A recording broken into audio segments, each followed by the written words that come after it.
Hi listeners, welcome to my channel The Classic Audiobooks. This channel is for spreading interest of all listeners to books that helps you to know about the books and writer as well. We always request you, if you like the audiobook after listening, you must have to buy that book and read for respect to writer and their hard work. And now don't skip, keep listening. The Classic Audiobooks presented When Did the Mahabharata War Happen? The Mystery of Arundhuti, Part 4. Written by Nilesh Nilkanth. We all know about the Mahabharata war between Kuru and Pandava. Here writer has been proved the time and date in this book. Here I got the platform to read the book. I also curious about the book, so let's start. Rationale for selection of Kritika. Kritika was added to the list of nakshatras, and the selection of Kritika could have taken place for any number of reasons. What follows is my conjecture, Capoditus speculandi, for selection of Kritika. I was validating work of S.B. Dikshit where he determined the timing of an astronomy observation, Kritika rising due east from Shatapatha Brahmana, and my simulation using Voyager 4.5 confirmed his proposed time period 2927 BC. I realized that Kritika rising due east was a repetitive phenomenon, and I was curious to find out its occurrence prior to 2927 BC. I simulated declination coordinate of Kritika past 3000 BC, until Kritika were rising due east again. Kritika were rising due east in 14,963 BC. Previous to 3000 BC, Kritika had deviated by only 2 degrees when summer solstice coincided with Dhanishta 14,602 BC. I speculate that Kritika rising due east around the time of summer solstice coinciding with Dhanishta was the reason for the selection of Kritika to the list of nakshatras. Implications: Fall of Abhijit. The fall of Abhijit reference occurs in Vanapava, where sage Markandeya talks about it while instructing the Pandavas towards the end of their exile in the forest. Sage Markandeya is narrating an incident of the past, of times ancient, with respect to Mahabharata itself. Author of Mahabharata has used multiple digressions while telling the story of Kuru dynasty to achieve his aim of including knowledge of various subjects as available and understood during the time of Mahabharata. It is not always easy to figure out, while reading the Mahabharata text, when the factual story ends and discourse on knowledge begins, often in a garb of a metaphor, myth or allegory. The Mahabharata observation and my interpretation of it asserts that Indian astronomers were meticulously documenting motions of stars and the nakshatras for a long period of time, at least as far back as 22,500 BC. When one has records of a phenomenon observed in 22,500 BC, one can easily infer that not only the science and discipline of observation must have begun in further antiquity, but also the tools required to transferring such knowledge. Outcome of this observation indicates that Indian astronomers were observing and recording motions of key stars for a long period, at least amounting to the cycle of precession of equinoxes 26,000 years and more likely far beyond. It may be helpful to think of the movement of our current North Pole star Polaris. Observation of Rohini at summer solstice takes us back to the time when Polaris was North Pole star 24,000 BC, some 26,000 years ago. The observation then establishes ancient, if not the oldest known tradition of visual astronomy, based on internal Mahabharata references. 6. The epoch of Arundhuti. If Arundhuti does not qualify as the most unambiguous astronomical evidence in determining the date of Mahabharata war, let's stop talking about astronomical evidence in Mahabharata. Nilesh, you have to be an asshole to quote yourself. Anonymous. Vyasa tells Dhritarashtra, day before the Mahabharata war won. My dear king, Arundhati, saintly wife of Vasishtha, who is revered by the righteous all over the 3 worlds, has left her husband Vasishtha behind. Arundhati, Alcor, and Vasishtha, Mizar, are 2 well-known stars from the panhandle of the constellation Ursa Major. I was fascinated by this astronomy observation when I read it for the first time in the Rutherford Library of University of Alberta. My fascination was simply driven by the reality that for the first time I came across an astronomical observation within the Mahabharata text that I could comprehend. I had heard of Mahabharata text being full of astronomical observations made around the time of Mahabharata war, however, I was convinced that the subject was beyond my capabilities. Missing observation of Arundhati and Mahabharata research. Mahabharata researchers, who considered Mahabharata as fiction, did not give a second thought about astronomical evidence in the Mahabharata text. On the other hand, those who believed in factual nature of Mahabharata and exhibited faith in astronomical observations were also puzzled by Arundhati observation. Many dealt with the dilemma by simply ignoring it, as if the Arundhati observation did not exist. I came across, directly and indirectly, works of 20+ researchers on dating of the Mahabharata war using astronomical observations. I was astonished to find that only 4 researchers mentioned Arundhati observation while rest of them ignored it altogether. I assert that this lack of inclusion of Arundhati observation in their research is not due to oversight. Adhyaya 2 of Bhishma Parva has 4 astronomy observations. The full moon of Kartika appearing coppery red, Arundhati walking ahead of Vasishtha. Saturn afflicting Rohini mark on the surface of the moon invisible. My assertion for deliberate omission of Arundhati observation by these researchers can be deduced from the fact that these researchers, without exception, refer to 3 out of 4 observations while conveniently ignoring the remaining observation of Arundhati. Fanciful and absurd observation. The observation, specifically Arundhati walking ahead of Vasishtha, was considered impossible and ridiculous to the extent it has been used by many to prove their conjecture of how the Mahabharata text is filled with rubbish and why astronomical observations within Mahabharata should not be taken seriously. The observation is at least acknowledged by 4 researchers and I summarize their interpretations. C.V. Vaidya, in his book, The Mahabharata, a criticism, proposes that all astronomical references were added by Soti to swell the list of evil omens which presumably included Arundhati observation. In his words, we, on our part, believe that most of these references are of doubtful authenticity, in other words that they do not belong to the original Mahabharata of Vyasa but to its latest edition. It will be admitted by all that some of them are fanciful and absurd. The last editor probably wished to accommodate the number of evil omens which preceded the war and tried to put in such impossible combinations as he could bring together. For instance, we may safely put aside as absurdities the statement that the sun and the moon were eclipsed at the same time or the statement that Arundhati went beyond Vasistha among the Saptarshis. Vaidya misunderstood the reference of the sun and the moon eclipsing at the same time, and I have provided straightforward explanation of the solar and the lunar eclipses in chapter 8. Vaidya thought Arundhati observation absurd because he could not, with the technology available in his times, design experiments to test it. I would also add that mere availability of technology is never enough. We also need little ingenuity, little creative thinking and lot of luck. Elsewhere, in the same book, Vaidya essentially repeats his above argument and refers to Arundhati observation as a proof of absurdities introduced in the Mahabharata text by Soti.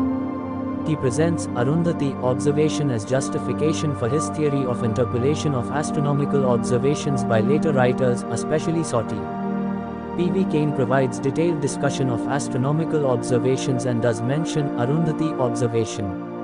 He mentions Arundhati to emphasize how the author of Mahabharata, in describing the evil portents of an impending tragic event, often assemble together all kinds of astronomical phenomena irrespective of the fact whether some of them are possible in the very order of nature. He refers to Arundhati observation as one of those impossible events in the very order of nature, along with mare giving birth to a cow, or a dog giving birth to a jackal, or the descriptions such as images of gods trembled, laughed and vomited blood.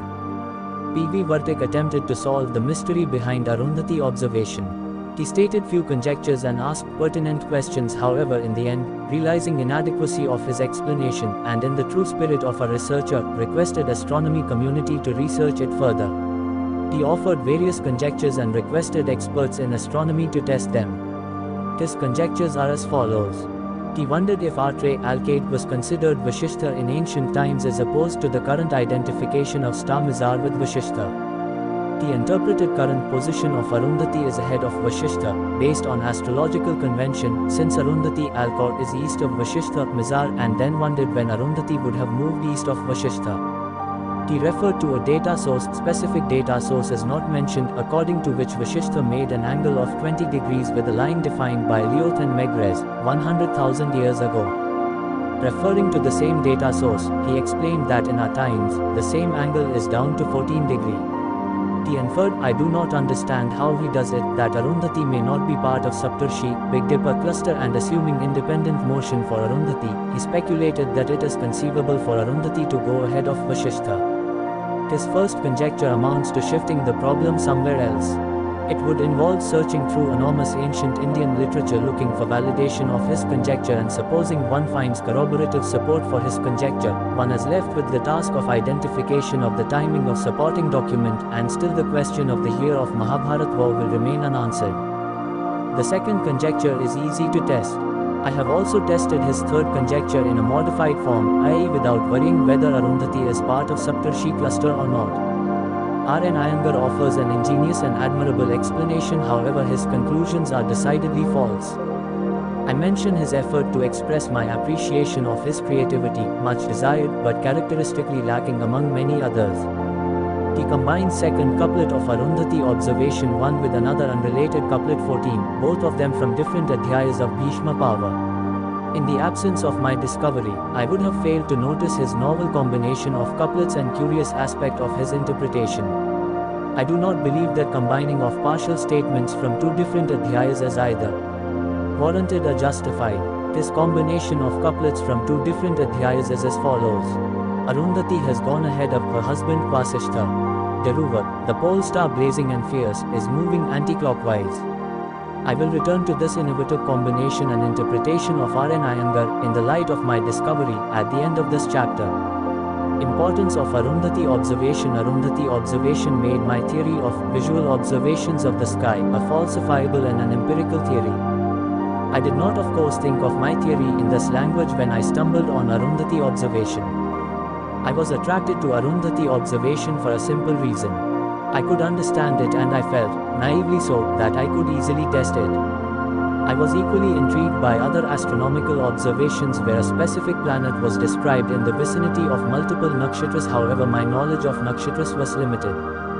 I could neither identify them in the night sky nor identify them by corresponding star asterism in a star atlas. On the other hand, I knew Arundhati, Alcor and Vasishtha Mizar from my childhood and had observed them for hours in the night sky when I was barely 10 years old. I could observe them during most part of the year if I wished to, as long as the sky was clear.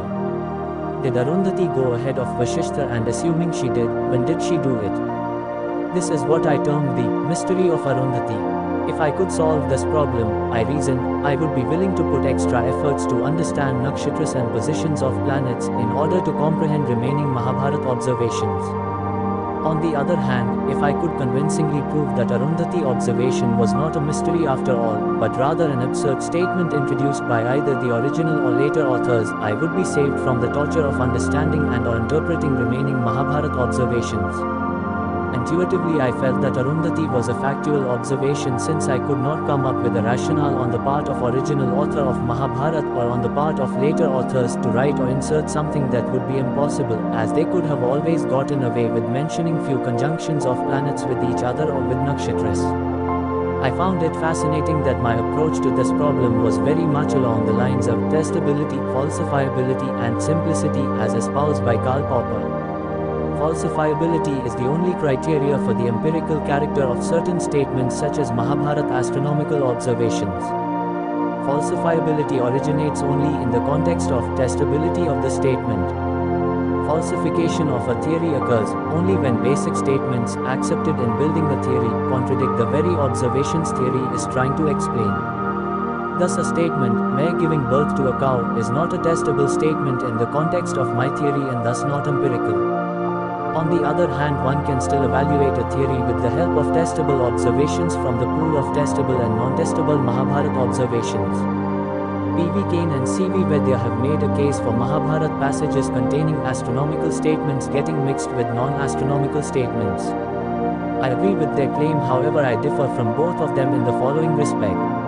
While both of them claim mixing of statements as evidence for the absurdity of astronomical observations such as that of Arundhati, I claim that all astronomical statements are testable while all non-astronomical statements are not, at least not with our current knowledge of Mahabharata conventions, current interpretation of non-astronomical passages and current advances in technology at our disposal.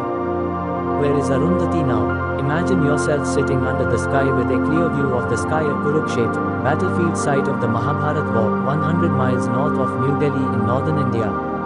Imagine a day of your choice during a pleasant autumn season of past 1000 years. Sometime after midnight, you would see Vasishtha rise from the horizon in the northeast direction, Arundhati following immediately behind. Vasishtha and Arundhati were circumpolar stars for millennia with respect to Kurukshetra. Both of them ceased to be circumpolar with respect to north-central India around 800 AD. Circumpolar or not, when visible, Vasishtha could be seen making rounds around the point of celestial North Pole and Arundhati following behind Vasishtha. Today, position of Arundhati is north of Vasishtha declination coordinate and east of Vasishtha right ascension coordinate. One standing on the earth will perceive Arundhati as walking behind and not ahead of Vasishtha, and such perception is due to the earth rotates from the west to the east. Position of Arundhati is east of Vasishtha. Problem and potential solution. The question I had to answer was Arundhati ever walking ahead of Vasishtha? In other words, was position of Arundhati ever west of Vasishtha based on right ascension measurements? In addition, assuming answer to the above question in affirmative, the next question I had to answer was, when did such an event take place? In other words, my problem was to determine if Arundhati ever appeared as walking ahead of Vasishtha, and if so, to determine the year or time interval when Arundhati would have been perceived as walking ahead of Vasishtha. This year or time interval then would be probable year or time interval of the Mahabharata war. Canadian Rockies and critical tests. I moved to Calgary, Canada in 1997 AD, 2 years after I stumbled on Arundhati observation. I started reading books on astronomy and found that stars, although they appear stationary, do have motion with respect to their neighboring stars. This motion is called proper motion. I approached one of the professors of physics working in astronomy and his graduate group at University of Calgary. I do not know if they understood what I was after, but they were helpful. They explained what proper motion meant, taught me about declination and right ascension coordinates, and allowed me access to their small library. I noted down proper motion declination (PMD) north-south and proper motion ascension (PMA) east-west measurements for Arundhati and Vasishtha. Positive PMD signifies that the star is moving in northwardly direction with respect to the ecliptic, while positive PMA signifies that the star is moving in eastwardly direction with respect to the point of vernal equinox. My research notes from year 1999 AD confirm that I consulted at least 3 different reference books looking for PMD and PMA, Hipparcos and Tycho Stellar Database, Hubble Stellar Library and Millennium Star Atlas. The proper motions were listed along with their standard errors. I performed calculations using mean values as well as values adjusted for standard errors. Error elimination. Experiment 5. At present, 1928 AD, Arundhati is east of Vasishtha based on right ascension measurements, and thus Arundhati appears to walk behind Vasishtha. I noted down PMA values for Arundhati and Vasishtha and difference between their right ascension coordinates. Vasishtha PMA equals 0.0141 arcsec per year. Arundhati PMA equals 0.0135 arcsec per year. Delta Ra Arundhati Vasishtha equals 1082.6 arcsecs 1928 AD, year when Vasishtha would have identical Ra as Arundhati 1082.6 0.0141 minus 0.0135 equals 1,971,000 years 2 million years in the future. Positive values of PMA for Arundhati and Vasishtha signify that both of them are moving eastward. Arundhati is to the east of Vasishtha, and since Vasishtha is moving faster, albeit marginally, Vasishtha will reach a position east of Arundhati some 2 million years into the future. This means Vasishtha was never east of Arundhati, i.e. walking behind Arundhati, based on PMA calculations and Ra coordinates. Thus, the test employing PMA and Ra measurements failed to corroborate Arundhati observation. Error elimination. Experiment 6. Next, I considered proper motions in north-south direction. This proposal requires many more assumptions and justifications in order to imagine Arundhati either ahead or behind Vasishtha. I wanted to test my conjecture against all plausible combinations in order to feel confident that I had exposed the conjecture to most severe tests. I was trying to interpret Arundhati observation. And observation could be interpreted in multiple fashions, specifically a statement of the type, X walking ahead of Y. How does one determine, while considering the positions and motions of Arundhati and Vasishtha in north-south direction, if Arundhati is walking ahead without introducing another ad hoc hypothesis? This was indeed a serious problem.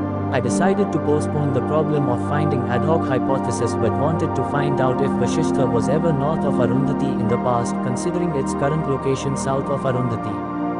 PMD values for Arundhati and Vasishtha are negative, implying that both of them are moving south. Vasishtha is moving faster than Arundhati, based on magnitude of their PMDs. Current position of Vasishtha is to the south of Arundhati. I concluded that sometime in the past they had same declination, and that Vasishtha was north of Arundhati prior to them attaining same declination. I performed the calculations using range of values for their PMDs, however demonstrate calculations based on mean values alone. Vasishtha PMD equals 0.02 arcsec per year. Arundhati PMD equals 0.009 arcsec per year. Delta Dec Arundhati Vasishtha equals 222.2 arcsecs 1928 AD year when declination of Vasishtha equals declination of Arundhati.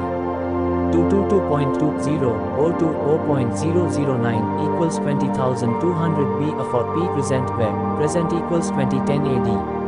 I could not think of visual and or objective basis for Arundhati going ahead of Vasishtha, based on output of this experiment. In summary, no visual basis existed for interpretation of Arundhati north or south of Vasishtha is either ahead or behind Vasishtha, even before I conducted this experiment. The results of the experiment failed to establish objective criteria for Arundhati ahead of Vasishtha minimum difference in their declination coordinate that would justify Arundhati ahead of Vasishtha.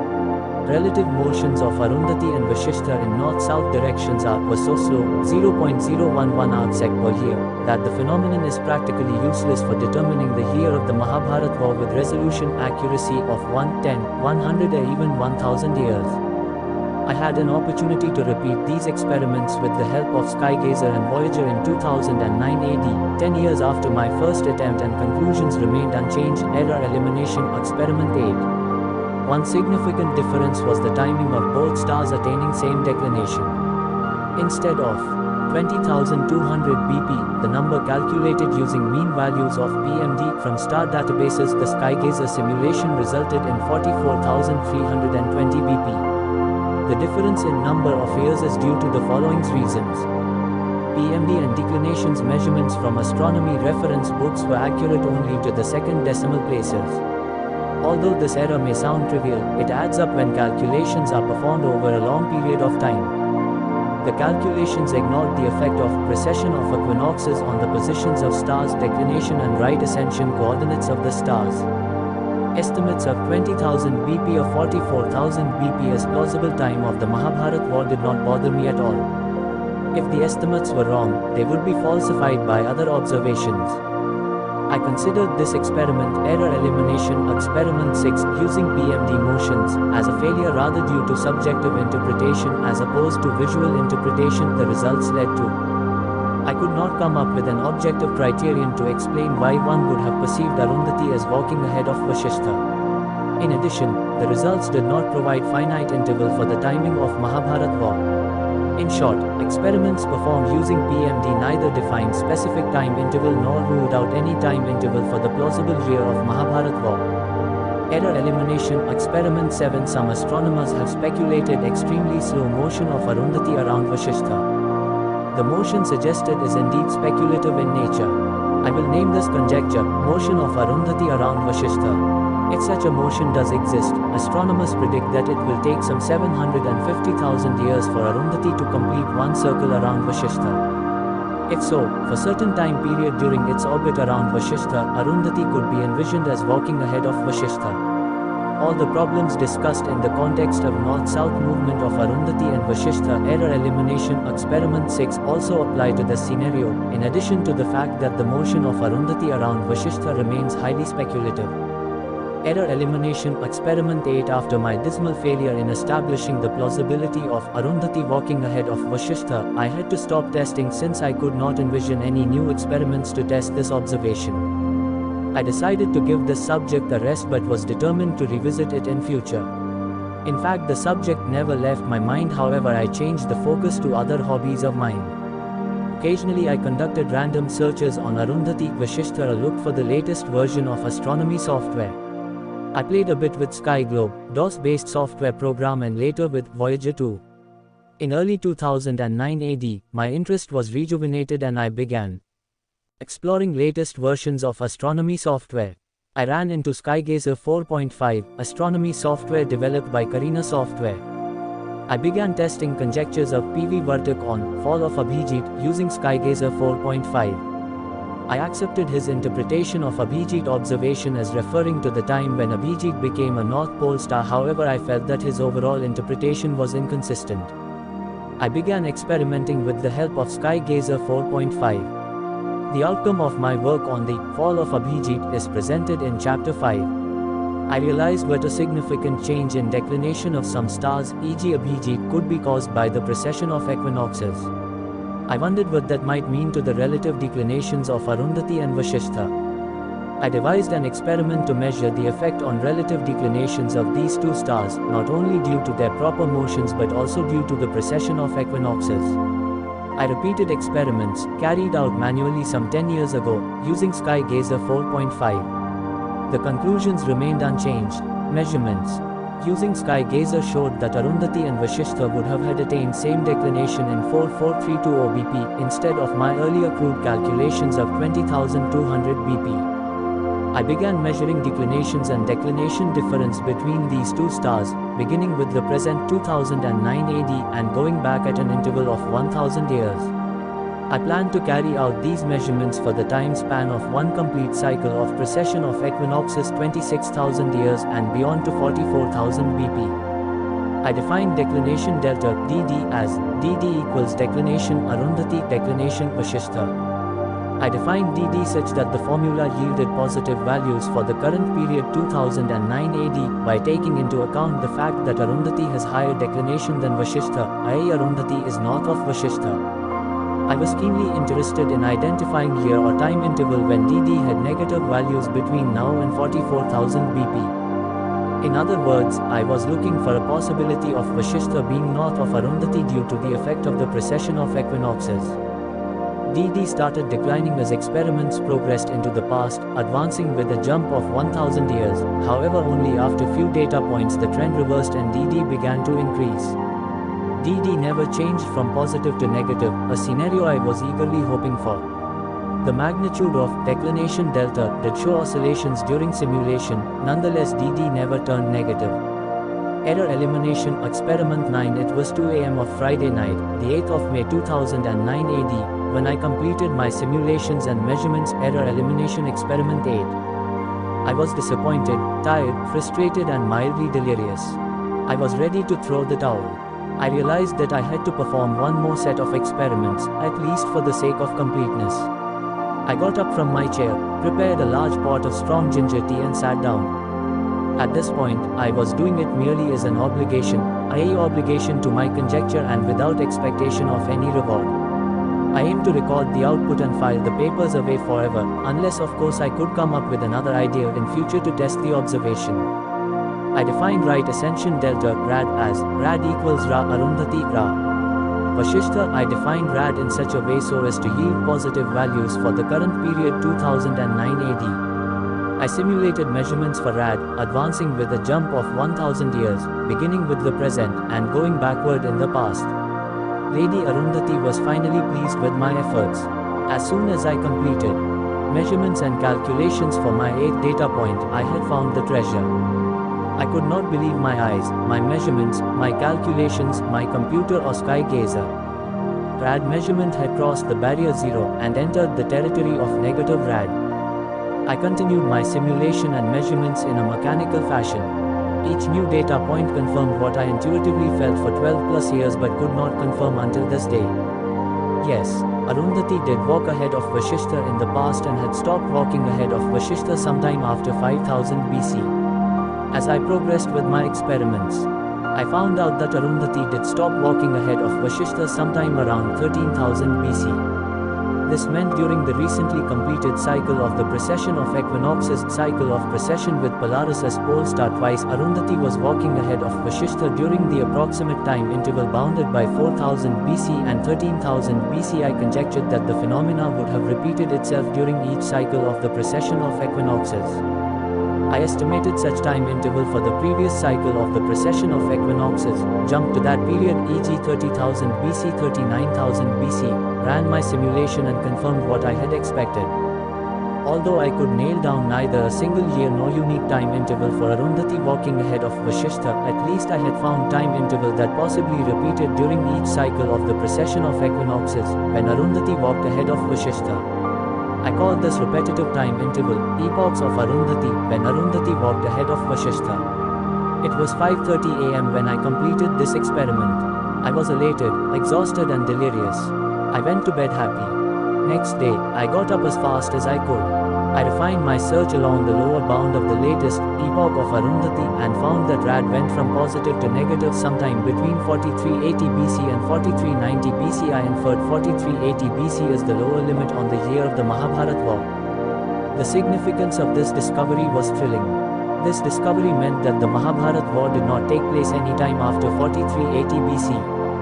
The discovery carried with it a great deal of force, and even if this were the only observation from the Mahabharata text I could produce, it would render the unavoidable conclusion that the Mahabharata war took place sometime before 4380 BC. My work of previous night had also alluded to the fact that these epochs of Arundhati lasted for few thousand years during each cycle of the precession of equinoxes. Although I could state that the Mahabharata war did not take place any time after 4380 BC, I could not say with confidence that it indeed took place during the time interval bounded by 4380 BC and 13,000 BC. In principle, the Mahabharata war could have taken place during any one of the multiple epochs of Arundhati. Imagine interpreting and testing 100 plus astronomical observations from the Mahabharata text for multiple instances years within an epoch of Arundhati, which lasted approximately 9,000 years. And here I was faced with one such time interval every 26,000 years. What I stumbled on was progress indeed, especially because the outcome had falsified 96+% of all existing proposals for the year of Mahabharata war. On the other hand, the plural aspect of this epoch of Arundhati presented enormous mental and practical roadblock in my ability to search for the year of Mahabharata war. I began rereading the Mahabharata text and noted down additional astronomical observations. I contacted Carina Software, makers of Skygazer, to find out more about the settings and assumptions behind Skygazer simulations. Tim DeBenedictis, an extremely knowledgeable and kind employee of Carina Software, wrote back, informing me that Skygazer did not take into account proper motion of stars. However, their professional version of the software, Voyager 4.5, did incorporate proper motion of stars. I repeated my experiments using Voyager 4.5 and realized that Lady Luck Arundhati had not left me yet. Epochs of Arundhati turned into the epoch of Arundhati. When I re-simulated Rad calculations, taking into account proper motions of stars, the length of epoch shortened. I could define the epoch of Arundhati as time interval between 11,091 BC and 4508 BC. This is the time interval when Rad had negative values, which also meant Arundhati would have appeared to walk ahead of Vasishtha during this 6,500 years time interval. This interval of 6,500 years is the interval where one should search for the year of Mahabharata war. I assert that the Mahabharata war did not happen even a day late than year 4508 BC. If humanity survives for another 11,000 years, 13,000 plus AD, it will witness another epoch of Arundhati. However, as far as the past is concerned, there was only the epoch of Arundhati. Explanation for Arundhati walking ahead of Vasishtha. The placement of Arundhati, west of Vasishtha, during the epoch of Arundhati was caused by the precession of equinoxes, which result in the movement of the celestial North Pole, such that location of celestial North Pole made peculiar orientation with respect to relative positions of Arundhati and Vasishtha. Proper motions of Arundhati and Vasishtha also contributed to changes in right ascension and declination. In addition to the changes in the right ascension and declination measurements of Arundhati and Vasishtha caused by the movement of the celestial North Pole. Negative value of Rad refers to the position of Arundhati west of Vasishtha with respect to an observer on the earth. In this case, an observer will perceive Arundhati walking ahead of Vasishtha. Position of the celestial North Pole moves very slowly and traces a circular trajectory, and completes a circle in about 26,000 years. This movement of the celestial North Pole is due to the precession of equinoxes. All the stars appear to go around the position of the celestial North Pole, and the effect is pronounced for circumpolar stars. Distinct star close to the position of the celestial North Pole is designated as North Pole star for a period of time. For example, Polaris is North Pole star in our times, and thus we see circumpolar and near circumpolar stars making rounds around Polaris. During the epoch of Arundhati, positions of celestial North Pole and those of Arundhati and Vashishtha made such a peculiar combination, where an observer on the earth would have perceived Arundhati walking ahead of Vashishtha. Positive values of rad refer to the position of Arundhati east of Vashishtha in the sky with respect to an observer on the earth. An observer on the earth will perceive Arundhati walking behind Vashishtha since the earth rotates from west to east. This is the scenario today and had been the scenario for the extended period in the past, except during the epoch of Arundhati. Figure 4 shows values of rad over a period of 42,000 years, beginning with Thay. Present 2010 AD and going back to 40,000 BC. The epoch of Arundhati is shown by section of the curve when rad is negative. This is the time interval when Arundhati was west of Vashishtha and thus appeared to walk ahead of Vashishtha. My proposed year for the Mahabharata walk 5561 BC or 7571 BP occurs close to a point when Arundhati was as far to the west as she could reach with respect to Vashishtha. Figure 5 provides visual demonstration of change in the east-west orientation of Arundhati Vashishtha due to the movement of North Celestial Pole. Table 4 provides delta rad between right ascension coordinates of Arundhati Alcor and Vashishtha Mizar. While figure 4 graphically depicts rad over an extended period of 40,000 years, table 4 provides rad values for 15,000 years beginning with the present and for the entire epoch of Arundhati. I have presented multiple values around 5561 BC to emphasize that Arundhati's position was ahead of Vashishtha as far as she could go during the Mahabharata war. I would encourage readers to run their own simulation to validate my findings. The epoch of Arundhati began when the celestial North Pole was near star HR 6767, magnitude 6.37 in Hercules constellation 11,091 BC and lasted for 6,500 years until 4508 BC, when the celestial North Pole was near star HR 133,666, magnitude 6.85. Celestial North Pole was close to star HR 5715 at the time of Mahabharata war. I have provided the nomenclature and magnitudes of pole stars only as a reference and to aid readers in their simulation. Revisiting interpretation of R.N. Iyengar before I conclude, I want to go back to the ingenious work of R.N. Iyengar. He combined portions of two couplets, one from Bhishma 1 Adhyaya 2 and another from Bhishma 14 Adhyaya 3. I consider such combination neither required nor justified. For fun and only as hypothetical exercise, I want the reader to recall it and apply it to my results.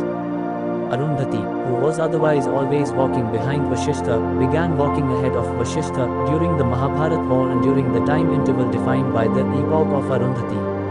I could imagine an observer in Mahabharata times interpreting the phenomenon described by ingenious combination of R.N. Iyengar. I have borrowed his combination but not his explanation for my hypothetical exercise on the part of an observer in Mahabharata times. An observer, noticing Arundhati walking ahead of Vashishtha, who otherwise was walking behind Vashishtha, may visualize the celestial North Pole and North Pole star if there was one available, blazing and fiercely moving in reverse direction, as an explanation for the miraculous walking of Arundhati ahead of Vashishtha. My interpretation of the synthetic couplet of R.N. Iyengar as a hypothetical exercise and not to be taken seriously. My interpretation of his synthetic couplet corroborates well with my explanation of Arundhati observation, however neither my usage of his couplet nor his combining of couplet is rational and justified. R.N. Iyengar has done admirable job of identifying numerous astronomy observations from ancient Indian literature. Implications. The epoch of Arundhati. I enumerate implications of the discovery of the epoch of Arundhati, lest the significance is lost. The observation corroborates my theory of visual observations of the sky. Testing of Arundhati observation and its corroboration leads to the prediction of time interval for the year of Mahabharata war, 11,091 BC, 4508 BC. This is an illustration of the validity of Shabda Pramana, verbal testimony, corroborated by Pratyaksha Pramana, empirical proof.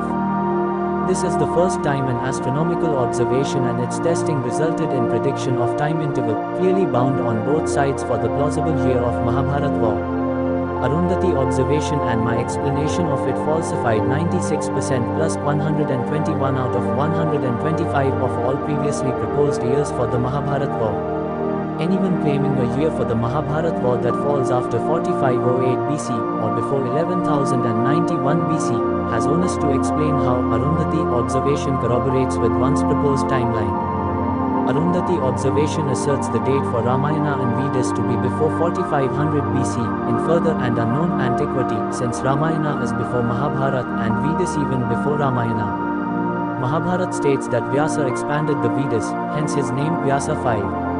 Assuming current version of Vedas to be the one edited, expanded, recasted by Vyasa, the Vedas we know today are at least older than 4500 BC.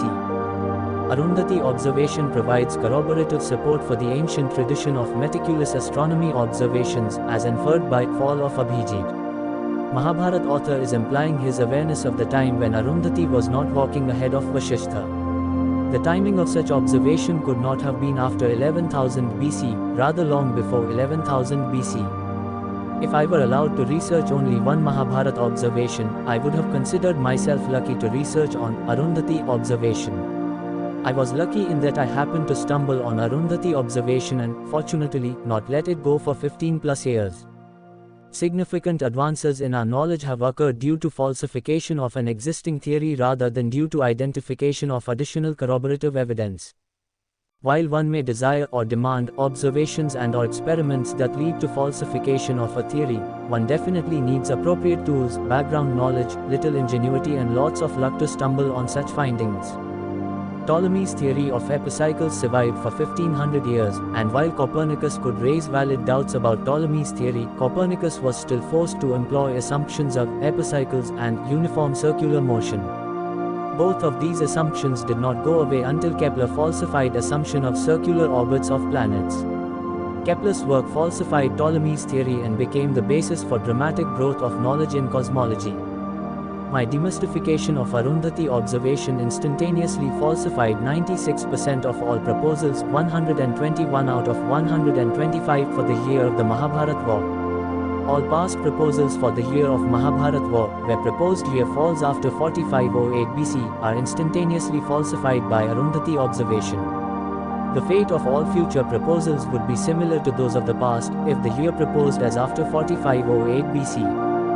The reader may consider such claim audacious, and I am in 100% agreement. In fact, I define the epoch of Arundhati as the only time interval within which the Mahabharata war took place and compare its importance with discoveries of Copernicus geocentric to heliocentric, Kepler circular to elliptical orbits, or Galileo celestial equals terrestrial. 7. The planets were aligned searching for the year of Mahabharata war. Facts which at first seem improbable will, even on scant explanation, drop the cloak which has hidden them and stand forth in naked and simple beauty. Galileo Galilei. After the success of Arundhati observation, I began to learn nakshatras and their corresponding stars, asterisms. I came across a paper by B.N. Achar, which listed Indian nakshatras along with corresponding stars or asterisms.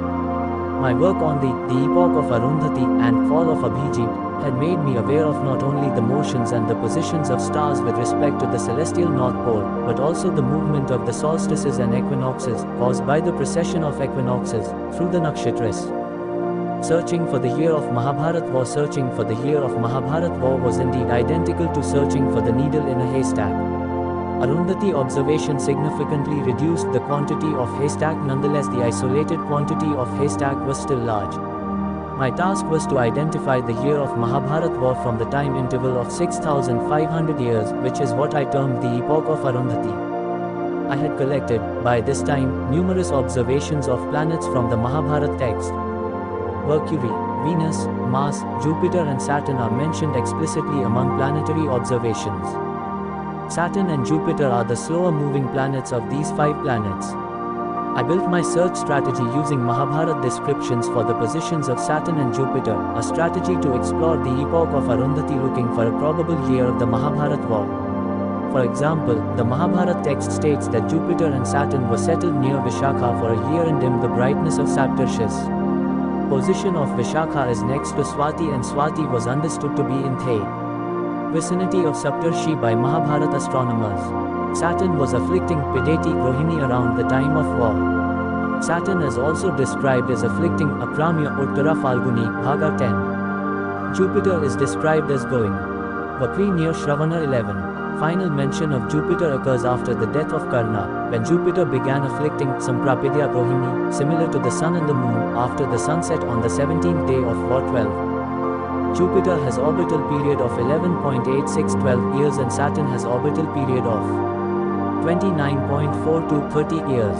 Jupiter and Saturn combination and their positions, whatever they might be, provide a periodic interval of 60 years. 12x5 equals 30x2 equals 60 when both of them would be approximately in similar combination, i.e. combination that would corroborate descriptions of their positions as stated in the Mahabharata text. Search for such Saturn-Jupiter combinations within the epoch of Arundhuti, spanning 6,500 years 11,000 BC, 4,500 BC, resulted in 110 instances for the plausible year of Mahabharata war 6,500 and 60,110. I was gung-ho on using information related to positions of Mars, Venus and Mercury as described in the Mahabharata text to narrow down the timing of Mahabharata war from these 110 possibilities.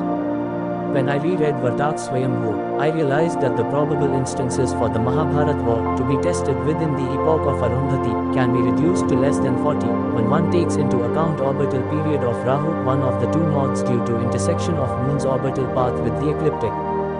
Orbital period of Rahu is 18 years or 9 years considering two nodes and thus periodic interval for testing a year, for the Mahabharata war increased from 60 to 180 years. 12x15 equals 30x6 equals 9x20 equals 180. The calculations are approximate and one has to search plus or minus 3 years in the vicinity of a probable year estimated using interval of 180 years. This was an afterthought and I mention it only as a useful tip for future researchers who might be interested in exploring the year of Mahabharata war either within the epoch of Arundhati or otherwise.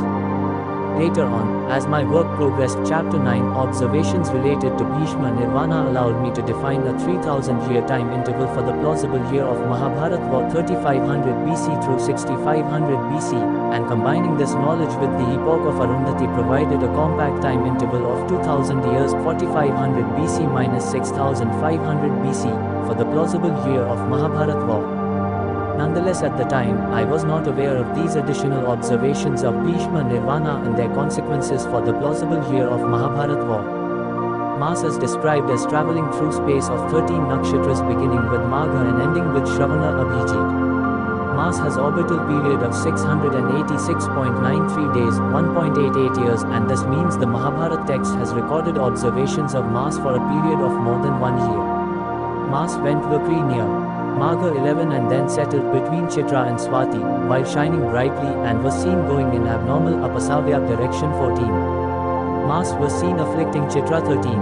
Mars went Vakri near Jyeshtha while pleading for friendship with Anuradha 13. After completing this Vakra Anuvakra journey, the red planet approached bright Shravana and settled along Brahmarishi Abhijit 14. Venus and Mercury are seen before the sunrise or immediately after the sunset. Venus is easier of the two to observe. Mercury is described as moving through all the nakshatras 15 and the observation does not provide any useful information except perhaps additional corroborative support for the duration of Mahabharata. Observations more than 1 year. This is because Mercury will indeed take around a year's time to go through all nakshatras. Mercury is described as rising, Tiryak, unusual, oblique or unnatural in the sky after the sunset on the 17th day of War 16. Mercury is also described as seen in the western part of the sky, along with Mars and Venus, on the 18th and the last day of War 17. Venus is described as making a parikrama, moving in a close loop by turning north near Purva Bhadrapada, and in the presence of another planet 18. 3 planets with no clear identification are also described. Shweta, planet settled near Chitra 19, Shama, planet appeared fiery and smoky and was shining brightly while settled near Jyeshtha 20 and Tivra planet and on Nakshatra was in the vicinity of Kritika 21. Great Comet 22 and or spread of Great Comet 21 settled near Pushya. 7 planets were seen along with the moon during the evening, night on the 14th day of War 23. 7 planets were also seen near the sun on the first day of War 24. 7 planets were seen going away from the sun. On the 17th day of War 25, the sun and the moon together afflicted Rohini on the first day of War 26. The Mahabharata text also records observations of eclipses and are useful in narrowing down search for the year of Mahabharata war when combined with numerous observations of planets. Marks on the moon were covered 9:27 and Rahu was approaching the sun 19:27. Rahu approaching the sun is indicative of solar eclipse in the near future. The full moon of Kartika was devoid of effulgence. The moon appeared coppery red and so did rest of the sky 28. The Mahabharata text refers to pair of eclipses, solar and lunar, separated by only 13 days 29. The conversation between Vyasa and Dhritarashtra occurred one day before the war, based on the observation that showers of blood, water and flesh hail occurred on the 14th day of Krishna Paksha 30. Thus there are total of 27 observations related to eclipses and positions of planets around the time of Mahabharata war. I agree with the hypothesis of P.V. Kane that Mahabharata author had, at his disposal, multiple sets of astronomical observations, more likely prepared by multiple observers around the time of Mahabharata war. Usefulness of this hypothesis can be judged by its ability to make sense of available astronomical data. This hypothesis explains multiple descriptions of the positions of planets, however, with different twists, analogies as well as different time durations for each set of observations. For example, while astronomical observations of Udyoga power are made over a relatively shorter period of time, 8 months, those of Bhishma are made over an extended period of time, 30 months before and after the war. I grouped multiple references of same phenomenon, e.g. Saturn afflicting Rohini, comet in the vicinity of Pushya, marks on the moon getting covered or Mars afflicting Chitra. The summary of planetary observations is as follows. Saturn near Vishakha for a year along with Jupiter 6. Saturn near Uttara Falguni 10. Saturn afflicts Rohini 8, 9. Jupiter near Vishakha for a year along with Saturn 6. Jupiter goes Vakri near Shravana 11. Jupiter afflicts Rohini after the sunset on the 17th day of war, similar to the sun and the moon 12, i.e. as the sun and the moon were afflicting Rohini on the first day of war 23. Mars goes Vakri near Magha 11. Mars goes Vakri near Jyeshtha Anuradha 13. Mars travelling in a Pasavya reverse, unnatural direction by becoming steady between Chitra and Swati, while shining brightly with fearful and cruel appearance 14. Mars afflicts Chitra 13. Mars heading straight to Shravana Abhijit region 14. Mercury travelling through all nakshatras 15. Mercury seen rising, Tiryak, oblique, unnatural, unusual after the sunset on the 17th day of war 16. Venus, Brogusum, Mercury, Shashijeng and Mars Dharaputra seen in the western part of the sky at the end of 18th day of war 17. Venus making a parikrama around another planet while turning north near Purva Bhadrapada in the company of another planet 18.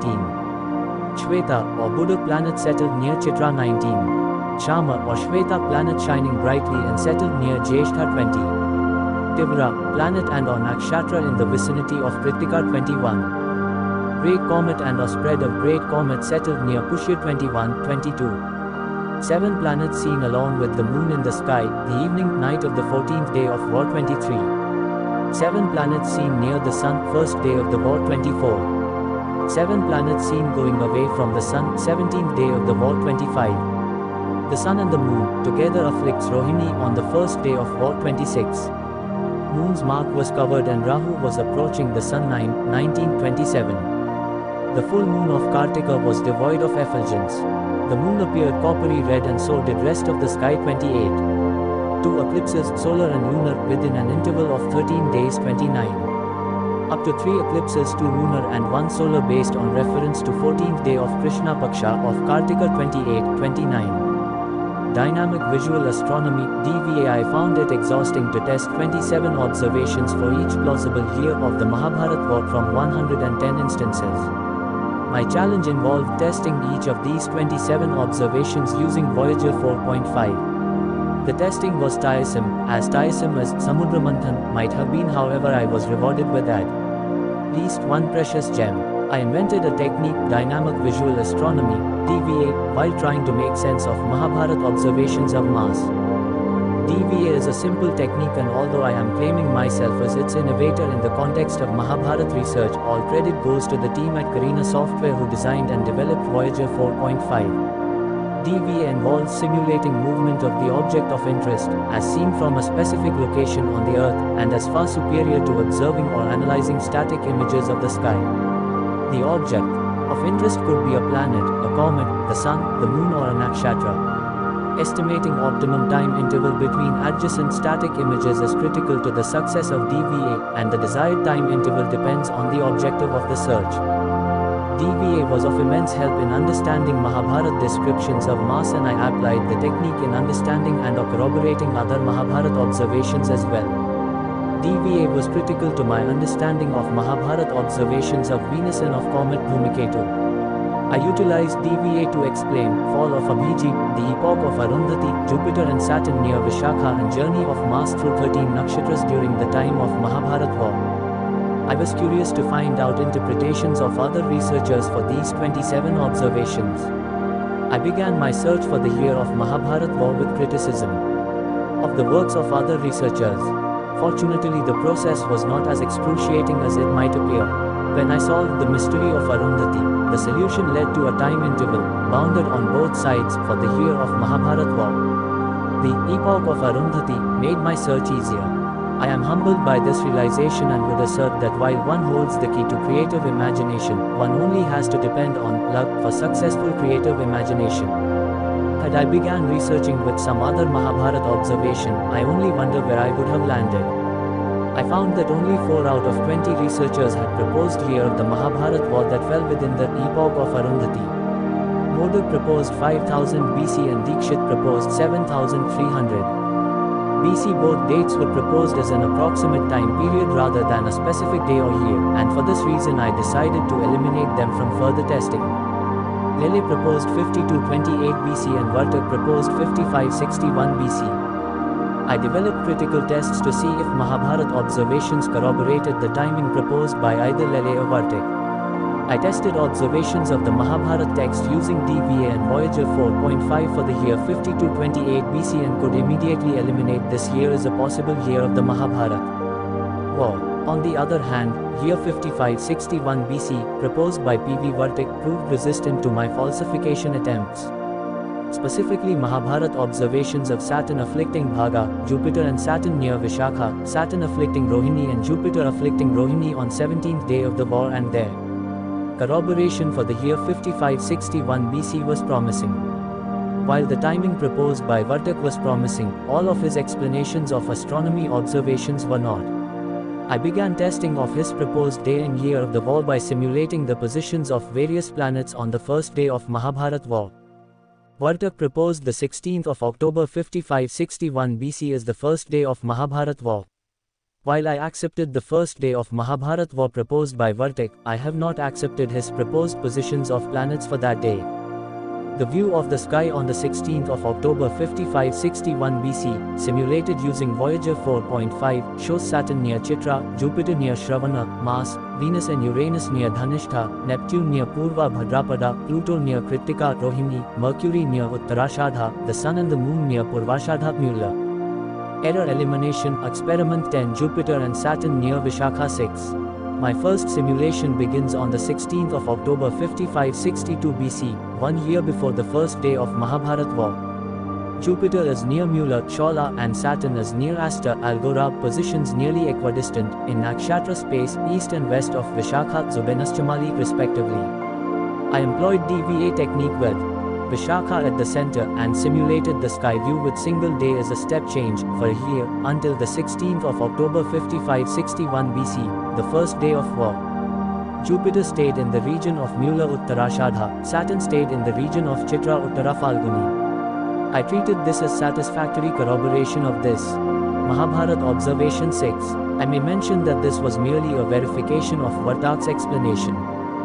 Error elimination, Experiment 11, Saturn near Bhaga, Uttara Falguni 10. Voyager simulation shows that Saturn is near Bhaga, Uttara Falguni, for a period of more than 2 years leading to the first day of Mahabharata war when it began approaching Chitra.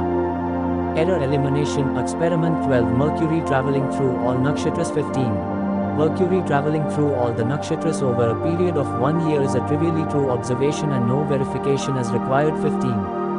The observation certainly corroborates my conjecture for the time interval over which astronomy observations were made during, before and after the Mahabharata war. Some versions of the Mahabharata text are interpreted to suggest that Mercury was located in the space of 3 previous to the position of the sun nakshatras. Mahabharata researchers have interpreted such reference in multiple fashion, and such interpretations have caused lot of unnecessary confusion. Only Vartik has attempted, albeit unsuccessfully, an explanation. Error elimination experiment 13 Mass through Magha, Chitra, Swati, Jyeshtha, Anuradha and Shravana Abhijit 11, 13, 14. Observations of Mass are the most intriguing. Mass is described as going Vakri near Magha, afflicting Chitra, becoming steady, while moving in reverse Apasavyak direction between Chitra and Swati, going Vakri, again, near Jyeshtha, Anuradha.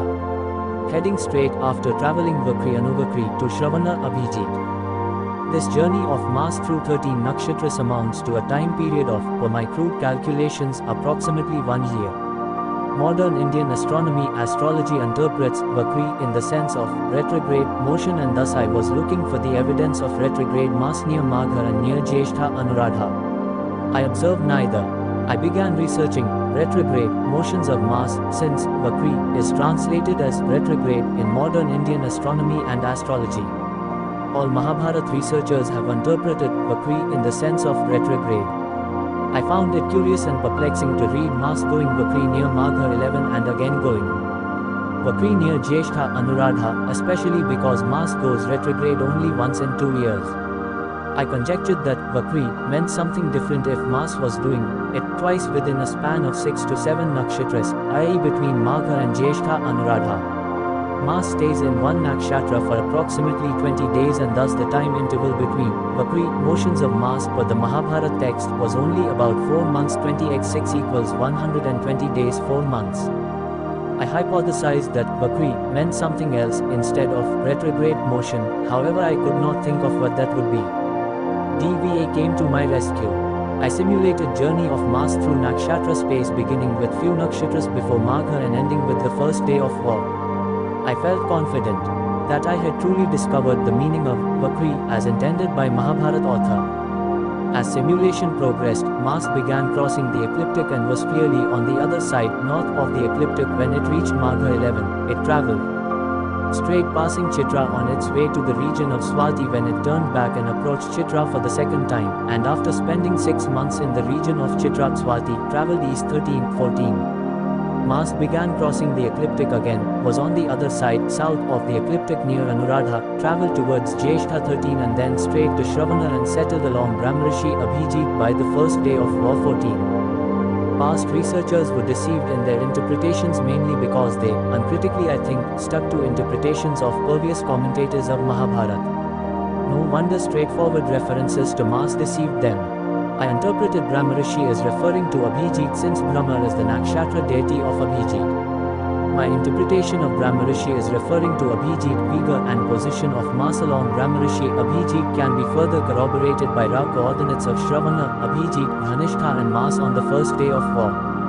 Ra Shravana 13h, 48 minutes, Mass 14h, 21 minutes, Abhijit 14h, 32 minutes, Dhanistha 14h, 52 minutes. Description of the motions and the positions of Mass make it ample clear that Mahabharata astronomers referred to oblique crossing of the ecliptic by a planet as Vakri motion, while the true retrograde motion of a planet was described as being steady, Daruvar or Sthai, or travelling in reverse Apasavyak direction.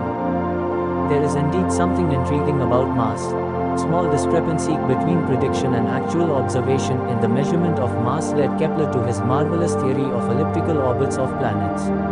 Intriguing descriptions of Mass in the Mahabharata text and my explanation provide high degree of corroboration to the proposed year of 5561 BC. Error elimination experiment 14 Jupiter going Vakri near Shravana. I translated observation of Mass and Jupiter as Mass goes Vakri near Magha while Jupiter goes Vakri near Shravana. All researchers including Vartik translated the same observation as Mass goes Vakri near Magha and Jupiter is in Shravana. I did not agree with their translation, however I neither knew what Vakri meant nor could I verify retrograde motion of Mass near Magha. On the other hand, Jupiter was near Shravana during the time of war and thus accepted, albeit tentatively, Vartak's translation. When I realized the significance of Vakri as demonstrated by the simulation of the motions of Mars, observation of Jupiter traveling Vakri near Shravana presented itself as falsification test for my interpretation of Vakri motion. DVA simulation of Jupiter corroborated Vakri motion of Jupiter as it traveled obliquely across the ecliptic near Shravana 11. Figure 9 and Table 7 provide additional details related to Vakri motion of Jupiter near Shravana. Error elimination experiment 15 Venus near Purva Bhadrapada. Venus was between Dhanishta and Shravana on the first day of the war. I wondered why Venus in Purva Bhadrapada was mentioned in the context of the Mahabharata war. There was no need to guess though, not when you have DVA and Voyager 4.5. I simulated Venus' journey beginning with the first day of war. Venus turned north and began Parikrama, circular journey around Neptune, near Purva Bhadrapada. Venus turned north and then west, as far as Shatabhisaj Sadal Malik before turning east. The simulation corroborated Venus turning north as if to do Parikrama around Neptune near Purva Bhadrapada. While retrograde motion of Venus is described as Venus making a Parikrama by turning north, those of Jupiter and Saturn are described as being steady for a year. Retrograde motion of Mars is described moving in abnormal Apasavya direction while burning brightly. Error elimination experiment 16 Tivra or Tikshna, planet or nakshatra near Kritika. The Mahabharata text has 3 planetary observations where planets are simply listed as Shama, Shweta, Tivra or Tikshna. Such generic names can provide open field for researchers. Researchers can imagine these planets to be planets that suit their fancy but more likely those that suit their timeline. Mahabharata observation of a Tikshna or Tivra planet near Kritika was intriguing. It was intriguing because Mahabharata author referred to the planet as both Graha, planet and Nakshatra. Vartik has interpreted this observation, correctly I think, as referring to Pluto. Nakshatra literally refers to one that does not move, however Mahabharata author referring to a Nakshatra with respect to Kritika, another Nakshatra, was the intriguing part. Vartik inferred that the word Nakshatra might have been used to mean extremely slow moving planet. He did his calculations assuming this Tivra or Tikshna planet Nakshatra to be Pluto and corroborated his hunch. My task was then simply to reconfirm what Vartik has already figured out. Pluto is seen between Rohini and Kritika, rather closer to Rohini on the first day of war. This is sufficient corroboration of this Mahabharata observation.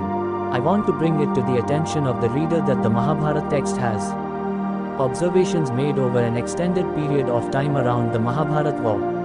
Pluto was between Rohini and Kritika during its retrograde motion as well as prior to reaching Rohini. This observation demands telescopic ability, i.e. access to such instruments in Mahabharata times. This ability is also required to explain few other Mahabharata observations. Error elimination experiment 17 The sun and the moon together afflicting Rohini. The Mahabharata observation states that the sun and the moon together were seen afflicting Rohini 26. Vartik assumed this observation to be on the first day of war. Since he conjectured this day to be Amavasya, he interpreted the observation where the sun and the moon together, as is the case on Amavasya day, afflicted Rohini. He interprets this observation astrologically since he states that the sun and the moon near Jyeshtha can afflict Rohini with 7th Drishti. Voyager 4.5 shows that, as the sun and the moon together were setting on the western horizon, Rohini was rising on the eastern horizon. I conjectured that Mahabharata author visualized the sun and the moon together on the Amavasya day afflicting Rohini with their rays. I assert this observation to be a visual observation of the sky at the time of sunset on the first day of war.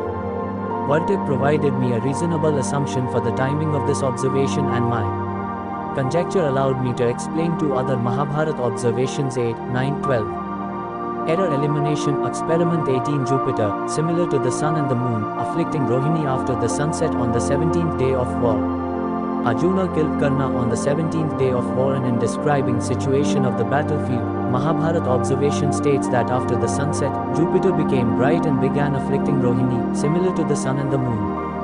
After sunset, on the 17th day of war, Jupiter was on the western horizon, same position occupied by the sun and the moon on the first day of war while afflicting rising Rohini on the opposite east horizon. The sun and the moon were not together on the 17th day of war, and thus I assert that Mahabharata preference of similar to the sun and the moon is referring to the observation of first day of war when they were afflicting Rohini. Vartik, Kane and Iyengar have acknowledged this Mahabharata observation, but have not corroborated it for their proposed timeline, while all other researchers have simply ignored it as if it did not exist.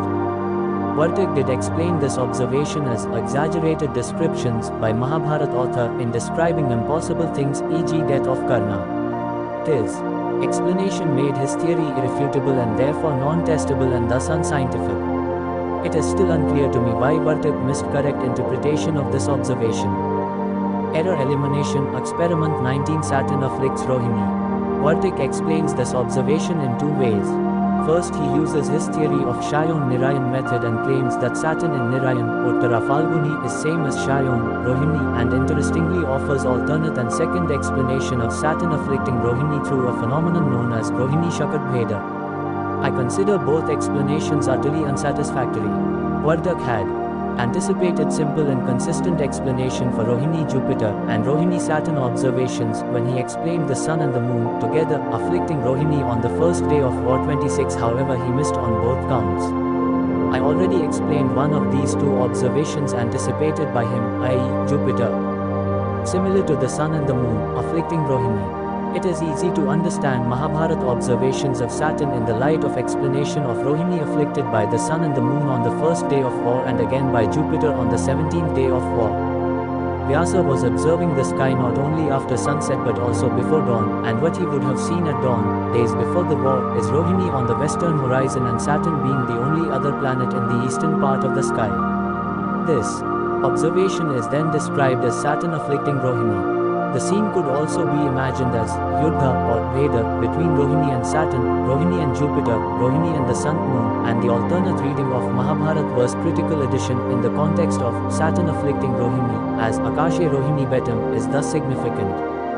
Error elimination experiment 20 unusual Tiryak rising of Mercury on the 17th day of war after the sunset. I would be willing to assert that most readers have not seen the planet Mercury, at least knowingly. Mercury is plenty bright, brighter than Abhijit, Vega or Saturn. Difficulty of observing Mercury is due to its elusiveness. Mercury orbits so close to the Sun that even when the Earth and Mercury are ideally aligned in their orbits and Mercury is at aphelion, Mercury is still never more than 27 degrees from the Sun. This means observing Mercury is confined to a narrow band of dawn and twilight hours when the glare of the rising or setting Sun inevitably interferes with observation. Mercury orbits the Sun in 88 days, which means its position in the sky shifts rapidly and thus a favorable window of time to observe Mercury does not last long. I was pleasantly surprised to note two distinct observations of Mercury in the Mahabharata text. Both observations occur at the tail end of war, i.e. the 17th and 18th day of war, and provide falsifying tests of higher degree. Mercury is described as rising in an unusual, oblique or abnormal fashion Tiryak after Thay. Sunset on the 17th day of war. The observation requires that the position of Mercury is east of the Sun and have enough separation from the Sun in order for Mercury to be visible in spite of the glare of the setting Sun. Voyager simulation shows position of Mercury on the first day of the war to the east of the Sun and separation of 8.4 degrees between them. This separation continued to increase and reached 16.2 degrees on the 17th day of war. An observer, observing western horizon every day during the Mahabharata war at sunset, would have observed Mercury as if rising from the west due to Mercury attaining higher altitude each passing day. This is then the explanation for the unusual or abnormal Tiryak rising of Mercury. Error elimination experiment 21 Mars, Venus and Mercury in the western part of sky after sunset, 18th day of the war. Mars, Venus and Mercury appeared behind the Pandavas on the 18th day of war. The Pandava army had taken position to the west of the Kaurava army, and thus when the war took place, the Pandava army was facing eastward. The observation is thus describing the positions of planets Mars, Venus and Mercury in the western part of the sky. Voyager simulation confirmed positions of these planets in the western part of the sky after sunset. The separation angles between planets and the Sun were 46.6 degrees, 43.1 degree and 16.5 degree for Mars, Venus and Mercury respectively. Reader should note that visible area of the sky at any given time corresponds to 180 degrees. Error elimination experiment 22. 7 planets seen near the Sun. First day of the war. 7 planets were seen near the Sun. I assert that the observation belongs to the first day of war. Initially, I was not sure whether the observation referred to the factual information that there were 7 planets in the sky along with the Sun, or that these 7 planets were seen along with the Sun in the sky. I speculate that the planets were seen along with the Sun during the solar eclipse on the first day of war. Whether they were seen or not, Voyager does confirm presence of 7 planets from east to west: Neptune, Uranus, Mars, Venus, Jupiter, Mercury and Saturn. Positions of all planets, with respect to the position of the Sun, were to the east, only with the exception of Saturn, which was to the west of the Sun. Error elimination experiment 23. 7 planets seen attacking the Moon. Evening, night, 14th day of the war. Observation refers to 7 planets attacking the Moon and employs this analogy to describe the war scene of 7 Kaurava brothers attacking Bhima. The observation is of the evening, night sky on the 14th day of war. Voyager simulation shows the full moon rising in the east and 7 planets lined up to attack the Moon, from east to west: Pluto, Neptune, Mars, Venus, Uranus, Mercury and Jupiter. Error elimination experiment 24. 7 planets going away from the Sun. 17th day of the war. 7 planets were seen going away from the Sun on the 17th day of war. While it is possible that the planets might have been seen along with the Sun during the eclipse on the first day of war, the planets could be seen only before sunrise or after sunset on the 17th day of war. Voyager simulation of the first day of the sky showed 6 planets to the east of the Sun and 1 planet, Saturn, to the west. The Sun and the Moon, of course, were together on the first day of war due to solar eclipse Amavasya.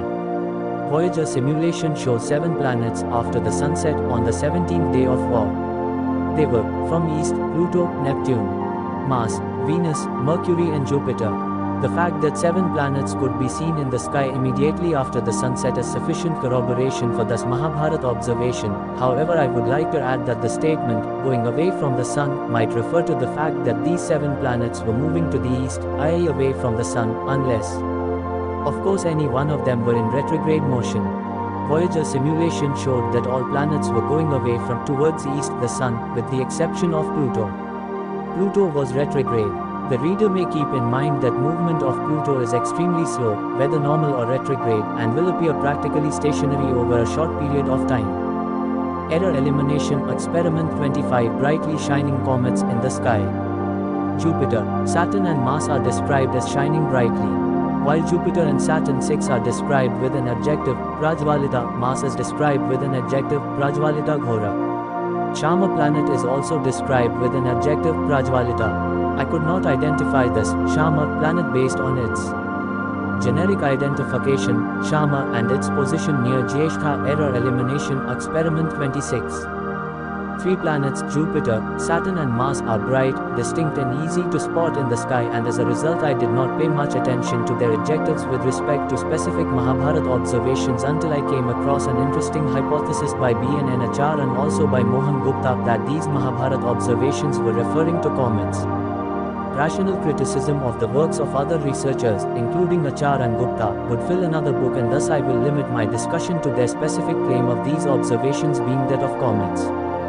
While Achar treats all observations of 3rd Adhyaya of Bhishma Power as either observations of comets or purely poetic imagination in describing horrifying situation before the impending war, Gupta treats all observations of planets from this Adhyaya as comets.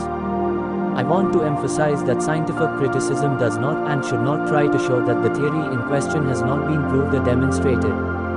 It does not try to show that theory in question has not been established or justified. In short, scientific criticism does not attack the arguments, which might be used to establish or even support the theory under examination. Scientific criticism attacks the theory itself, i.e. solution of the problem it tries to solve.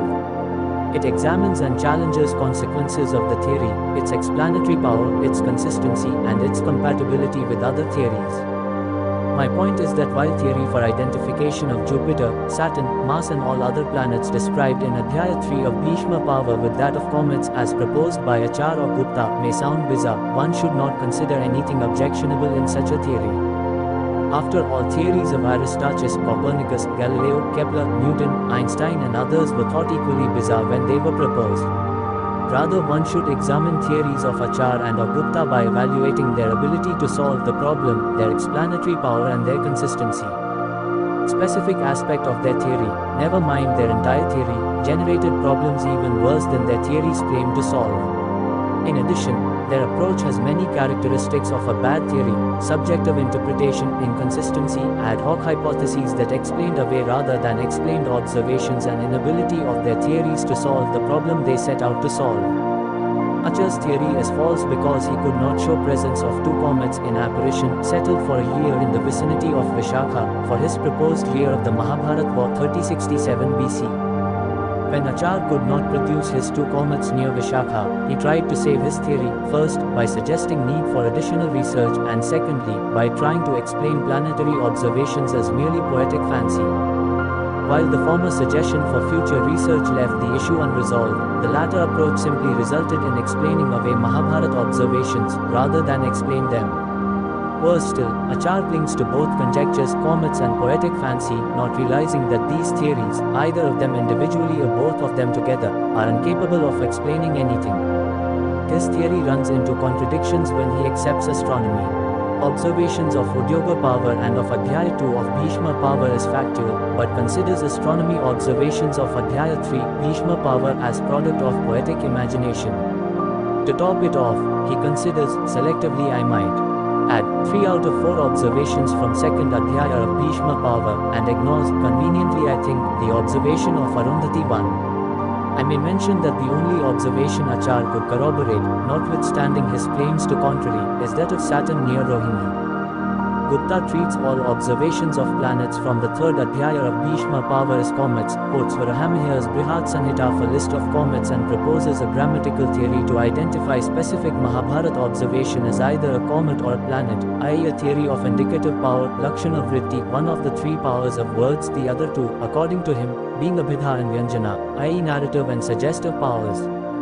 His theory has additional details, however I could not understand a word of his theory, and I would request curious readers to read his work in the original. Of course, my inability to understand his theory is no disqualification criteria of his theory.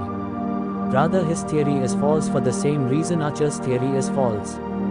Gupta neither shows comets named Brihaspati, Jupiter and Sanishchara, Saturn, near Vishakha for his proposed year of the Mahabharata war 1952 BC, nor any of the other comets with familiar names of planets he refers to. Gupta interprets some observations as planets and claims that Saturn was near Rohini. However, Voyager 4.5 simulation shows that Saturn is nowhere close to Rohini and is rather 5 nakshatras away, between Purva and Uttara Bhadrapada, from Rohini, during his proposed year of 1952 BC. He claims Mars going retrograde near Anuradha, Jyeshtha. However, Voyager 4.5 shows that Mars did not go retrograde anywhere close to Anuradha, Jyeshtha. Gupta proposed the 17th of October 1952 BC as the first day of the Mahabharata war. Mars went retrograde near Ashlesha Punarvasu, a year before his proposed date of the Mahabharata war, and again went retrograde 1 year after his proposed date of the Mahabharata war, this time near Purva Falguni. I will now turn to corroboration of specific observations with my theory and my proposed timing of the Mahabharata war. As I wrote earlier, Jupiter, Saturn and Mars are plenty bright and distinctly visible planets, and I did not think much about the words Prajvalita and Prajvalita Ghora. However, once I explained these observations as retrograde motions of Jupiter, Saturn and Mars, it dawned upon me that Mahabharata observations might be more accurate and precise than I had thought. In the absence of theory of comets by Achar and Gupta, I would have easily missed significance of specific descriptions Prajvalita, Ghora of planets. Prajvalita could be translated as begin to blaze, flame forth, burst into flames or burns, shines brightly. Ghora could be translated as dreary, horrible, dreadful, awful, frightful, scary or terrific. Jupiter and Saturn are described as shining brightly and settled near Vishakha for a year before the Mahabharata war. Keep in mind that the brighter the object appears, the lower the value of its magnitude. Saturn had magnitude of 1.1 on the 16th of October 5562 BC, 1 year before the war. Its brightness increased and was as high as 0.6 during latter half of January 5561 BC. Saturn had magnitude brightness of 1.0 on the first day of war, the 16th of October 5561 BC. Jupiter had magnitude of -1.8 1 year before the war, became brighter, magnitude equals -2.7 during April-May 5561 BC and dimmed back to -1.9 by the first day of war. Mars, as described as settled between Chitra and Swati, began moving in a Pasavya abnormal, unusual direction, shined brightly and would have been perceived as shining with dreadful appearance. Mars, along with Saturn, are considered planets with evil influences in our times, and that may be the case in Mahabharata times.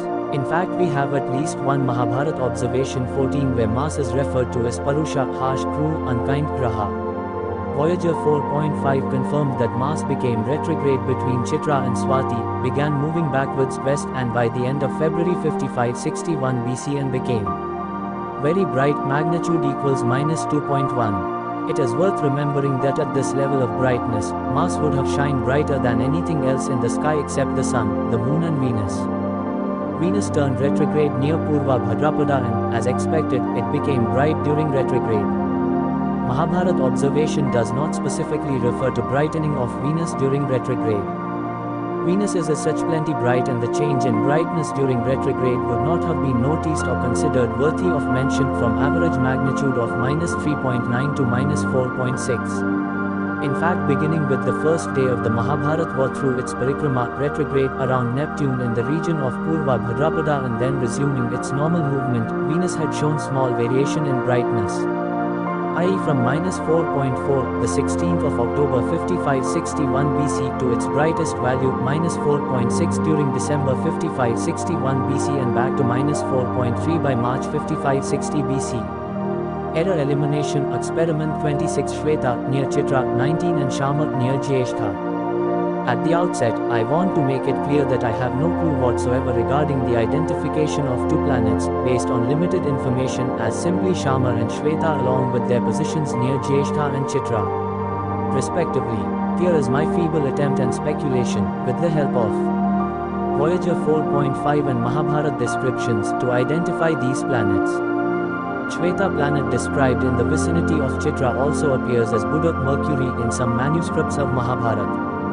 Voyager simulation shows that Saturn, after staying in the region of Chitra Uttara Falguni for a long period, approached Chitra around the first day of Mahabharata war. I speculated that this Shweta planet could be Saturn. Saturn was approaching Chitra, Ra equals 6h 42 minutes, and was very close to Chitra, Saturn Ra equals 6h 26 minutes on the first day of war, the 16th of October 5561 BC. Why Saturn would be called Shweta is beyond me. I present this observation of Saturn near Chitra to document one of my feeble attempts to corroborate Mahabharata observation of Shweta near Chitra. Shama planet, whatever that means, is also described as shining brightly and in the vicinity of Jyeshtha. Observation refers to a planet near Jyeshtha, however the Mahabharata text does not specify its identity other than referring to it by an adjective, Shama. This Shima planet also appears as Shweta in some manuscripts of Mahabharata, not to confuse with another observation, which also refers to a planet as Shweta. Not surprisingly, Mahabharata researchers had field day with this observation. Researchers have spent time interpreting Shama or Shweta to mean a specific planet. To me, any planet will do if one can be found in the position as described by the Mahabharata text, provided all other observations can be corroborated. I could not find any planet near Jyeshtha, at least not on the first day of war. My speculative hunch is that the description is of Jupiter, based on the fact that it was also described as Shweta, but also Prajwalita, smoky, Sadhuma, and fiery, Sahapavaka, and in the vicinity of Jyeshtha, Nakshatra of Indra. The only planet that went retrograde near Jyeshtha during my proposed timeline for the Mahabharata war was Jupiter. Beginning December 5563 BC, 2 years before the Mahabharata war through July 5562 BC, Jupiter was in the vicinity of Jyeshtha, went retrograde near Jyeshtha, and attained magnitude as bright as -2.6. It is important to remember that Jupiter is plenty bright, -1.8 to -1.9 even when it is not retrograde. Once I speculated that this Shweta, Shama Graha near Jyeshtha could be Jupiter, I thought of revisiting Mahabharata observation, Shweta near Chitra. This latter observation appears as Buddha near Chitra in some manuscripts of Mahabharata. Mercury, Buddha, Venus and Jupiter can be identified with the objective, Shweta, because of their brightness and visual appearance to the naked eye. Mars appears as red and Saturn, at least to me, appears as red to yellowish brown. I wanted to test the possibility of Mercury would up near Chitra. And Voyager 4.5 simulation suggested a corroborative scenario for the 22nd of July 5562 BC, after sunset. Similar scenario also existed for 2nd September 5562 BC, before sunrise, and for the 22nd of July 5561 BC, after sunset. Venus was near Chitra on the 12th of July 5561 BC, after sunset, or on the 23rd of September 5562 BC, before sunrise. I have presented multiple scenarios to emphasize the point that unless we have additional information, we should consider the identification and consequently corroboration of the planets described in these Mahabharata observations as unresolved. Error elimination. Experiment 27. Comet attacking Pushya. The Mahabharata text has two instances of observations related to a fearsome comet. One observation states that great fierce comet has settled near Pushya, and another observation states that the spread of the comet is settled near Pushya. There are numerous comets and their visibility from the Earth depends on their proximity to the Earth during their visit to the inner portion of the solar system. Comets with well-known orbits that have orbital period of less than 200 years are called short-period comets. As of 2008 AD, less than 200 short-period comets are known. Mahabharata observation does not specify additional information, other than stating that the comet and or spread of the comet were settled near Pushya. This information is not sufficient to identify a comet from the known comets today. I ran a simulation with step change of a day, using DVA by locking the position of Pushya and observing the view of the sky near Pushya for a period of 2 years before and after 5561 BC. No specific comet appeared and or settled near Pushya, an observation that would corroborate Mahabharata description. Vartik interpreted Mahabharata observations as referring to Halley's comet, performed calculations based on orbital period of Halley's comet and inferred that Halley's comet must have been seen during the war. Voyager simulation shows that this is not the case.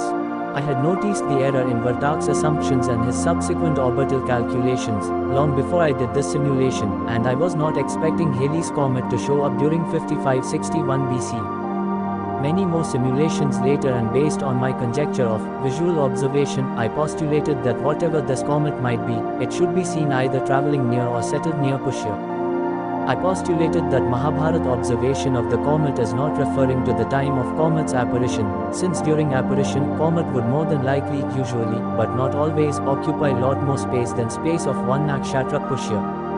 In addition, a comet would travel through multiple nakshatra space within a span of few days, and thus specific reference to Pushya would be meaningless and cannot be corroborated. This postulate turned out to be a useful one and led me to design another experiment. I activated the settings for all known short-period comets known to NASA, and with the help of DVA began noticing moving stellar objects, comets, in the vicinity of Pushya. Lo and behold, I found Halley's comet in the vicinity of Pushya. Halley's comet stayed in the vicinity of Pushya until it was ready for its next apparition. In fact, it is during the apparition that the Halley's comet started moving away from Pushya. It did not take me long to appreciate the meaning of Mahabharata observation, assuming of course the comet referred to in the Mahabharata text is indeed Halley's comet. Mahabharata text is stating that a fearsome comet is not in its apparition and thus rather settled near Pushya, and comet that is not in apparition can be visualized as one whose spread has collapsed on itself. Halley's comet has orbital period of 75 years, and at apparition it remains visible for few weeks, months at most. Thus my interpretation appears trivial at first glance, since one would wonder what would be the purpose of Mahabharata author in stating such a phenomenon of non-apparition, which is the reality for some 75 years out of orbital period of 75.3 years. The objection raised is entirely valid. On the other hand, while trivial, this interpretation of mine corroborates Mahabharata observations, and corroboration is easy to demonstrate using DVA with step function of 1 here. Voyager simulation shows Halley's comet in its non-apparition state and in the vicinity of Pushya for 99% of its orbital period, and goes away from Pushya only during apparition. My explanation requires two distinct assumptions: one, ability to see objects far Smaller and distant in the sky, the ability is such already assumed during the discussion of Uranus, Neptune and Pluto, two ancient astronomical tradition of meticulous observations and their documentation, the assumption already corroborated by fall of Abhijit. Implications, planetary and cometary evidence. I began with the ambitious plan of testing some 110 instances within the epoch of Arundhuti for the year of Mahabharat war.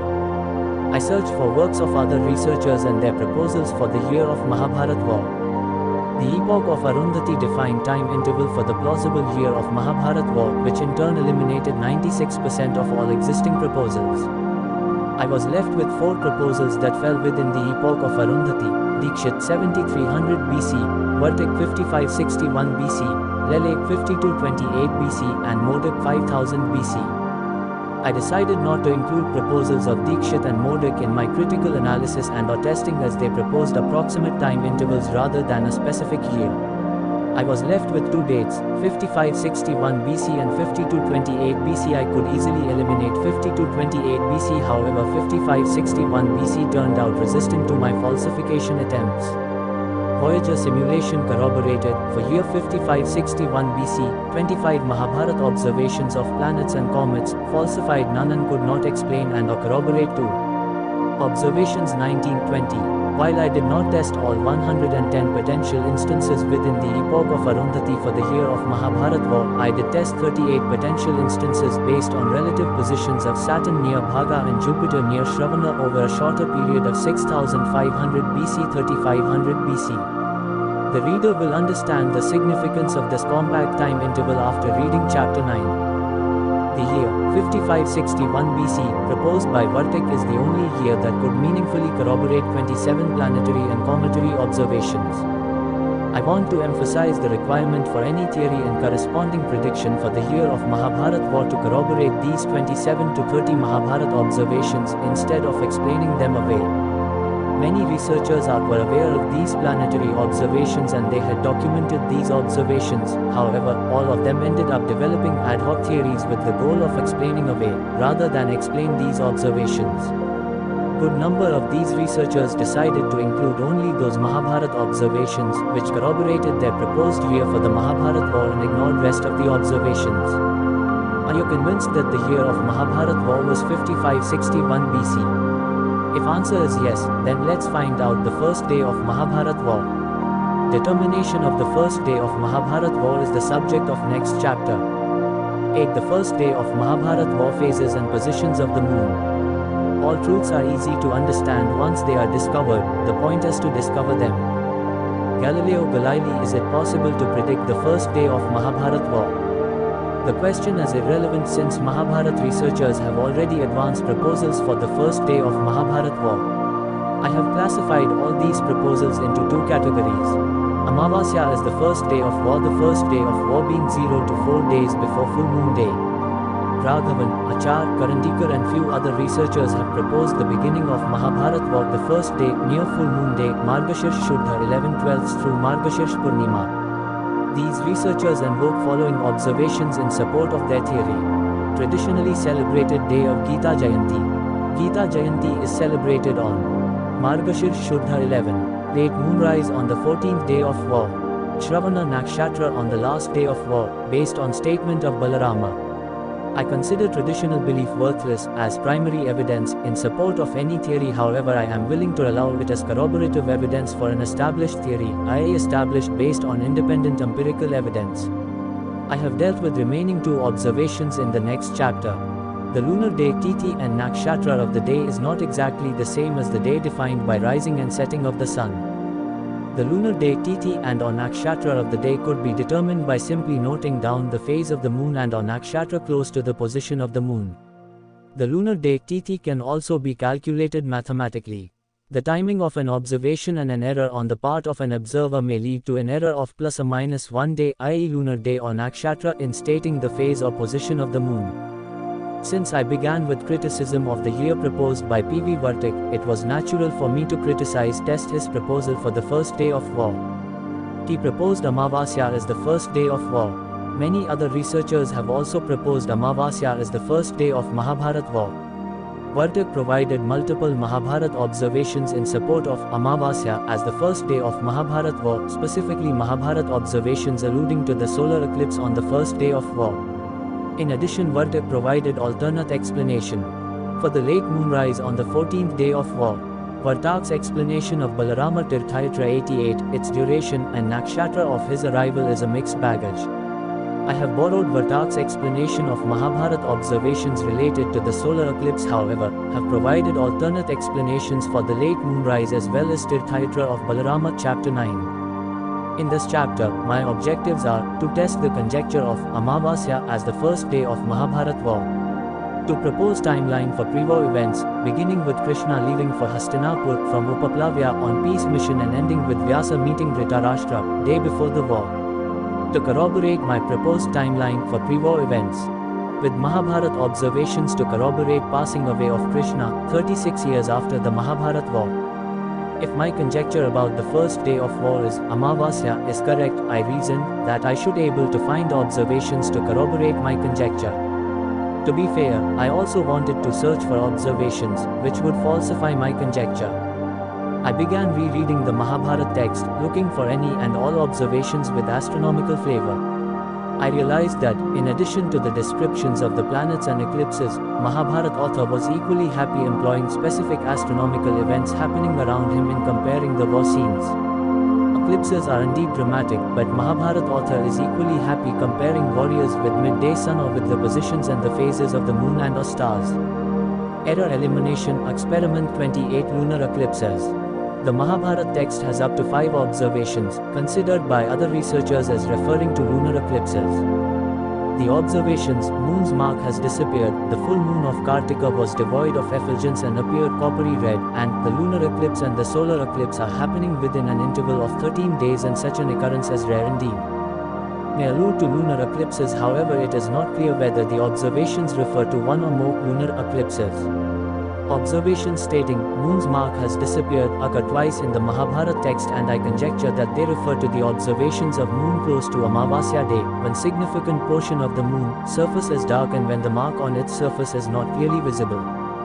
I ran Voyager 4.5 conjunction search as well as simulations for lunar months, specifically full moon days of Ashwin through Porsha in 5561 BC. Conjunction search showed a possible lunar eclipse on Kartika full moon, with separation angle of 2.726 degrees at 9:58 pm on September 30, 5561 BC. Another lunar eclipse was shown on the 30th of October 5561 BC, with separation angle of 0.127 degrees at 12:19 pm. I request experts to determine its separation angle of 2.726 degrees. For the conjunction of the 30th of September qualifies as lunar eclipse, and, assuming an affirmative answer, also to determine the type of lunar eclipse. The time of the second eclipse, the lunar eclipse of October 30th, is around noon, and thus the eclipse would not have been visible at Kurukshetra, Delhi. Voyager simulation, however, showed that the moon, still eclipsed, was above the horizon at 7 pm, and Mahabharata observer would have seen eclipsed moon for at least 90 minutes, albeit in final stages of the eclipse, before the moon became free from the earth's shadow. Description of the full moon on Kartika Purnima is generic enough and cannot be used as decisive description of the lunar eclipse. On the other hand, if someone confirms this lunar eclipse Kartika Purnima by other means, the Mahabharata description could be used to corroborate such an instance. The reader should keep in mind that when the moon does not enter into the umbra, the darkest part of the earth's shadow, it does not darken completely and we get a partial eclipse.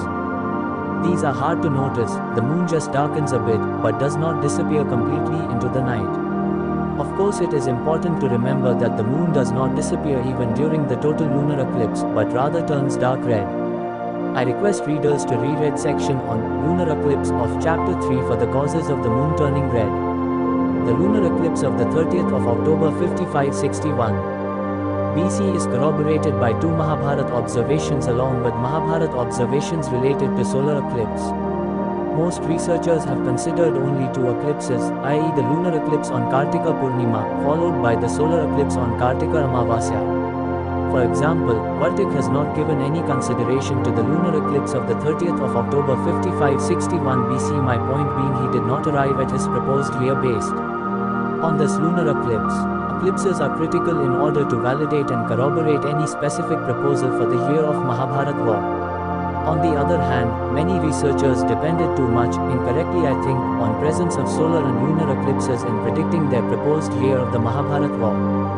Error elimination experiment 29. Two eclipses separated by only 13 days. Many researchers have voiced their frustration with the Mahabharata reference of either Amavasya occurring within 13 days or the lunar and the solar eclipses occurring on the same day. The frustration and confusion is caused by existence of multiple versions due to transcription and transliteration errors for this. Reference. Critical edition lists one version not employed by any past researchers which reads, Chaturdashi Panchadashi Kadachidapi Shodashim, Imam tu Nabijanami Bhutapurva Trayodashim, and when this version is combined with the next verse of the lunar and the solar eclipses separated by only 13 days, the translation and interpretation becomes straightforward. The time interval of 13 days is not referring to Amavasya, but rather to the time interval between the lunar and the solar eclipses. The lunar eclipse of the 30th of October is hardly in doubt, and I assert that Mahabharata observation of seeing two eclipses, the lunar and the solar eclipses, separated by only 13 days refers to the solar eclipse of the 16th of October and the lunar eclipse of the 30th of October.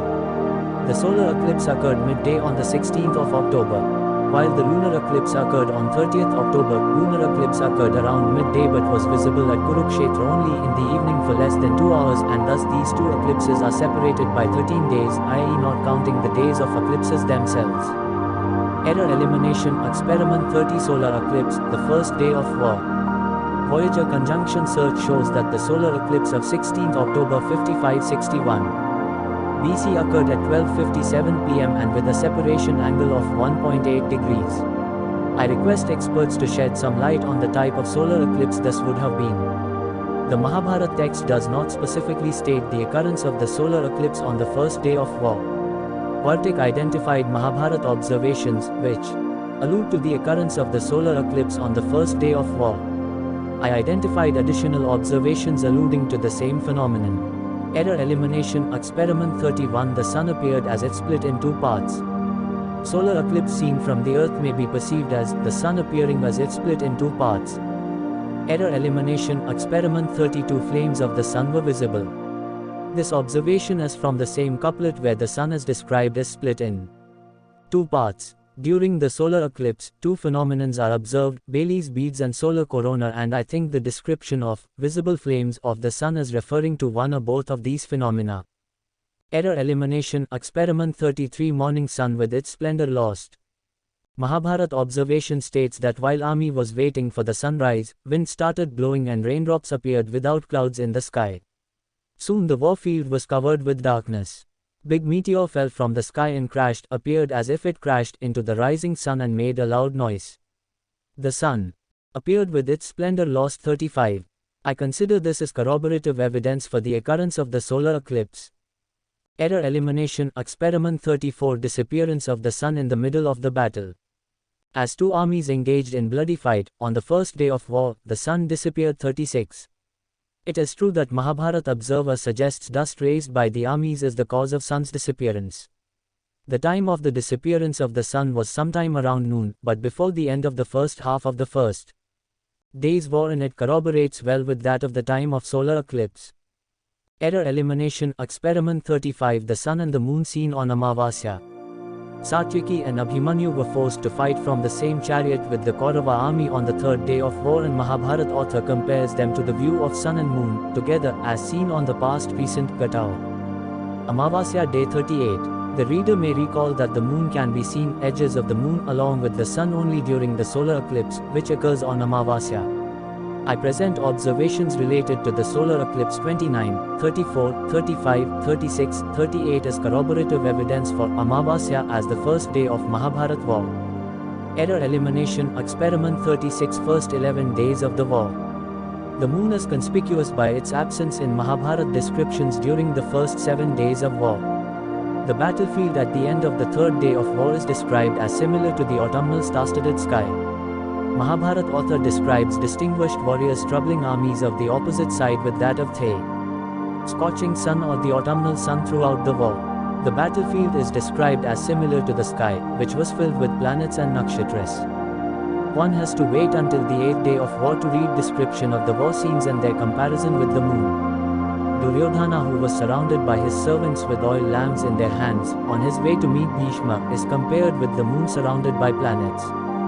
The first mention of the full moon appears on the 10th day of war, where Arjuna, troubling Dushasan during the fight, is compared with angry Rahu troubling the full moon. Arjuna, sitting in his chariot and surrounded by various jewels of his chariot, on the 11th day of war, is compared with the moon surrounded by nakshatras. It appears that both parties engaged themselves in a fight on any given day, either until they were severely exhausted or until severe darkness forced them to stop the fight. The fight stopped on the first day of war with the sunset, and the darkness was such that it was impossible to decipher anything. The fight continued for some time after the sunset on the 6th day of war. The fight continued into the night on the 8th day of war until fighters on both sides were utterly exhausted and until leaders of both sides ordered to stop the fight, when some fighters had run away from the battlefield and many others were feeling sleepy and could not see each other. The fierce fight began when the sun was ready to set on the western horizon, on the 9th day of war. The sun set while Bhishma was fiercely killing the Pandava army, and the entire army, utterly exhausted, was hoping for the fight to cease. It is not clear if fight indeed stopped at this time, for all Sanjay tells Dhritarashtra is that he did not observe the fight after this time. This then is the chronological account of the first 11 days of the war, which includes absence of moon references for the first 8 days and accounts of fighting continuing into the night with each progressing day of the war, as corroborative evidence for Amavasya as the first day of war. Error elimination experiment 37. The moon rising with its pointed ends down. The planets were described, on the 10th day of war, as circling either the sun or the moon in an abnormal direction signifying inauspicious omens, while the moon was described as rising with its pointed ends directed downwards. I could not interpret the circling of planets around either the sun or the moon. However, the rising of the moon with its pointed, non-smooth ends downward corroborates well with the rising or visible moon during Shukla Paksha of any month, i.e. bright half of the lunar month. I present this observation in support of Amavasya as the first day of war. I encourage the reader to observe the phases of the moon through both Shukla and Krishna Paksha to understand the significance of this otherwise ordinary phenomenon. I was indifferent and insensitive to changing phases and positions of moon before I began writing this book, in spite of my keen interest in visual astronomy. Mahabharata observations of moon changed my attitude towards observations of moon from ancient Indian literature. Error elimination experiment 38. The moon appearing like the full moon last 7 days of the war. The descriptions of the war scenes during the final 7 days of Mahabharata war are rich in full moon analogies, i.e. analogies of the sky with the full moon in it. The reader may find it useful to recall that during few days preceding and following the full moon day, the moon's surface facing the earth is 90% plus illuminated, and thus an observer from the earth would visualize the moon as full moon during this period. There are 5 distinct observations of the moon during these 7 days that provide corroborative support for the conjecture of Kartika Amavasya as the first day of the war, and therefore I treat them separately. The remaining observations are equally critical and form a common theme of the full moon during the latter half of the war. The face of King Nil, killed by Ashwadhama on the 12th day of war, is compared with the full moon, and so is the face of fallen Abhimanyu on the 13th day of war. This observation also provides another peculiar analogy. The scene is described as if the moon had eclipsed. Voyager simulation shows that the moon was near the node Rahu on the 13th day of the war. Voyager conjunction search also confirmed the lunar eclipse 2 days after the fall of Abhimanyu. The battlefield with fallen Abhimanyu is compared with the star-studded sky along with the full moon. Description of the battlefield on the 16th day of war compares faces of fallen heroes with the full moon, and compares the faces of kings fallen on the warfield with that of the full moon. Faces of fallen kings are compared with lotuses and other flowers, and also with the sky filled with the stars of the Sharad season. Bhima killed Vivitsu on the 17th day of war, and the face of fallen Vivitsu is compared with the full moon. Arjuna killed another distinct warrior on the 17th day of war, and the face of this warrior is compared with the full moon. The canopy of Karna's chariot is compared with the full moon, and so is Bhima surrounded by his enemies. The face of Karna, fallen on the ground, is compared with the midday sun of Sharad season and also with the full moon. Arjuna killed many warriors of the Kauravas and generated a pile of their faces on the ground, and these faces appeared like the full moon. The fallen faces on the battlefield, which had appearance of the full moon, also appeared similar to the stars spread in the sky. Duryodhana was standing in the middle of the battlefield, surrounded by his bodyguards on the last day of the war, and canopy of his chariot appeared similar to the full moon. Duryodhana, fallen on the battlefield and surrounded by dust, is compared with the full moon surrounded by ring of darkness. Gandhari and other royal women visited the battlefield a day after the war was over. Gandhari compares faces of fallen Shalya and Balik Kang with the full moon. The fight continued throughout the night at the end of the 14th day of the war. The fight also continued into the night on the 18th and the last day of war. I present these Mahabharata observations and their comparison with that of the full moon during last the 7 days of war as corroborative evidence in support of Amavasya as the first day of war. Error elimination experiment 39 The full moon near Kritika. I had predicted additional observations and the potential nature of these observations when I first proposed my theory. Of course, I could not say if such observations existed in the Mahabharata text, however, what I did say is that if new observations were discovered, my theory and theories of others must be able to corroborate them. I meant, by additional observations, those observations existing in the Mahabharata text but not evaluated are employed by past researchers in determining the year of Mahabharata war. While I had to depend on Mahabharata author for recording additional Mahabharata observations, I felt confident that if additional observations were found, they would corroborate my theory of visual observations. I have shown, in this chapter, newly identified observations to be consistent with the idea of Mahabharata war beginning on Amavasya. P.V. Vartik has mentioned some, but not all, of the observations presented by me in Error Elimination Experiment 38. I was not expecting specific observations, specific enough to provide high degree of testability and falsifiability. I was pleasantly surprised to discover observations discussed in Error Elimination Experiments 35, 36, 37 and 38. The reader would then understand my joy when I came across the observation of the full moon near Kritika on the 12th day of war.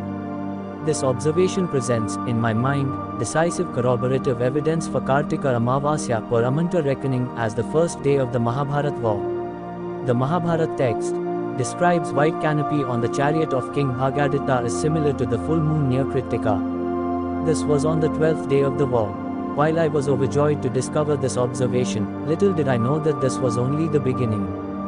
Error Elimination Experiment 40 The moon between two Vishakhas.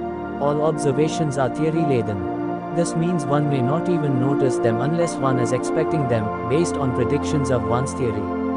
It also means that the theory determines the interpretation of an observation or the specifics of an observation one should be looking for. After I stumbled into the full moon near Kritika observation, I ran the simulation for the position of the moon for each day of the war, beginning with the first day, my proposed date, and noted down nakshatras in the vicinity of the moon. I had these descriptions in the back of my mind as I reread the Mahabharata text beginning with the first day of war. The partial outcome of this exploration is summarized under descriptions of the moon and the duration of the fight through 18 days of the war. Error Elimination Experiments 35 to 38. These observations of the moon point to Amavasya as the first day of war.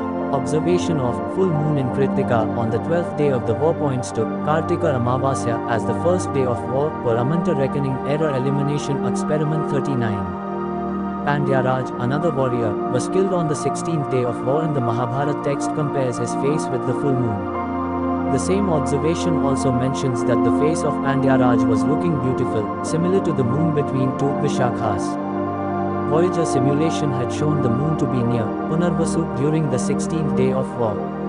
I had employed star Pollux as Yogatara for Punarvasu, which is next to another star Castor, and I knew that Pollux and Castor together represented two Punarvasus. I wondered if Mahabharata author would have referred to Pollux and Castor as two Vishakhas.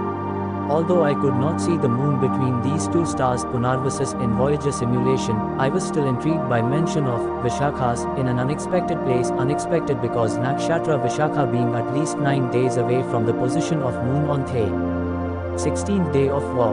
I began reading literature on identification of specific stars with nakshatras and found that Nakshatra Vishakha is described with 2 stars and Punarvasu is described sometime with 2 stars and at other times with 4 stars. When Punarvasis are described as made up of 4 stars, the nakshatra include 2 stars on each side of the ecliptic.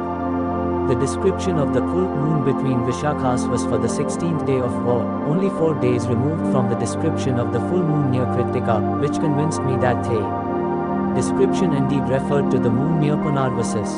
However, since nakshatra, Vishakha, also existed among the list of nakshatras and was identified with 2 stars, I did not want to interpret this observation as referring to the full moon near Punarvasis. I still want to state my suspicion.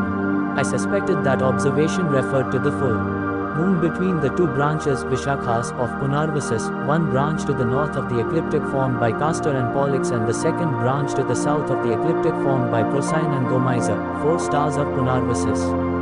The full moon was indeed between these 2 branches of Punarvasis on the 16th day of war. I request readers to bring it to my attention if they come across references within ancient Indian literature referring to 2 branches Vishakhas of Punarvasis.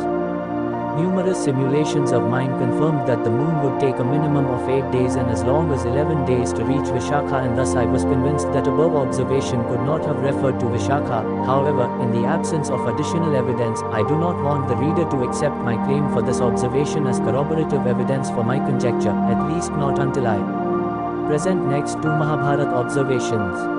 Moon would be indeed near Vishakha for the year proposed by Raghavan Achar on the 16th day of the war. However, the day was less than 4 days removed from the day of Amavasya, 30% illumination, and thus the observation cannot be corroborated with full moon description of the Mahabharata text. Theory and proposed date of Raghavan Achar has been falsified by every single observation except Saturn near Rohini and comet near Pushyut discussed in this book. Although Raghavan or Achar have not claimed it, they would have been justified in claiming this observation of moon between Vishakhas as corroborating their timeline. On the other hand, mention of the full moon is problematic for their timeline.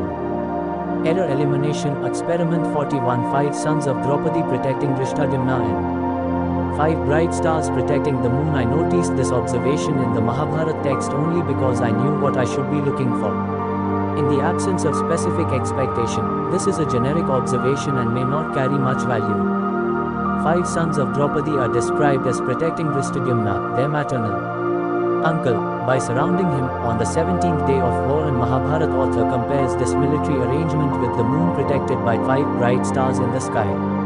I conjecture that the 5 bright stars referring to 5 sons of Draupadi protecting Drishtadimna are 4 stars of Punarvasu, Pollux, Castor to the north and Procyon, Gomaiza to the south along with Alhena to the west. The full moon is to the east of these stars and can be visualized as protected by these 5 stars.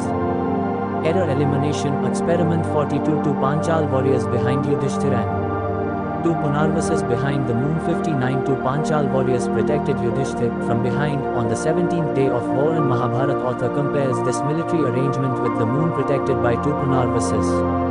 This observation is another distinct observation that corroborates the position of moon on the 17th day of war, but also Kartika Amavasya as the first day of war. The observations error elimination experiments 41 and 42 corroborate well with identification of Vishakha's error elimination experiment 40 with that of Punarvasu. The observation of full moon near Kritika error elimination experiment 39 provides corroborative support to such a conjecture. I do not deny the possibility that Mahabharata author might have simply used the analogy of full moon between Vishakhas without any intent of comparing it with actual situation in the sky. Error elimination experiment 43 Yudhishthir free from misery and the moon free from Rahu. Yudhishthir was injured on the battlefield on the 17th day of war and his protectors removed him from the battlefield. Expert medical practitioners removed the arrows from Yudhishthir's body and in no time Yudhishthir was back on the battlefield. Mahabharata author compares the return of joyous Yudhishthir, free from misery, with the full moon freed from the torture of Rahu, i.e. the full moon coming out of the lunar eclipse. Mahabharata observer could witness the lunar eclipse on the 15th day of the war for some 90 minutes after the sunset. Although 90 minutes is sufficiently long time interval to notice an eclipse, it is also important to remember that objects below and close to the horizon can be seen due to refraction of light. Problem of pre-war timeline. The problems posed by observations related to the timeline before the war and leading to the first day of war have implications for adjusting the timeline of events before the war, but does not affect either the first day and the year of the war or the timeline of events after the war.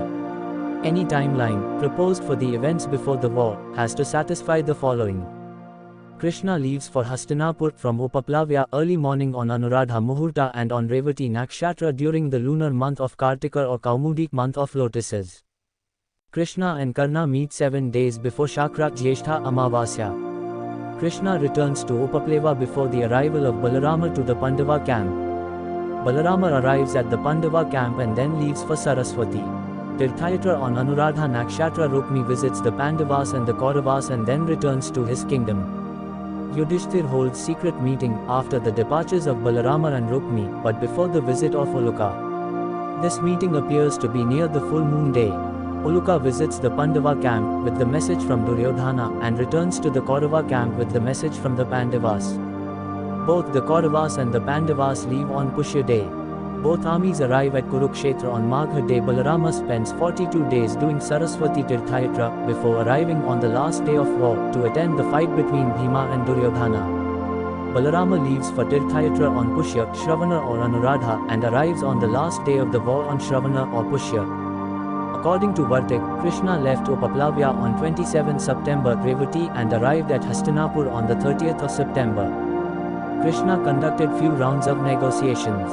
Duryodhana asked his fellow kings to leave for Kurukshetra on Pushya, while Krishna was still in Hastinapur. Krishna met with Karna on 9th October Uttara Falguni, 7 to 8 days before Jyeshtha Amavasya, and left for Upaplavya on the same day. Krishna requests Karna to tell Bhishma and Drona of his intention to begin the preparations for the war or the war in 7 days, i.e. on the 16th of October, the day of Amavasya. There are numerous pre-war Mahabharata observations that directly contradict compressed timeline of 7 days between Krishna-Karna meeting and the first day of war proposed by Vartik. They are Balarama meeting with the Pandavas and Krishna upon Krishna's return from Hastinapur and then travelling around Saraswati for 42 days before returning on the last day of war to witness the duel between Bhima and Duryodhana.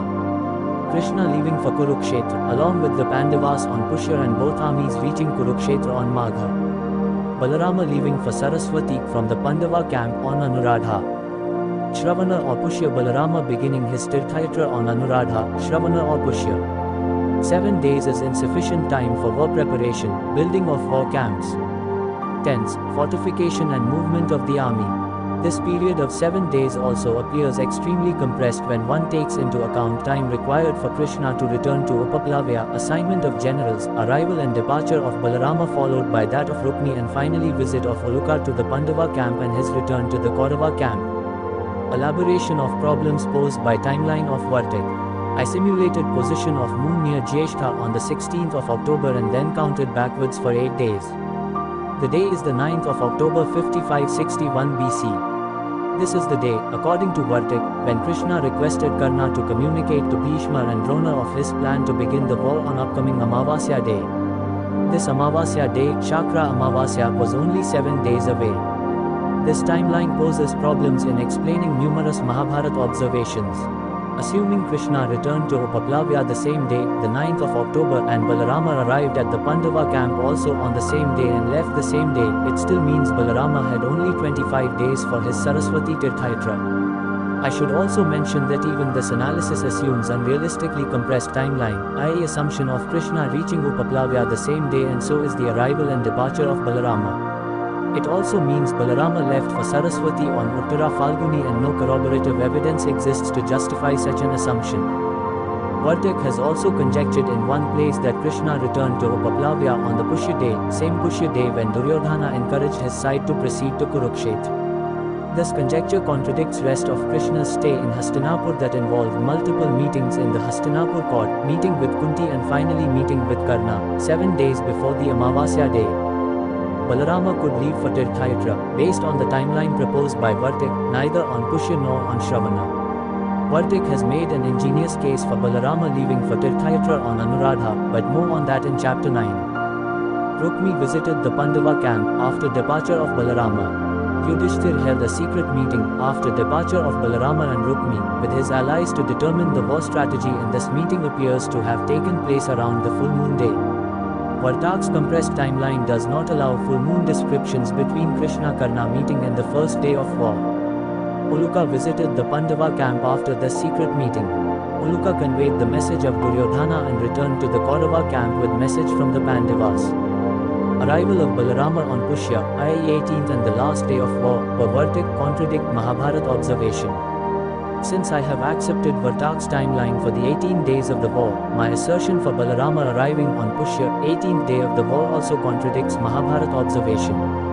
I have dealt with this issue in chapter 9. Neither army has time to leave for Kurukshetra on Pushya and arrive at Magha per Vartak's timeline. Beginning with the 9th of October, the moon is in Uttara Falguni, Asta, Chitra, Swati, Vishakha, Anuradha, Jyeshtha, Mular and Purvashadha, leading to the first day of Mahabharata war per the timeline proposed by Vartik. Neither Pushya nor Magha nakshatras appear during the 7 days between Krishna-Karna dialogue and the first day of war per Vartak's timeline. Udyoga Pava contains elaborate descriptions of war preparation and movement of army. Time interval of 7 days is too compressed to allow for these activities. Error elimination experiment 44 insertion of an additional month between Krishna-Karna dialogue and the first day of war. I conjecture that a period of not only 7 days but also a lunar month in addition to 7 days passed between Krishna-Karna dialogue and the first day of Mahabharata war. Krishna left Upaplavya, per this proposal of mine, on the morning of the 31st of August 5561 BC, reached Hastinapur on the 2nd to the 3rd of September and stayed at Vidura's house. Duryodhana encouraged his fellow kings to leave for Kurukshetra on the 7th to the 8th of September. The day was Pushya. Krishna-Karna dialogue occurred on the 9th to the 10th of September, some 7 to 8 days before Shakra Amavasya. The war preparations at Kurukshetra began on the 17th to the 18th of September on Shakra Jyeshtha Amavasya. Balarama arrived at the Pandava camp sometime between 9 and the 17th of September and left the Pandava camp on the 17th of September on Anuradha Matri Nakshatra and began Saraswati Tirthayatra around the 21st of September on Shravana Nakshatra. Balarama subsequently arrived on the last day of the war, on the 2nd of November and on Pushya Nakshatra after travelling along Saraswati for 42 days. This modified timeline also provides sufficient time interval, albeit still compressed, for the war preparation and movement of the armies on both sides. I have noted down the Nakshatra when Balarama began his Tirthayatra, and there is no Mahabharata reference that supports my conjecture of Balarama beginning his Tirthayatra on Shravana Nakshatra. My conjecture for the period of a lunar month plus 7 days is ad hoc and has no corroborative support of specific Mahabharata observation. However, I want readers and researchers to judge the merit of my conjecture based on its ability to explain numerous Mahabharata observations prior to the war. Error elimination experiment 45 Ujit vs Yojant. Numerous researchers, e.g. Vartik, have taken Krishna's statement as referring to the beginning of War 73. I interpret Krishna's statement as referring to war preparation and planning, and not referring to the beginning of war itself. I translate Yojant of critical edition as plan or prepare for the war rather than engage in the war 73. Some researchers, Raghavan, Achar, Holi, have interpreted Krishna's statement as referring to worship, yajant, of weapons, Lohabihar ritual before the war, and I consider their explanation as equally valid. Error elimination experiment 46 Jyeshtha Shakra Amavasya 73. Once I modified the timeline before the war, I wondered if Amavasya of 17 to 18 September qualified as Shakra Jyeshtha Amavasya. I ran Voyager simulation and found that Amavasya day of the 17th to the 18th of September or that of the 15th to the 17th of October would qualify as Jyeshtha Amavasya based on visual observations of the moon. Too many Mahabharata researchers quote this reference but only to forget it altogether in their analysis. I simulated position of the moon near Jyeshtha during these two Amavasyas. Amavasya 116 September 5561 BC 9:56 pm Nakshatra Sun Ra Jyeshtha Antares 9 hours 47 minutes Sun 11 hours 2 minutes Anuradha 9 hours, 23 minute Vishakha 8 hours, 42 minute Amavasya 216 October 5561 BC 1:30 pm. Nakshatra Sun Ra Jyeshtha Antares 9 hours, 47 minutes. Sun 9 hours, 5 minutes Mula, Chola 10 hours, 29 minutes Purva Ashadha. 11 hours, 11 minute I interpret, based on Ra measurements, Amavasya of the 16th of September to be Jeshtha Amavasya. However, request readers, experts in astronomy to provide criticism of my interpretation. I also want to point out that Amavasya of the 16th of September, based on relative position of Sun and Vishakha, can also be considered Amavasya near Vishakha, whose nakshatra deity include both Indra, Chakra and Agni.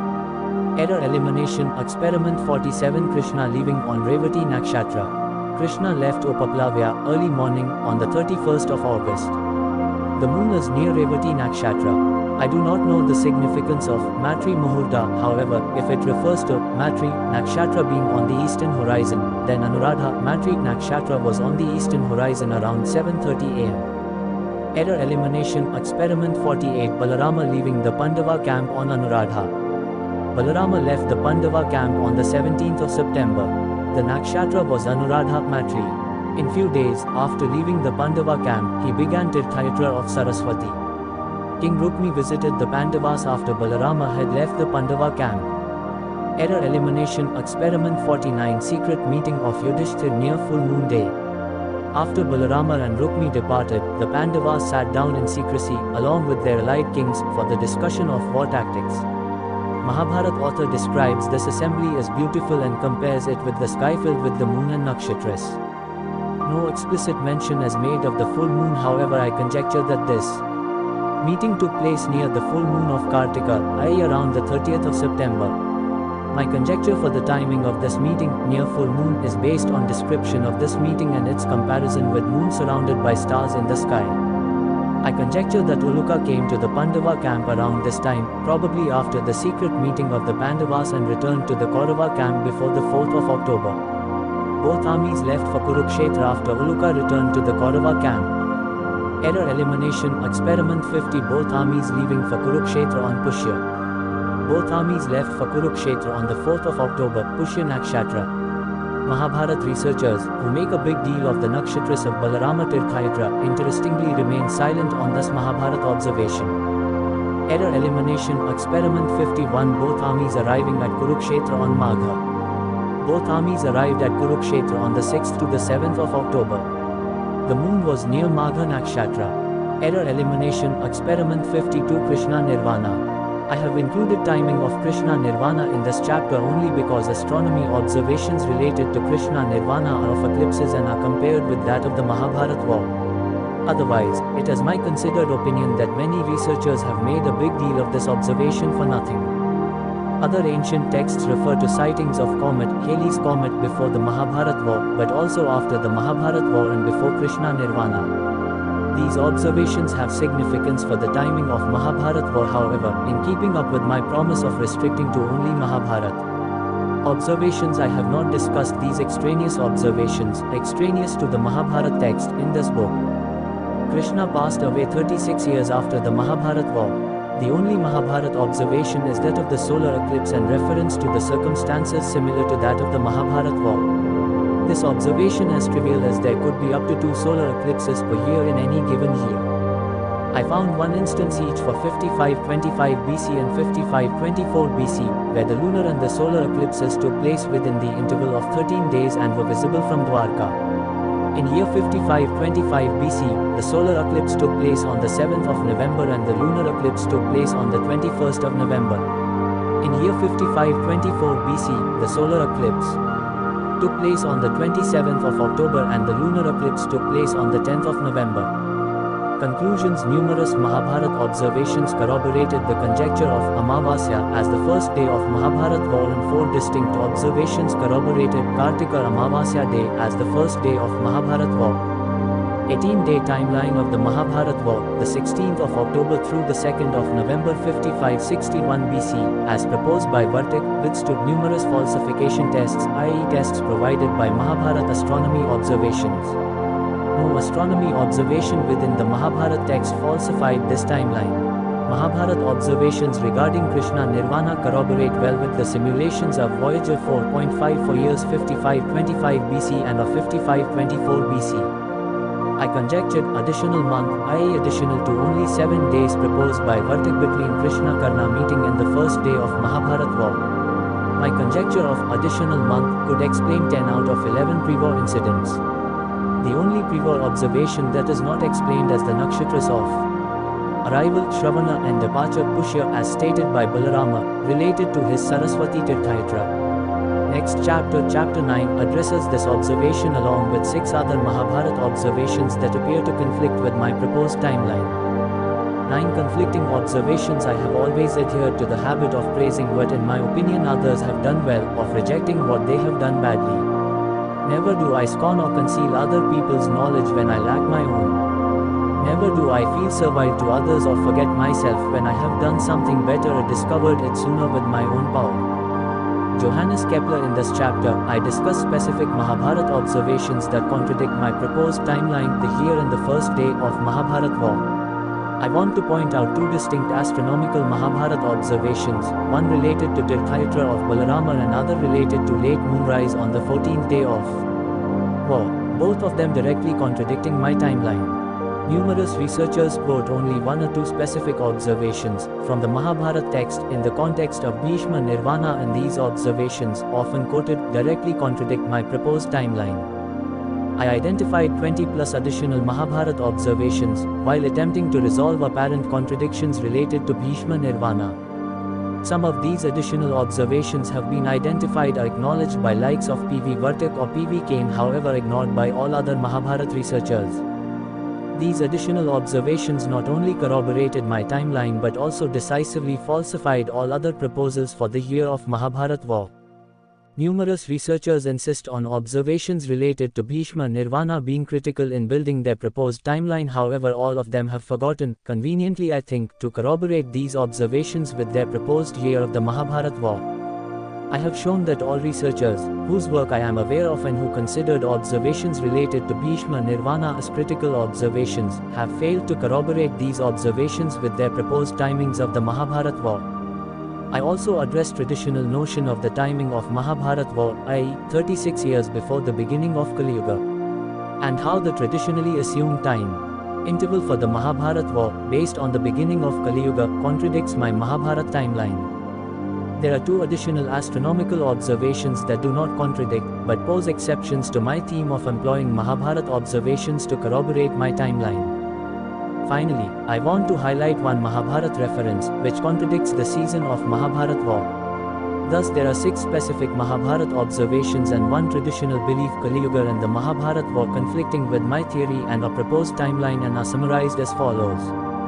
The nakshatra Pushya, when Balarama left for Tirthayatra, and the nakshatra Shravana, when he returned, after 42 days, to witness the club fight between Bhima and Duryodhana, on the last day of war. Drona Pava refers to late moonrise at the end of 14th day of war, and this phenomenon, if interpreted in certain way, directly contradicts my 18-day war timeline. Mahabharata observation records Bhishma passing away during the lunar month of Magha, and when 3/4 of the month or Paksha was still remaining, after being on the bed of arrows for 58 nights. The day of his death was the day of winter solstice. Some manuscripts contain a verse that states Bhishma passing away on Magha Shuddha Ashtami, and that the moon was near Rohini. These Mahabharata observations contradict my proposed year of the Mahabharat war. Tradition assumes 3102 BC as the beginning of Kali Yuga. Tradition also assumes that the Mahabharat war happened 36 years before the beginning of Kali Yuga. My proposed timeline of the Mahabharat war is more than 2000 years before the traditionally assumed beginning of Kali Yuga. Bhishma is compared with the full moon on the first day of war. This analogy conflicts with my timeline, since the first day of war is Amavasya, per my proposed timeline. The Mahabharata text states analogy of the solar eclipse during Bhima Duryodhana fight on the 18th and the last day of war. This day was closer to the full moon day and nowhere close to Amavasya. Thus the analogy of the solar eclipse appears to conflict with my timeline. When Krishna left for Hastinapur, the Mahabharata observation states that it was the end of Sharad season. This observation, suggesting the season when Krishna left on a peace mission, directly contradicts my timeline. The Mahabharat war took place, per my timeline, during the Sharad season. In addition, I conjectured time interval of an additional lunar month and 7 days between the first day of Mahabharata war and the end of Krishna's visit to Hastinapur, i.e. Krishna Karna meeting. Balarama Tirthayatra Krishna returned to Upaplavya from Hastinapur after a failed attempt of peace negotiations. Balarama arrived at the Pandava camp when the war preparations were underway. Balarama declared his intention not to participate in the war and decided to go on Saraswati Tirthayatra. Krishna returned to the Pandava camp after accompanying Balarama for some distance. Krishna told the Pandavas after returning from Hastinapur that the Kauravas did not listen to his advice. Krishna asked the Pandavas to proceed with him towards Kurukshetra on Pushya Nakshatra 79. Balarama left the Pandava camp along with Yadavas on Matri Anuradha Nakshatra to begin Tirthayatra of Saraswati 75. Bhoja joined Duryodhana while Yuyudhan Satyaki along with Krishna joined the Pandavas. Krishna left for Kurukshetra along with the Pandavas after departure of Balarama on Pushya. When Balarama heard the details of the Mahabharata war, he interrupted his Tirthayatra and immediately proceeded to Kurukshetra, eager to witness the fight between his two disciples, Bhima and Duryodhana. The problem of Balarama Tirthayatra, in the context of Mahabharata war, begins when Balarama states upon arrival at the site of duel between Bhima and Duryodhana, that 42 days have passed since I began the Tirthayatra of Saraswati. I left on Pushya and am returning on Shravana. The Nakshatra on the last day of war, according to my timeline, is Pushya and not Shravana. There are 6 Mahabharata statements related to the Tirthayatra of Balarama. Balarama left the Pandavas on Anuradha Nakshatra. Balarama began his Tirthayatra on Pushya. Balarama arrived on the 18th day of war and witnessed the duel between Bhima and Duryodhana. Balarama arrived on the 18th day of war and the Nakshatra was Shravana. The duration of his Tirthayatra was 42 days. Balarama was surrounded by surviving kings, and the arrangement appeared similar to the full moon surrounded by Nakshatras 153. Statements 1, 3 and 5 do not contradict my timeline. Statement 6 provides corroborative support for my assertion that the last day of war was close to the full moon day. Statements 2 and 4 directly contradict my proposed timeline. In fact, my timeline reverses the sequence of the Nakshatras, i.e. Balarama began his Tirthayatra on Shravana Nakshatra, the 21st of September, and returned on the last day of war when the moon was near Pushya, the 2nd of November, 42 days after he began his Tirthayatra. The reader may keep in mind that no Mahabharata researcher has successfully corroborated Nakshatras of arrival and departure of Balarama Tirthayatra and total duration of 42 days, without getting into serious difficulties. Error elimination experiment 53 transposing error and degrees of freedom. I ran simulation for my proposed timeline, beginning with Pushya on the 2nd of November and going backwards 42 days. The moon was near Shravana on the 21st of September. These simulations made me realize that Mahabharata reference in Shalya Power 88 was not providing 3 independent pieces of information.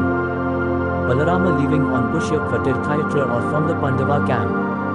Arriving on Shravana 18th and the last day of war. Total duration of Tirthayatra equals 42 days. My simulation showed that given any 2, the third automatically follows. This relation is not only valid for Pushya-Shravana combination, but practically for any 2 nakshatras separated by 13 to 14 nakshatra spaces. Diphthery proposed theory of transposition of 2 nakshatras in the fashion, Shravani Samprayotosmi Pushena Punaragata. P.V. Kane mentions this effort of diphthery in his History of Dharmashastra. My timeline would certainly agree with transposition suggested by diphthery, however I do not want to propose such a theory. My reservation is due to the fact that once one starts taking liberties with such modifications, there is no stopping and the very spirit of rationality and scientific method is undermined. I would rather be content to accept the observation as not corroborating my theory. Error elimination experiment 54 transliteration error. Samprayatosmi instead of Sampraptosmi. Vartak proposed that Samprayatosmi was a transliteration error and the correct word should have been Sampraptosmi. I searched for alternate readings within the critical edition of Mahabharata and realized that had he looked into alternate readings, he would have realized that one of the alternate readings indeed suggests Sampraptosmi. It is safe to say that he did not consult critical addition for this observation, for he goes on to suggest various ways of splitting Samprayatosmi which would lead to the meaning of arrived at instead of departed on. Fortunately, we have no need for such maneuvers to coax the desired meaning. The desired meaning is also the natural outcome if one accepts Amavasya as the first day and Margashirsha as the lunar month of Mahabharata war. I accept the alternate reading from the critical edition, and now the first part of The. Second line translates as, arrived on Pushya, as opposed to, departed on Pushya. Error elimination experiment 55 feet Samagata instead of Punaragata 88. I found one of the alternate readings for Punaragata in critical edition was Samagata. The word translates as, came to the assembly, Sama assembly, Gata returned, came to instead of, returned again, Punar again, Gata returned, came to. This modification by itself leads to only a minor change of meaning and the reader may not think much about it since the problem of arriving on two nakshatras Shravana and Pushya is hardly solved. Error elimination experiment 56 Shravana nakshatra or listening. Vartik had already solved the problem of arriving on two different nakshatras. And I restate his explanation. Narada met Balarama on the bank of Saraswati and curious Balarama expressed his desire to hear Shravane details of the war. When he heard Shravane of the impending fight between Bhima and Duryodhana, he left Tirthayatra in a hurry and riding his chariot, arrived at the assembly of surviving warriors to witness the fight. Kurukshetra, the site of Mahabharata war was located between Saraswati and Drishtavati. The Mahabharata observation can be retranslated as follows. It has been 42 days since Balarama began Tirthayatra of Saraswati. I am arriving at the assembly of kings on Pushya Nakshatra after listening details of the war. I would like to point out that this translation corroborates all 6 Mahabharata statements related to the Tirthayatra of Balarama with my timeline of the Mahabharata war. Late moonrise, 14th day of the war, the Mahabharata war began, per my proposal, on Amavasya day and thus the 14th day of war would be close to the full moon day. The moon will rise on the full moon day at the time of sunset and will set around the time of sunrise next day. Voyager simulation of rising and setting of the moon on the 29th of October The 14th day of war shows that the moon rose around 6 p.m. evening of the 14th day of war just before the sunset. The moon went down the horizon around 6 a.m. morning of the 15th day of war the 30th of October. The problem Mahabharata observation describes late moonrise, which directly contradicts my proposed timeline. Ghatotkacha was killed around the midnight of the 14th day. The fight continued and the soldiers of both sides were injured by arrows and were exhausted, long before half of the night was over. Arjuna noticed this condition of the army on both sides and said to the fighting armies, "You and your animals are exhausted and are overpowered with sleep. The battlefield is covered with darkness due to enormous dust in the air. If you consider it appropriate, stop the fight and rest for a while. After the moonrise or when the moon is visible again, you may resume the fight." Both sides accepted the proposal. Warriors retired from fighting and slept for some time. After some time the moon appeared in the sky. Late moonrise on the 14th day of war necessitates that the war began around the full moon day. Raghavan, Achar and few others have attempted such proposals. All such proposals run into difficulty while corroborating observations of the night of 14th day of war and numerous additional observations. This late moonrise on the night of the 14th day of war is impossible for my proposed timeline, since the 14th day of war, per my timeline, is near the full moon day. This is then the problem of late moonrise. I have borrowed a lot from P.V. Vartik in solving this problem. However, I have proposed a different solution and have also corroborated descriptions of the moon, which in turn removed the need for additional ad hoc conjectures employed by Vartik. Error elimination experiment 57 timeline of the events 14th day of the war. The time of the appearance of the moon, either reappearance or moonrise, although approximate, can be estimated. The fight resumed sometime after moonrise when only 3 out of 15 muhurtas muhurta equals 48 minutes of the night was still remaining. Voyager simulation shows the sunrise at 6:30 am on the 15th day of war.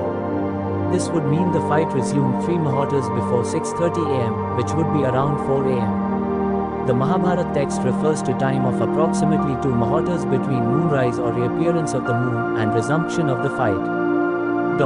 This would mean the moonrise occurred around 2 am. The Mahabharata text does not explicitly mention the time when Arjuna made the suggestion to stop the fight. After the death of Ghatotkacha, fight resumed when half of the night was already over and the fight continued until Arjuna requested both parties to stop it. assuming that the fight continued for another hour, until 1 am. The duration of sleep for the warriors could not be more than 3 hours, 1 am to 4 am. The fight resumed after the appearance of the moon or its reappearance, and continued until the sunrise, when the warriors of both sides took a short break to worship the sun. Mahabharata researchers Raghavan, Achar, Karandikar, who have included the observation of late moonrise, either to build their timeline or to explain it in an alternate fashion, have translated the observation after taking rest and becoming alert resume the fight when the moon rises. Error elimination experiment 58 description of the moon on the 14th day of war. Assuming late moonrise around 2 am, the phase of the moon is such that the moon is only 5 days away, 34% illumination from the Amavasya day. Late night moonrise is expected during the time of the lunar month close to but before Amavasya day. On the other hand, the rising moon is described as similar to the bow of Kamadev Cupid, and the moon was shining with full brightness.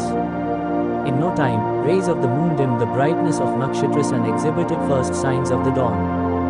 After exhibiting signs of the dawn, the moon started spreading broad light, similar to the golden rays, and began destroying the darkness. Within one muhurta, the battlefield was bright and the darkness completely vanished.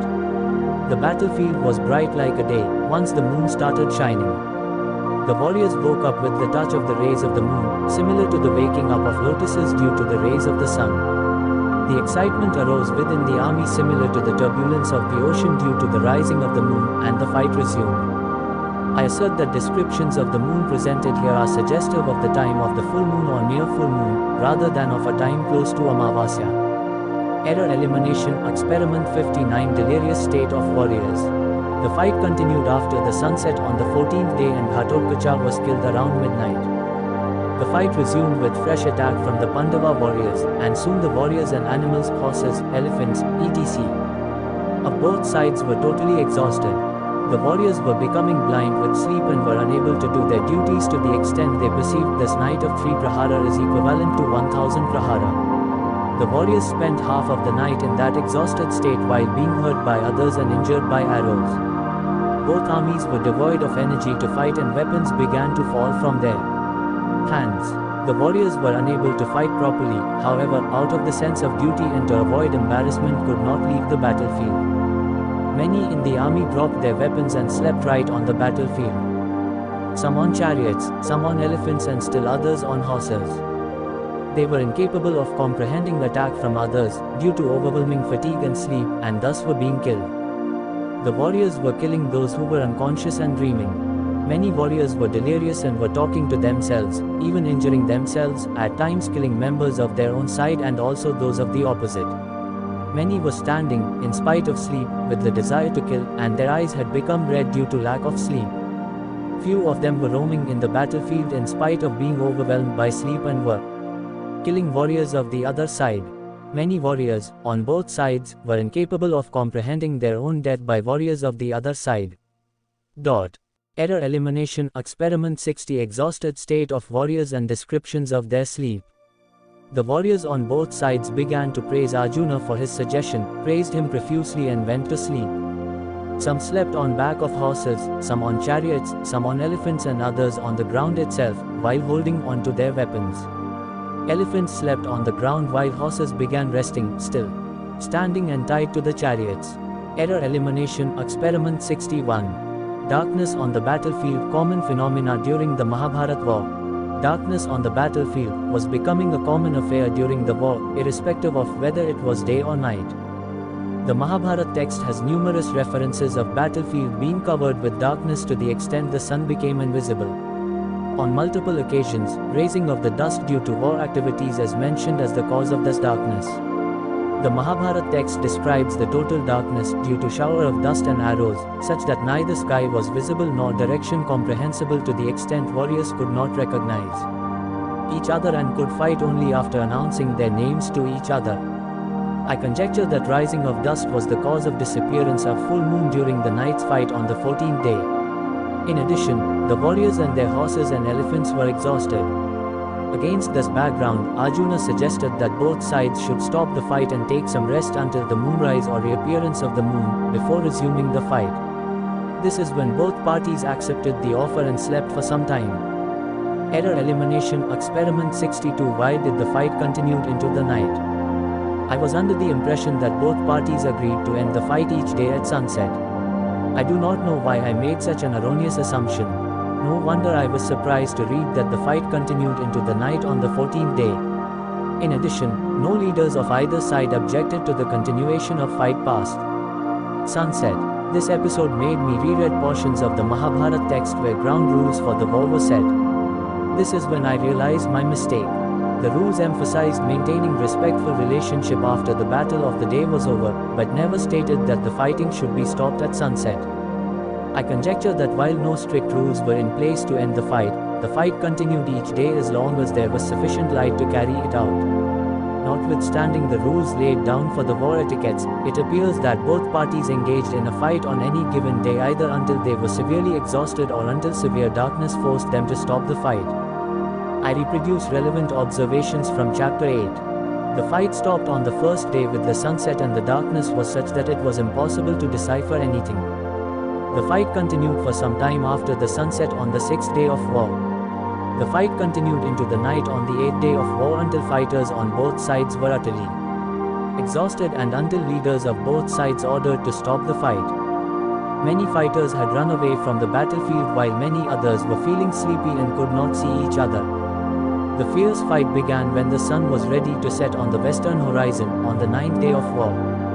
The sun set while Bhishma was fiercely killing the Pandava army and the entire army, utterly exhausted, was hoping for the fight to cease. It is not clear if fight indeed stopped at this time, for all Sanjay tells Dhritarashtra is that he did not observe the fight after this time. The Mahabharata text is not explicit on the duration of the fight for each day of the war, however it is clear that the fight continued throughout the night at the end of 14th day of war. The fight also continued into the night on the 18th and the last day of war. The Mahabharata text has no descriptions of the moon for the first 8 days of war and abundance of full moon descriptions for the last 7 days of war. These observations, when combined with many more described in this chapter, point to 14th day of the war as being close to the full moon day. Error elimination experiment 63. Reappearance of the full moon vs late moonrise. The soldiers, eyewitnesses and key warriors were exhausted, sleepy and delirious while fighting late into the night. The Mahabharata text provides graphic descriptions of this situation. Loss of visibility due to rising dust was becoming a common occurrence, leading to loss of directions, and such instances were occurring even during the day. Cessation of fight would have allowed the dust to settle, which in turn would have made the full moon, already in the sky, visible to all. I conjecture that once one of the ancient commentators of Mahabharata translated this observation of the reappearance of the moon as late moonrise, the entire episode and subsequent commentaries took a life of its own. I interpret that Pun refers to reappearance of the moon, Chandramas Udait Pun, and not referring to resumption Pun equals resume or again of the fight. My interpretation not only solves the problem of the late moonrise but also provides consistent explanation for all Mahabharata observations related to the fight, including full moonlight descriptions on the night of 14th day of war. On the other hand, what we do know is that if one insists on late moonrise interpretation, such an assumption contradicts practically all observations discussed in the context of late moonrise of the 14th day, as well as all Mahabharata observations discussed in chapter 8 and one observation of 7. Planets attacking moon of chapter 7. Bhishma Nirvana. Bhishma, the first general of the Kaurava army, fell down in the battlefield on the 10th day of war. Bhishma could control the timing of his death by employing the siddhi awarded to him. Bhishma realized that the sun was still in Dakshinayan, southward motion, which also meant improper time for one's death per the understanding of Mahabharata times. He decided to postpone his death until the sun turned northward. He chose to delay his death, while lying on the bed of arrows, until the first day of Uttarayan, beginning of northward journey of the sun along the ecliptic, i.e., either the day of winter solstice or one day after the day of winter solstice. The problem: Bhishma passed away when the sun turned northward, i.e., on the day of winter solstice or one day after the winter solstice. Bhishma says that he was lying on the bed of arrows for 58 nights and that the lunar month appeared to be month of Magha and 3/4 of either month or Paksha remained. Another Mahabharata observation states specific lunar date of Bhishma Nirvana as Magha Shuddha Ashtami and when the moon was near Rohini. The day of Bhishma Nirvana, based on 2 or 3 specific Mahabharata observations, has to satisfy the following. The day has to be not more than plus or minus 1 day from the day of winter solstice, lunar month of Magha Shuddha Ashtami, i.e. 8th day of the bright half of lunar month Magha, considering 3/4 referred to the lunar month, or Magha Shuddha 4 or Magha Krishna 4 considering 3/4 referred to the lunar Paksha. The moon near Rohini, time interval of 58 nights between fall of Bhishma in the battlefield and the day of Bhishma Nirvana. Many researchers claim above observations as critical in building their timelines. However, not a single researcher, at least among 20 works I analyzed, corroborates all 5 attributes for his proposed timeline. Error elimination, experiment 64 review, Vartik and other researchers. I begin with the solution proposed by Vartik, since I have accepted his timeline for the 18 days of Mahabharata war. Vartik proposes the 22nd of December 5561 BC as the day of Bhishma Nirvana. The day is indeed 58 days after Bhishma fell down in the battlefield, and month is lunar month of Magha, day of Shuddha Ashtami, and the moon near Rohini. Thus Vartak's proposed day for Bhishma Nirvana corroborates 4 out of 5 conditions recognized by current and past Mahabharata researchers. The only problem for this timing is that the day of winter solstice was still some 40 days away in the future, i.e. on the 30th of January 5560 BC. This is indeed a significant problem. The point of winter solstice is a movable point. This motion is extremely slow, and thus I was willing to accept a difference of plus or minus 1 day from the actual point day of winter solstice. My reading of the Mahabharata text reinforced this view further. The Mahabharata text has references which corroborate my conjecture that Mahabharata astronomers were capable of predicting the day of winter solstice with precision. I had to look for either entirely different year or entirely different explanation. I felt as if I had reached a dead end. The difference of more than 1 to 2 days was unacceptable, never mind the difference of 40 days.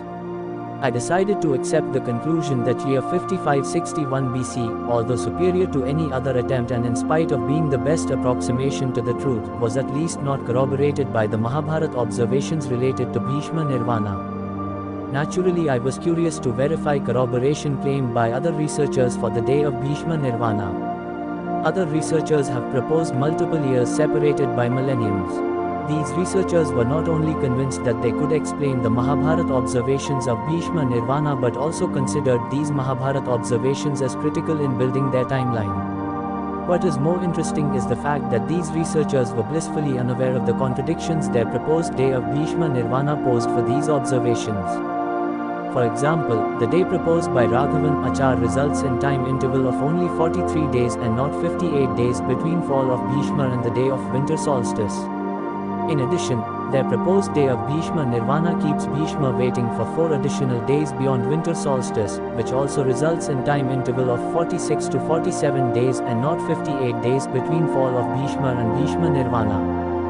The day proposed by Holi does provide interval of 58 days between Bhishma falling in the battle and the day of winter solstice, position of the moon near Rohini and the lunar month of Magha with the additional assumption of Adhika Masa.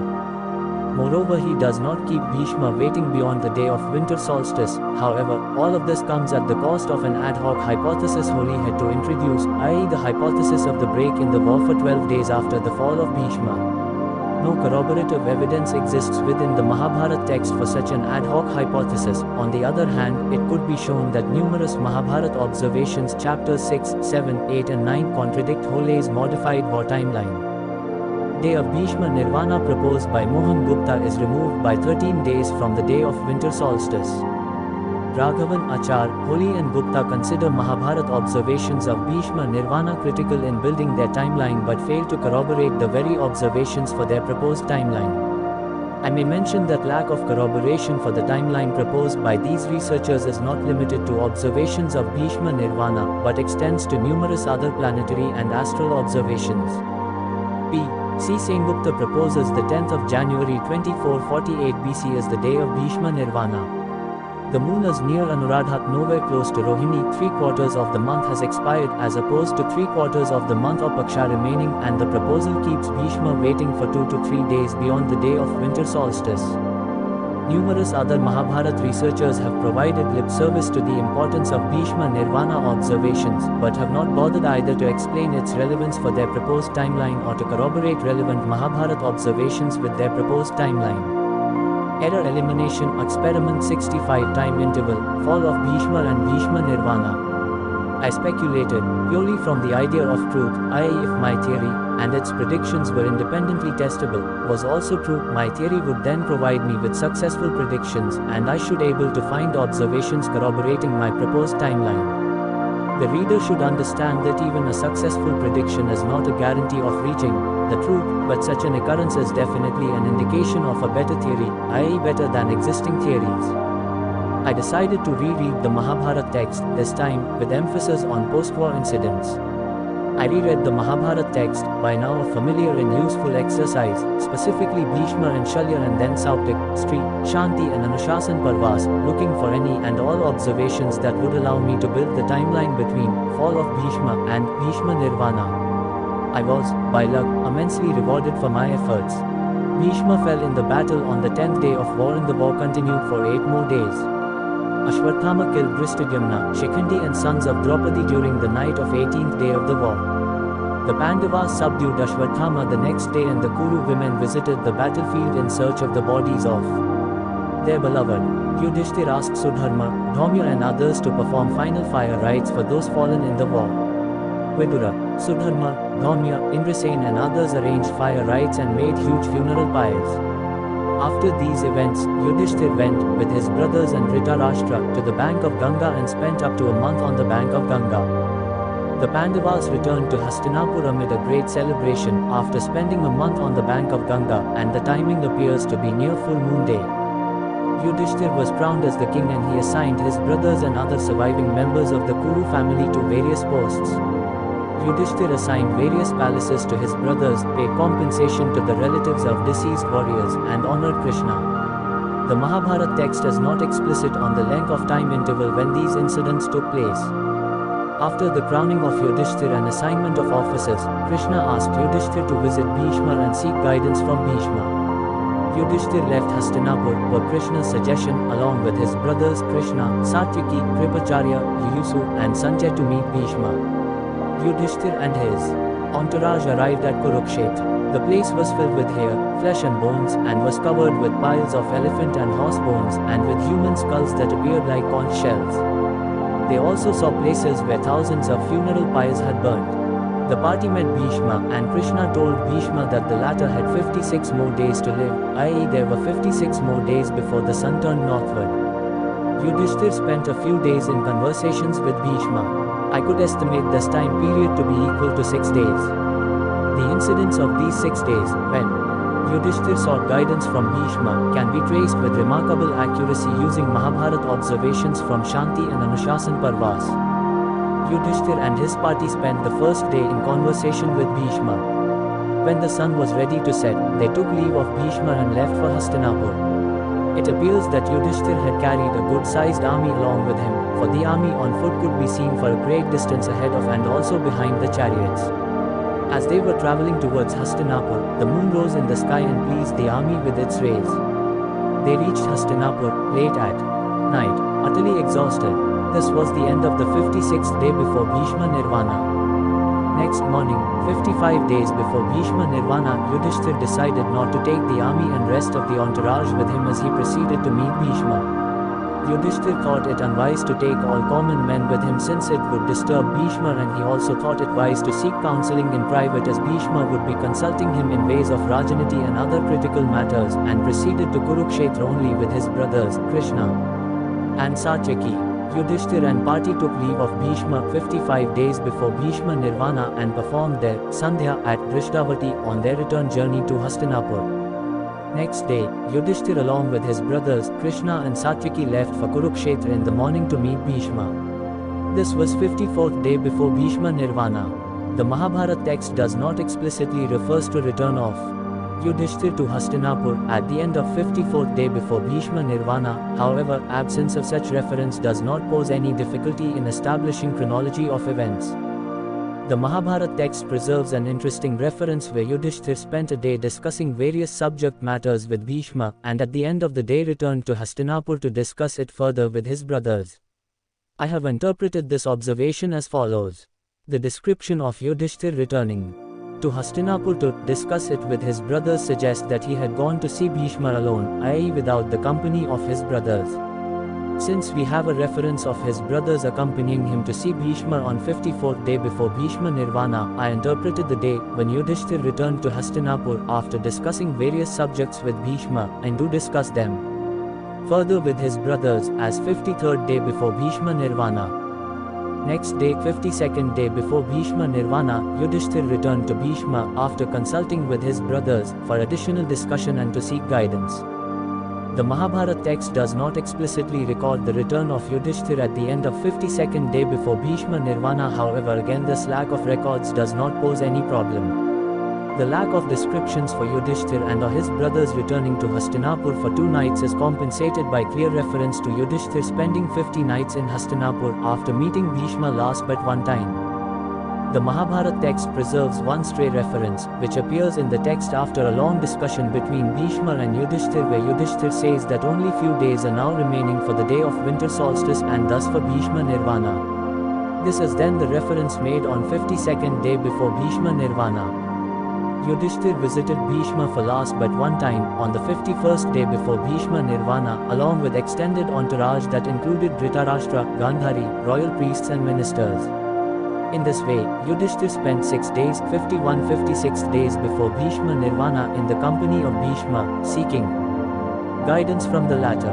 Yudhishthir took leave of Bhishma at the end of the 6th day, 51st day before Bhishma Nirvana, promising to return as soon as the sun turned north, went to Hastinapur and remained engaged in the affairs of the state for next 50 nights. Yudhishthir returned to Bhishma after spending 50 nights in Hastinapur when the sun turned northward.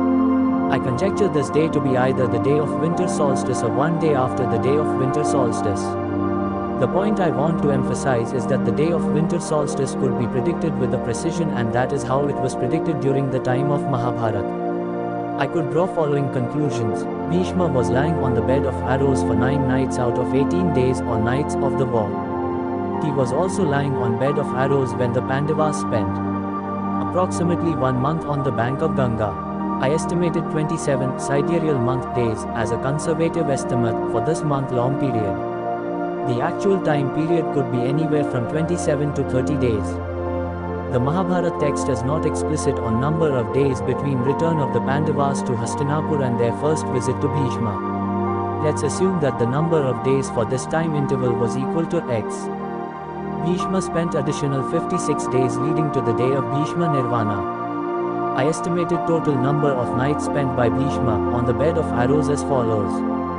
Total number of nights spent by Bhishma on bed of arrows: 10 through 18 days of the war, 9 the Pandavas on the bank of Ganga, 27. Time interval: return to Hastinapur and meet Bhishma X. Time interval: first meeting and Bhishma Nirvana, 56. Equals 92 plus X days. My proposal for post-war events, beginning with the end of the war and ending with Bhishma Nirvana, is as follows. The war ended on 2nd November 5561 BC. The Pandavas spent approximately a month on the bank of Ganga. Estimating this duration to be equal to a sidereal month, the Pandavas returned to Hastinapur around the 30th of November 5561 BC, crowning of Yudhishthir, making arrangements for the relatives of the deceased, assignment of offices and palaces, and finally honoring of Krishna took place during the time interval, the 30th of November through the 6th of December 5561 BC. Yudhishthir went to see Bhishma, along with his brothers Krishna, Satyaki, Yusu, Kripacharya, Sanjay and Ami, either on the 5th or the 6th of December. The day after winter solstice, the 31st of January 5560 BC, is the day when the sun truly turns north, and thus my preference for the 6th of December is the first day of Yudhishthir visiting Bhishma. I assert that Bhishma was lying on the bed of arrows, based on above timeline, for 98 and not 58 nights. Is it possible that original Ashtanaveti was modified to Ashtapancha Shatam in later times? Error elimination experiment 66 implications. Winter solstice equals Magha Shuddha 8. I would like to state implications of the observation that directly contradicts my timeline. Lunar day Tithi moves by 10 to 11 days each year, while the day of winter solstice, dated per Western calendar, would not move, i.e. not more than 1 to 2 days over a short span of time. This means time period predicted for the Mahabharata war based on the day of winter solstice coinciding with Magha Shuddha Ashtami would be a range and not a single specific year. I ran Voyager simulation to identify this time interval and found out that median time interval for such a scenario would have existed during 1700-1900 BC, e.g. 1852 BC. The calculations are based on median values. The actual time interval would stretch for at least 2000 years, and if one adds the spice of Adhika Masa, extra lunar month inserted periodically to align lunar and solar calendars, the time interval would stretch up to 3000-4000 years. I realized that even the author of this alleged interpolation, whoever he may be, had assumed Kartika Amavasya as the first day of Mahabharata war. This is because the reference assumes the day of winter solstice, 58 days removed from the fall of Bhishma, which also means 68 days removed from the first day of Mahabharata war, and since the day of winter solstice is described as Magha Shuddha Ashtami, it follows that Kartika Amavasya was the first day of Mahabharata war, 68 days before the day of winter solstice. The immediate problem I faced was the rationale for this reference and its inclusion in the Mahabharata text, the reference being that of the day of Bhishma Nirvana being the 58th day from the fall of Bhishma, and also the day of winter solstice with Magha Shuddha Ashtami and Rohini Nakshatra. Specific references to Magha Shuddha Ashtami and Rohini Nakshatra are understood to be later interpolations. I do not know the criteria used to categorize this reference as interpolation. In any case, I would add that reference to 58 days also points to the day of Magha Shuddha Ashtami and Rohini Nakshatra. And these references individually or together also point to Kartika Amavasya as the first day of war, i.e. 20 to 21 days of Margashirsha plus 29 to 30 days of Posha plus 7 to 8 days of Magha. An obvious fact lost on those researchers who have proposed a day other than Kartika Amavasya as the first day of war. Raghavan Achar, Karandikar, Sengupta, while still claiming observations surrounding Bhishma Nirvana as critical in building their timeline. Do we have evidence of interpolation? I would like to make a case for it. The critical edition does not treat references to month of Magha and 3/4 of the month or Paksha as interpolations. Assuming 3/4 refers to the month, one can easily infer this day to be Magha Shuddha Ashtami. This interpolation, if at all one can make a convincing case for it, would have referred to median time interval of 1700-1900 BC. The period 1700-1900 BC, referred to is only an estimate since instances where Magha Shuddha Ashtami coinciding with the day of winter solstice can be identified over an extended period of up to 3000-4000 years. Critical edition provides another version where Magho Yam Samanu Prapto Masa Punyo Yudhishthir is replaced with Maso Yam Samanu Prapto Masa Pushya Yudhishthir, and I speculate that this change would have been inserted in later times when winter solstice was indeed in Pushya Purnima. Transcribers of this specific manuscript of Mahabharata might have reconciled what they saw in the sky or when they thought Mahabharata happened with what they read in Mahabharata. Thus we have transcription journey of the day of winter solstice beginning with full moon days of Asta 5561 BC through Falguni through Magha and ending in Pushya. Winter solstice occurred in the month of Falguna during 5561 BC. Today winter solstice occurs near Margashirsha Purnima, which means some 2000 years ago it was near Posha Purnima and some 4000 years ago it was near Magha Purnima. It is then interesting to note that alternate readings within the Mahabharata text does refer to winter solstice and thus Bhishma Nirvana occurring near Posha Purnima. I want to highlight this reference as possible evidence of Mahabharata interpolation as late as 2000 years ago. The median time when winter solstice occurred near Posha Purnima is around 550 BC. On the other hand, assuming 3/4 refers to the Paksha, one can infer this day to be either Magha Shuddha Chaturthi or Magha Krishna Chaturthi. Error elimination experiment 67 month of Magha and 3/4 of Paksha. I read something curious and unintelligible to me, in the writings of P.V. Kane, and my brief note is for the benefit of Indian calendar experts who might able to make some sense out of what Kane wrote and thus accept or reject my explanation. Otherwise, this attempt of mine to rationalize month of Magha and 3/4 of Paksha is unnecessary.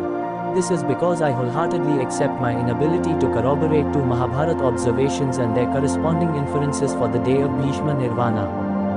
58 days time interval between fall of Bhishma and Bhishma Nirvana, the day of Bhishma Nirvana to be Magha Shuddha Ashtami. The moon in Rohini 58 day is the day of winter solstice.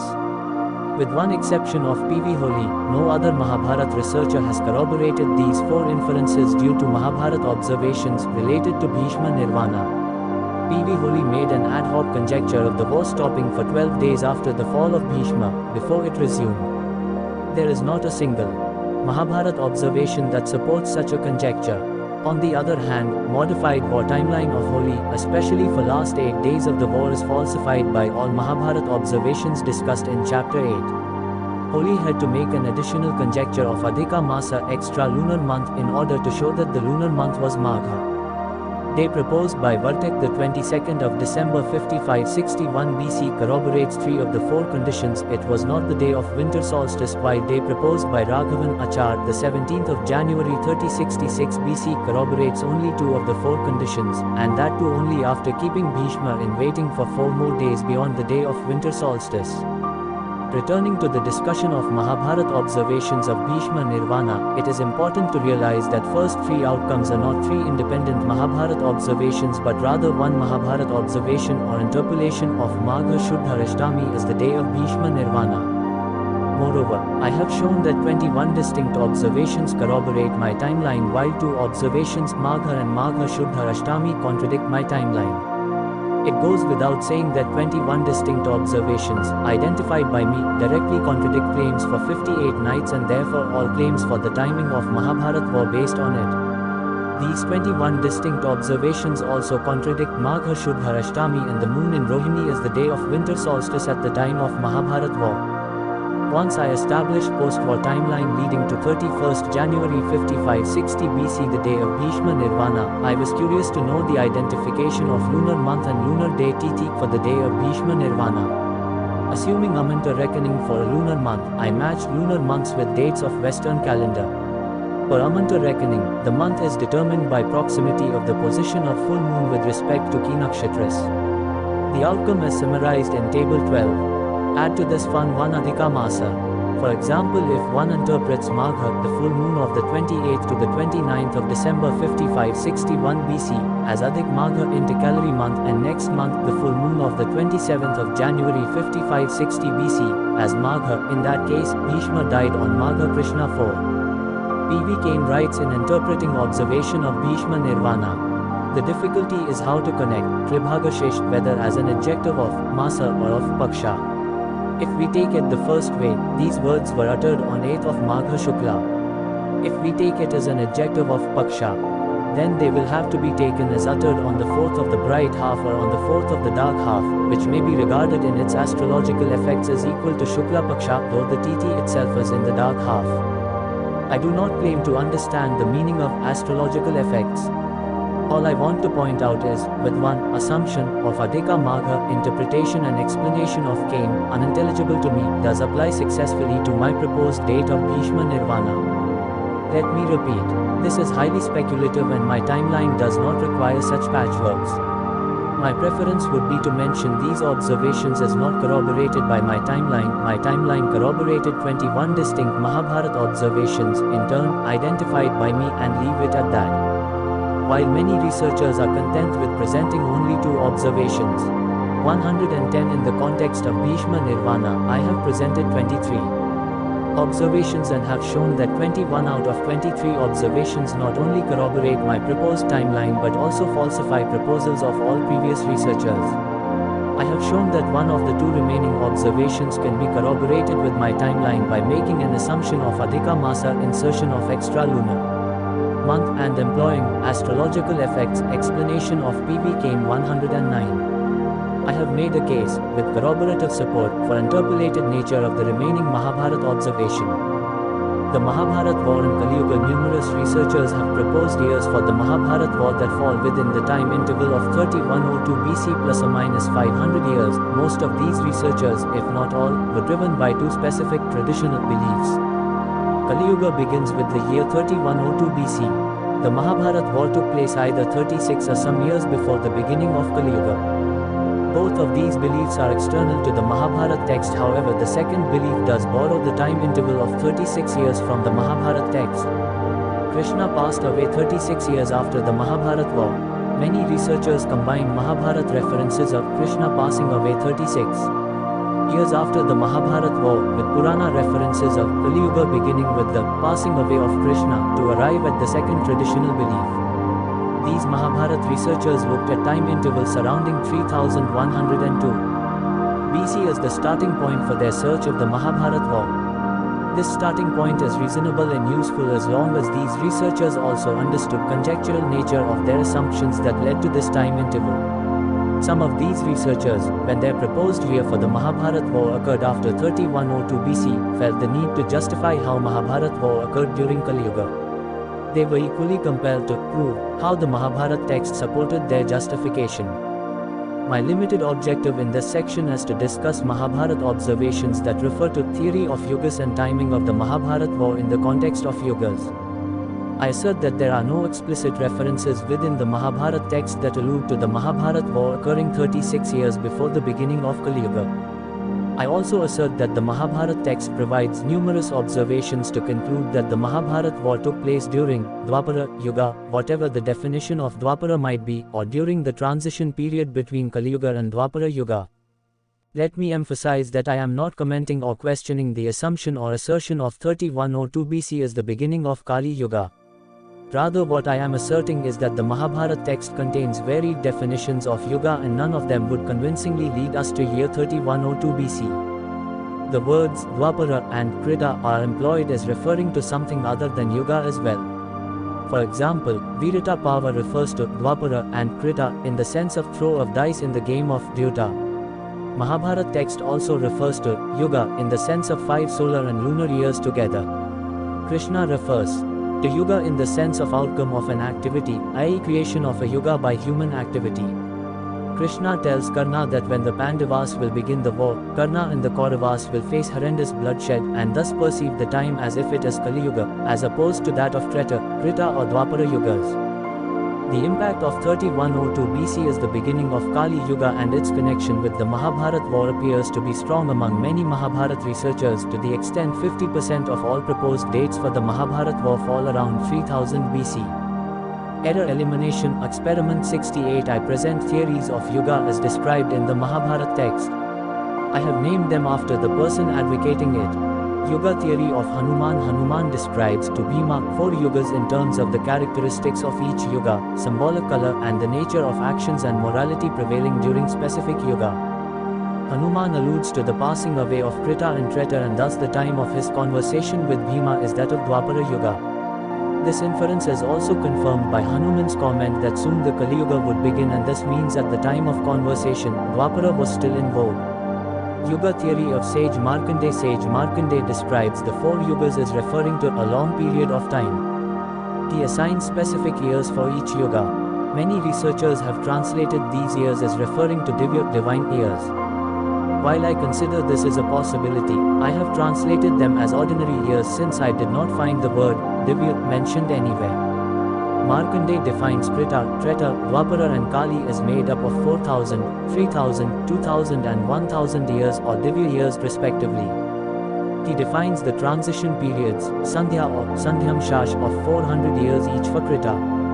The transition periods are 300, 200 and 100 years long for Treta, Dwapara and Kali yugas respectively. Markandeya explains that this time interval of 12,000 years, 4,800 plus 3,600 plus 2,400 plus 1,200 makes one Chaturyuga and that a day of Brahma consists of 1,000 Chaturyugas. Markandeya also explains characteristics of each yuga.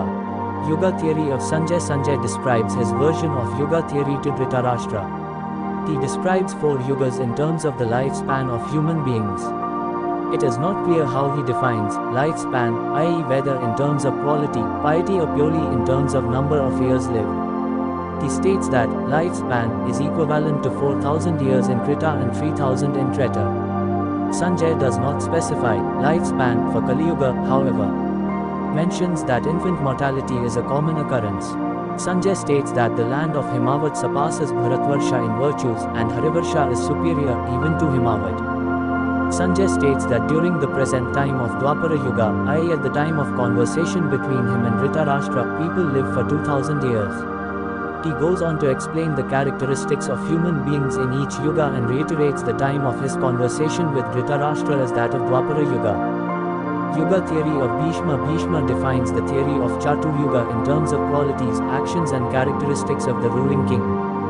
Bhishma describes the actions of the king responsible for bringing Krita, Treta, Dwapara or Kali Yuga and describes rewards king receives depending on the yuga king creates with his actions, and states that the king is wholly responsible for the precipitation of a specific yuga. Yuga theory of Vyasa as told to Shuka, quoted by Bhishma.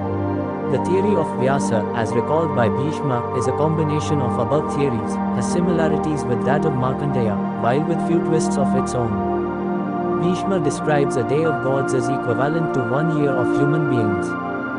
Bhishma does not explicitly state if the years mentioned are Divya, i.e., years of gods or years of human beings.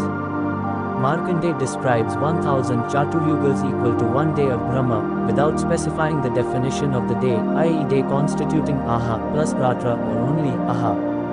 Vyasa also refers to 1000 Chaturyugas being equal to 1 day of Brahma, however specifies the day in the sense of Aha. Vyasa holds that all creation remains in the state of Yoganidra during the night of Brahma. While Sanjay describes lifespan of human beings as 4000, 3000, 2000 years and unspecified time interval for Krita, Treta, Dwapara and Kali respectively, Vyasa describes these lifespans as 400, 300, 200 and 100 years, respectively for these yugas. Vyasa also describes the characteristics of each yuga, which are similar to those described by others. This concludes summary of 5 theories of yoga proposed by Hanuman, Markandeya, Sanjay, Bhishma and Vyasa from the Mahabharata text. Internal evidence of Mahabharata does not produce a consistent view for the concept of yoga. Mahabharata text explains yoga in various ways including as a period of 5 years, a long period of time, throws of dice are an outcome of king's performance and activities. Error elimination experiment 69. The Mahabharata war happened in Dwapara Yuga. Hanuman and Sanjay explicitly refer to Dwapara Yuga as the time of their conversation. Adi Bhava states that the Mahabharata war took place during the transition period of Dwapara and Kali Yuga. Duryodhana refers to Dwapara Nadvam as the time of his conversation. Krishna, in order to pacify angry Balarama on the last day of war, asks Balarama to consider, assume the time as if it was Kali Yuga and thus forgive Bhima. This means that even when the war was over, the Kali Yuga had not begun.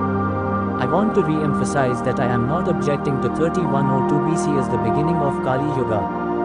When exactly Kali Yuga began is a separate subject and worthy of investigation, however, I consider it outside the scope of this book. All I want to emphasize is that the Mahabharata text emphasizes in no uncertain terms that the time of Mahabharata war was that of Dwapara Yuga or the transition period between Kali and Dwapara Yugas. Mahabharata references and my proposed timeline neither contradict nor support year of 3102 BC as the beginning of Kali Yuga. Researchers who made a big deal about the traditional date for the beginning of Kali Yuga were right in their conjecture to begin with 3102 BC but were wrong in justifying their conjecture. Bhishma appearing similar to the full moon. I presented numerous full moon Mahabharata observations describing incidents of 10 through 18 days of the war. I corroborated these observations with my 18-day war timeline, specifically the phases and the positions of the moon. Naturally, I was looking for any observations that would conflict with my theory and predictions of the phases and the positions of the moon. At least I found one observation. Sanjay describes Bhishma as shining like the full moon before the war began and on the first day of war 145. Error elimination experiment 70. Bhishma compared with the full moon. The reader should understand the context of this comparison of Bhishma with the full moon, comparison made on Amavasya day.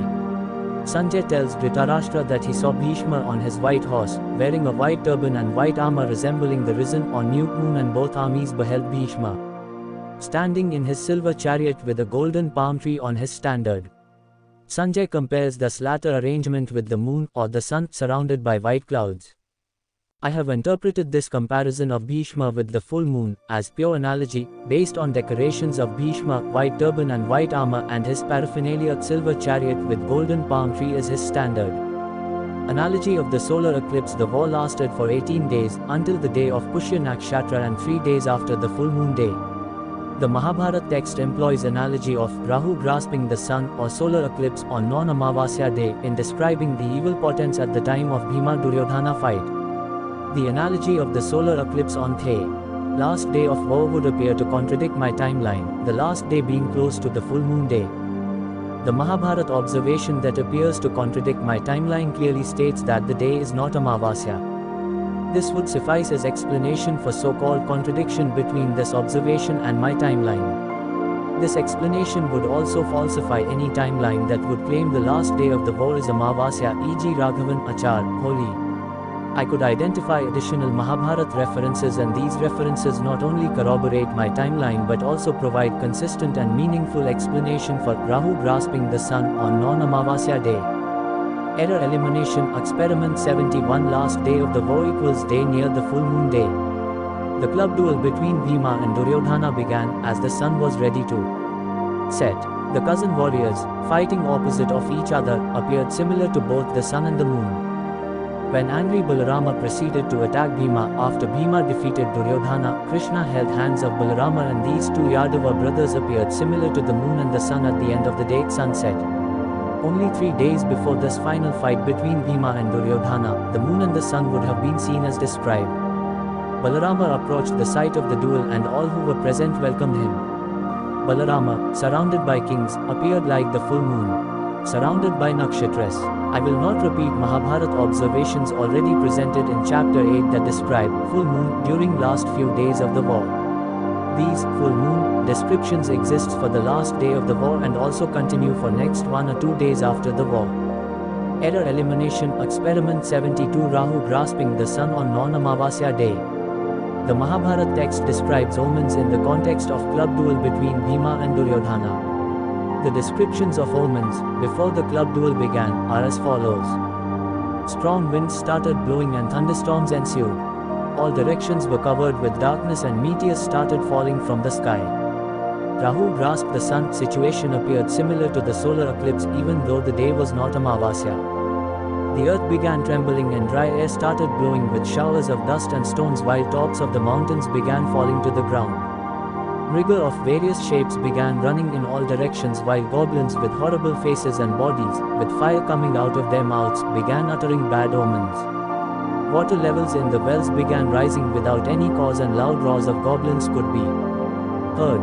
Or consider the descriptions of these two warriors and their comparison with the descriptions of the end of the world. The two warriors, Bhima and Duryodhana, were unstoppable, similar to the turbulent oceans at the end of the world. They were torturing each other similar to two Mars. Both of them were shining similar to the two suns at the end of the world. The Mahabharata text also describes omens after the fall of Duryodhana in the battle. Thunderstorms ensued along with strong wind, while the earth began trembling. Large-sized meteor fell to the ground, making a loud noise, and rain of dust and blood ensued. Yakshas, Rakshasas and goblins filled the sky with roaring sounds.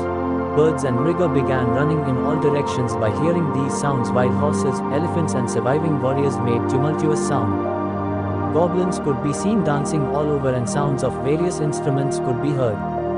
Water reservoirs and wells overflooded with the blood and prominent rivers began flowing in opposite direction. Feminine characteristics appeared among men and vice versa. I want the reader to compare these descriptions with those of Yuganta, end of the world, as described in the Mahabharata text. Sage Markandeya describes conditions of Yuganta. I present partial descriptions from his list, relevant to our problem, i.e. problem of Rahu grasping the sun on non-Amavasya day. When the time for the end of the world arrives, living entities will begin to become extinct, all directions will turn red and starfield will lose its luster. Planets will start moving in undesirable directions, strong wind will start blowing and frequent meteor showers will commence. The sun would appear as if afflicted by Rahu both during the sunrise and the sunset. Women would kill their husbands with the assistance of their sons. Rahu would grasp the sun even on non-Amavasya day. When the end of the world arrives, crows, elephants, other birds and animals will make harsh sounds and people would renounce their friends, relatives and servants without any reason.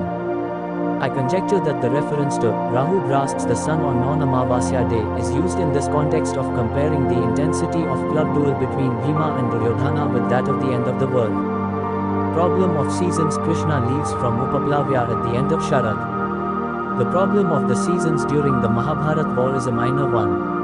I decided to include it, at the risk of much digression, for the sake of completeness. The timing of Krishna's departure from Upaplavya on peace mission to Hastinapur is described as at the end of Sharad, Sharadant and before the arrival of winter, Himagame. This Mahabharata reference contradicts practically all proposals for the year of Mahabharata war. This Mahabharata reference also contradicts my proposed timeline. The timing of Krishna's departure from Upaplavya, per my timeline, is during the Varsha season. This is based on the assumption that Mahabharata astronomers defined the seasons in the same fashion as we understand them today. The problem: the assumptions for the season with respect to the points of solstices and equinoxes are as follows. Mahabharata calendar has 6 seasons with time interval of 2 months each. Time interval of 2 months beginning with the winter solstice as Shishir, winter, with the vernal equinox as the center point as Vasant, spring, 2 months leading to the day of the summer solstice as Grishma, summer, 2 months following the summer solstice as Varsha, rain, 2 months with the fall equinox as the center point is Sharad, pre-autumn, and 2 months leading to the day of the winter solstice as Hemanta, autumn. The seasons, equinoxes, solstices and corresponding Western calendar days at the time of my proposed timeline 5561 BC are shown in Table 2. Krishna left from Upaplavya on the 31st of August 5561 BC and during the time of the rainy season per my timeline. This statement directly contradicts Mahabharata reference from Udyoga Power 158. Error elimination. Experiment 73. The Mahabharata war during Margashirsh and Sharad season. Vartak interpreted Sharadant to mean during the Sharad season instead of at the end of Sharad season. While his interpretation, assuming acceptable, may allow him to get over the difficulty for his proposed timeline, it does not help explain my timeline. The reader should keep in mind that I have conjectured time interval of 1 additional month and 7 days between Krishna-Karna dialogue in the first day of war, while Vartak assumed time interval of only 7 to 8 days. I am happy to borrow Kaumudi interpretation of Vartak. Vartak interpreted Kaumude Mace to mean during the month of lotuses rather than during the month of Kartika, and this interpretation corroborates well with the timing of Krishna's departure from Upaplavya on the 31st of August, in the middle or at the end of the rainy season. The timing is also definitely before the cold season, and therefore the observation of Himagame also corroborates my timeline. I could confirm, using Voyager simulation, the timing of Hemanta, pre-autumn, from the 2nd of December through the 30th of January, i.e. until the day of the winter solstice, and the timing of Sharad season from the 3rd of October through the 2nd of December. I could say with certainty that the Mahabharata war itself took place during the Sharad season. I began rereading the Mahabharata text, this time looking for references of Sharad season during the Mahabharata war and during the events following the Mahabharata war. The Mahabharata war, per my timeline, took place in the month of Margashirsh.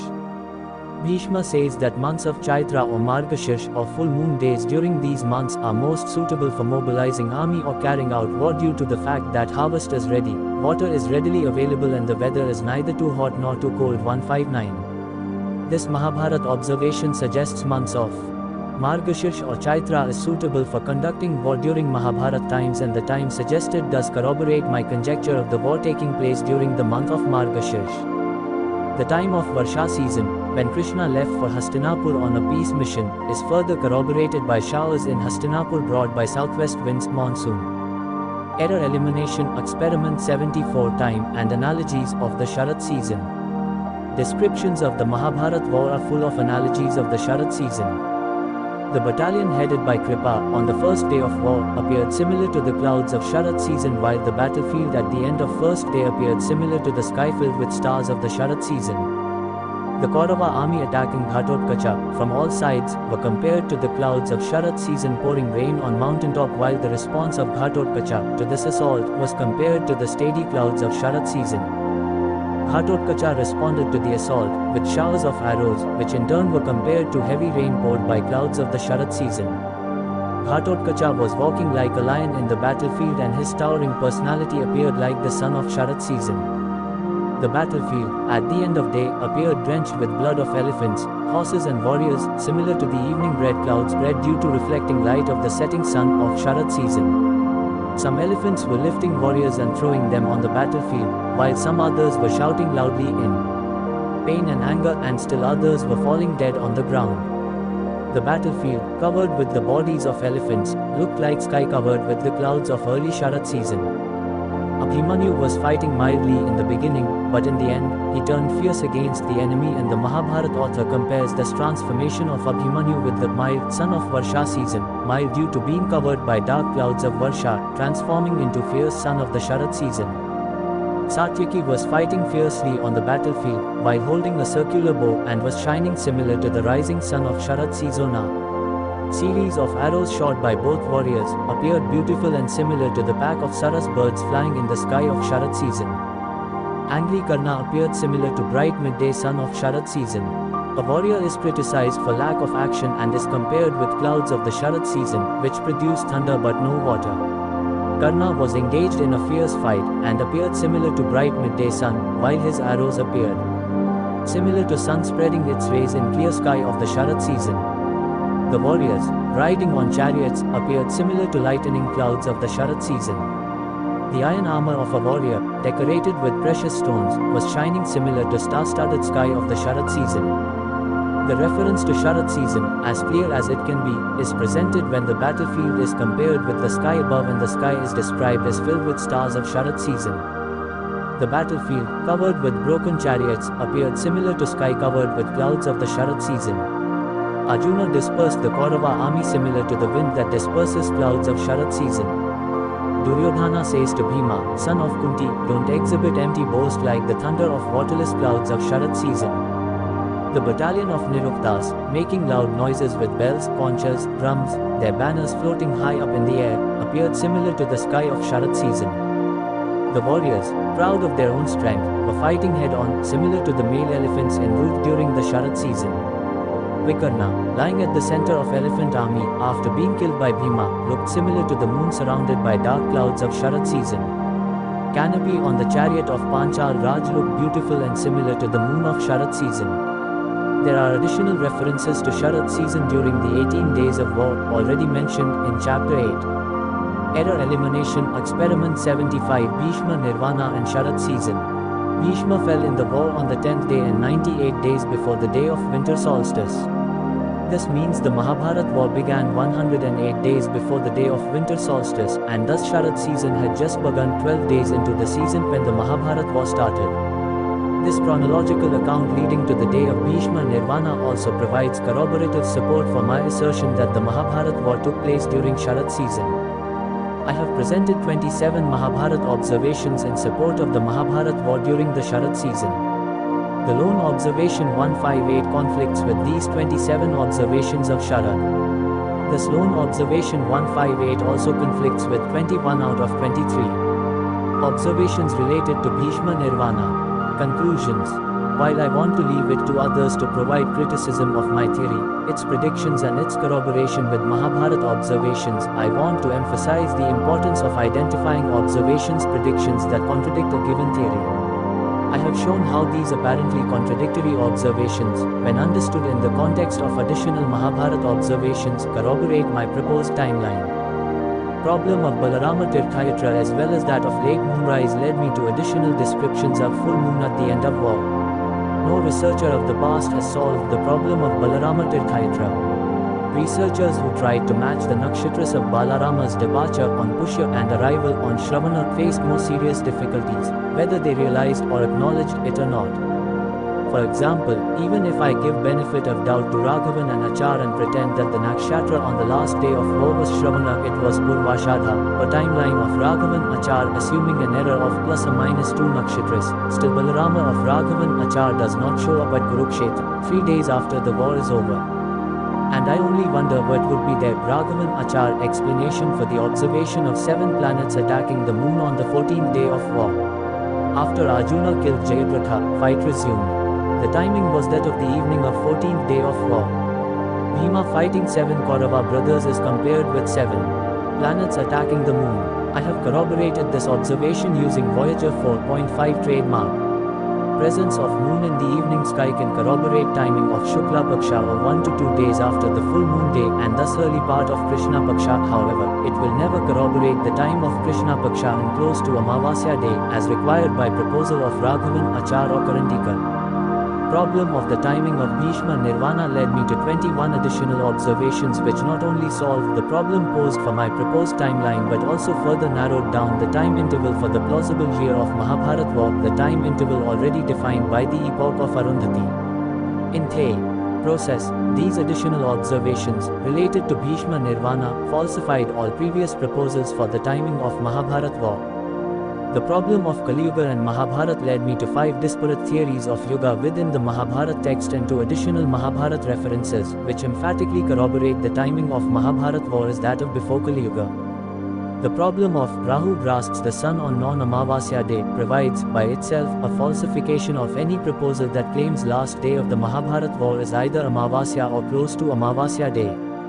I stumbled on additional insights, while investigating this Mahabharata observation, on the sources and rationale for numerous non-empirical analogies, employed by Mahabharata author, e.g., Rahu grasping the sun on non-Amavasya day, but also the rain of flesh and blood, statues of gods trembling and vomiting blood, animals moving in wrong direction, etc. I identified 23 plus Mahabharata observations of Sharad season that corroborate my timeline against one Mahabharata observation that contradicts it.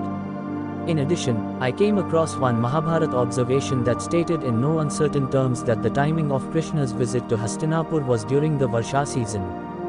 10 Theory of P.V. Vartik. In the field of thought, you have more often to refute the theories of those nearer to you than those more remote. Shankaracharya did not refute the atheists so much as he refuted Samkhyavada, which is closer to his theory. That is because what is close to us differs from us only in some small detail. Thus there is a greater probability of being misled. So the closest ideas have to be formulated and defended first. Later, it does become quite clear as to where the real point of difference is. Vinoba Bhave. I tested all known, i.e. known to me, proposals for the year of Mahabharata war, even when the proposed timing fell outside the epoch of Arundhati. The only timeline, year and 18 days of war, that withstood my falsification tests was that of Vartik. I have proposed modified timeline, different from that of Vartak's, for the pre-war events and for the day of Bhishma Nirvana. The reader who is not familiar with the process of scientific methodology may question my rationale of writing a book that essentially repeats the timeline proposed by Vartik. The reader may think that after all the pre-war and the post-war incidents, where I have proposed alternate timeline, are but minor details. I answer such objections in this chapter. Since I am going to be critical of the theory of Vartik in rest of this chapter, let me at the outset make it clear that I owe my debt to Vartik and his work. Swayambhu, by Vartik, was the first work I read on the dating of Mahabharata war, and after 12 years it still remains the best work I ever read on this subject, in any language. The only other work, on the same subject, that came close in clarity, content and depth is History of Dharmashastra, Volume 3, by P.V. Kane. Work of P.V. Kane certainly matched the knowledge content and the intent of Vartak's work. I was impressed and fascinated to see a discussion of high caliber on the dating of Mahabharata war in a book I would have hardly imagined to contain, i.e. a book dedicated to the history of Dharmashastra. I am going to criticize the work of Vartik because it is worth criticizing and also because his work enables criticism. My opinion of his work, as the best on the subject, is neither because his proposed date fell within the epoch of Arundhati nor because I borrowed his 18-day war timeline and the year of Mahabharata war. When I read Swayambhu for the first time, his proposed year of 5561 BC shocked me. Thus it was not his specific year that impressed me as much as his methodology, his ardent desire to include and test all observations references both corroborating and conflicting with his theory, his willingness to take risks, i.e. make his research vulnerable, his innate understanding of scientific method and his understanding of the tentative nature of any theory. The knowledge content Vartik tried to corroborate using his theory makes his effort the best. I will conclude this preamble by stating that Vartik distinguished himself from all other Mahabharata researchers by not beginning with a priori assumptions, by not being selective in choice of observations and by not being inductive in his methodology. My objective in critically discussing the theory of Vartik is to point out mistakes, to identify superfluous assumptions and, if possible, to eliminate errors. I demonstrate that some of his conjectures were unnecessary. I demonstrate how his theory has unacceptable consequences and how it did not solve the problem it set out to solve. I also show how in some instances, his conjectures merely shifted the problem, raising difficulties worse than it surmounted. In spite of these limitations, his proposal for 5561 BC as the year of Mahabharata war and how he arrived at this date is astonishing, and remains mystery to me. I can hardly imagine the amount of work and astronomical calculations he would have gone through, most of them done manually, unlike my use of Voyager 4.5. My task in criticizing the theory of Vartik can be best summarized in the words of Karl Popper. It is possible to show the inferior aspect of a theory by its knowledge content or by the contradiction it generates or by its complexity. I want to emphasize that scientific criticism does not try to show that the theory in question has not been proved or demonstrated. It does not try to show that theory in question has not been established or justified. It does not try to show that theory in question has a high probability. No theory has high probability. Scientific criticism does not attack the arguments, which might be used to establish or even to support the theory under examination. Criticism attacks the theory itself, namely solution of the problem it tries to solve. Scientific criticism examines and challenges consequences of the theory, its explanatory power, its consistency, and its compatibility with other theories. Scientific objectivity is nothing but the fact that no scientific theory is accepted as a dogma, and that all theories are tentative and are open, all the time, to severe criticism, to a rational critical discussion aiming at the elimination of errors. All past Mahabharata researchers have done a great service to the field of Mahabharata research by proposing multiple theories and proposals for the year and the first day of Mahabharata war. Their works offered multiple proposed dates of the Mahabharata war for me to test. It will be an inductivist error to equate falsification of their theories and proposed dates with their failure. It goes without saying that my theory, including its background assumptions, is open to criticism. I look forward to a day when my theory will be overthrown. I am confident the day and a new and better theory that would replace my theory could mark another quantum jump in our knowledge of Mahabharata in particular, and antiquity or lack of antiquity of human civilizations in general. In words of Karl Popper, good tests kill bad theories, we survive to guess again. Fall of Abhijit Vartik is the only researcher who understood the crux of this observation, namely the corroborative evidence for the vibrant ancient Indian tradition of astronomy observations and documentation, the crux being Abhijit Vartik becoming a pole star. All I have done is made an attempt for more consistent explanation. While I insist that my interpretation is more consistent, I consider this difference rather trivial. The epoch of Arundhuti Vartik is the only researcher, as far as I am aware, who believed in the factual occurrence of this Mahabharata observation. He attempted to test the observation, proposed multiple possibilities, and recognized the limitations of his proposals. He was not happy with his conjectures, and thus, in the spirit of a true researcher, appealed to astronomy community to research it further. I could sense his conviction while reading Swayambhu, even though he failed to develop experiments to test the observation. I marvel at his efforts and also at his ability to scan the Mahabharata text, looking for any and all observations, irrespective of whether these observations corroborated his conjectures or contradicted them. Vartik built his broad timeline based on numerous references outside of the Mahabharata text and then employed astronomical observations within Mahabharata to narrow down his search for a specific year. On the other hand, I began with Arundhuti observation, corroborated it with independent tests, and have restricted myself to astronomical observations internal to Mahabharata in determining the timeline of Mahabharata war. Shayon Nirayan theory. I illustrate Shayon Nirayan theory in brief, since Vartik has employed it in explaining planetary positions as well as nakshatras of specific events as described in the Mahabharata text.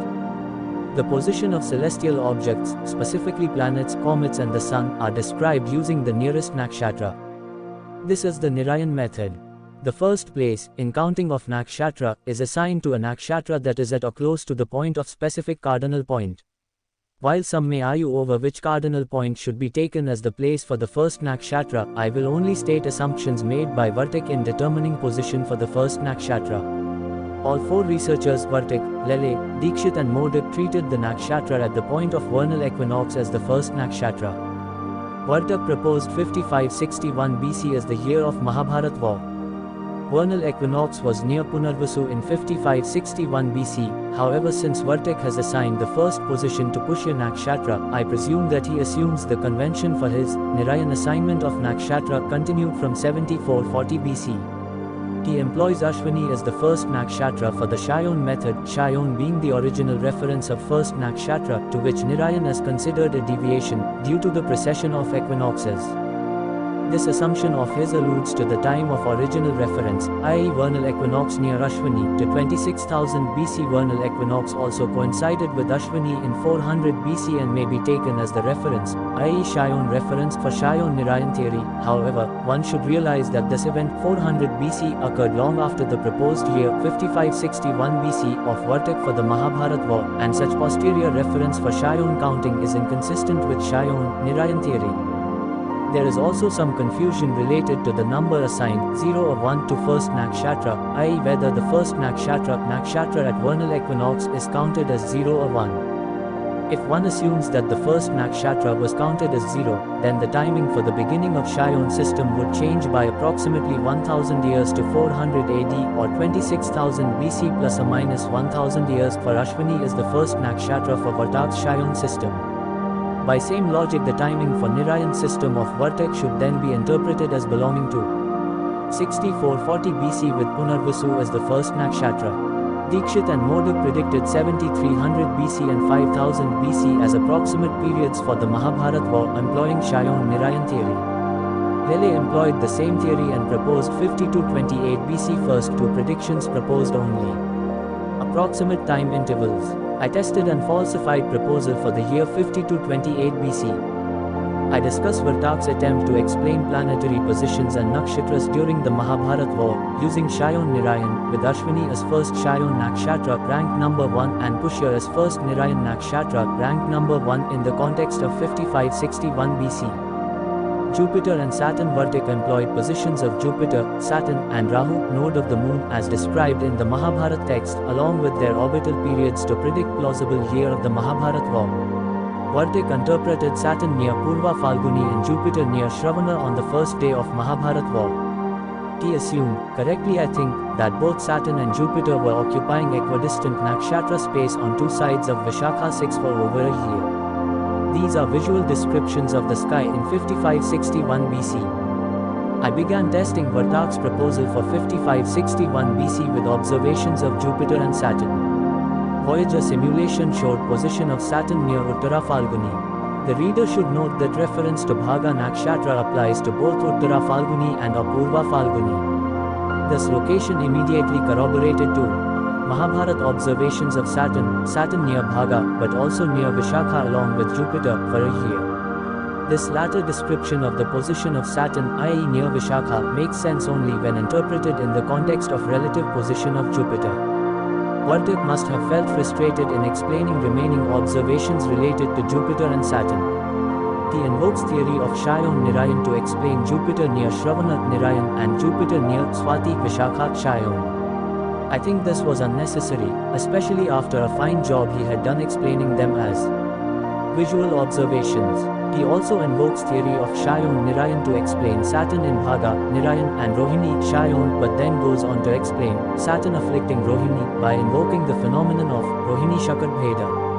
I would ask the reader to ignore what Rohini Shakat Bheda is. However, the point I want to emphasize is that Vartik himself did not seem to have been pleased with his explanation, for he provided at least two incompatible solutions while explaining positions of Jupiter as well as those of Saturn.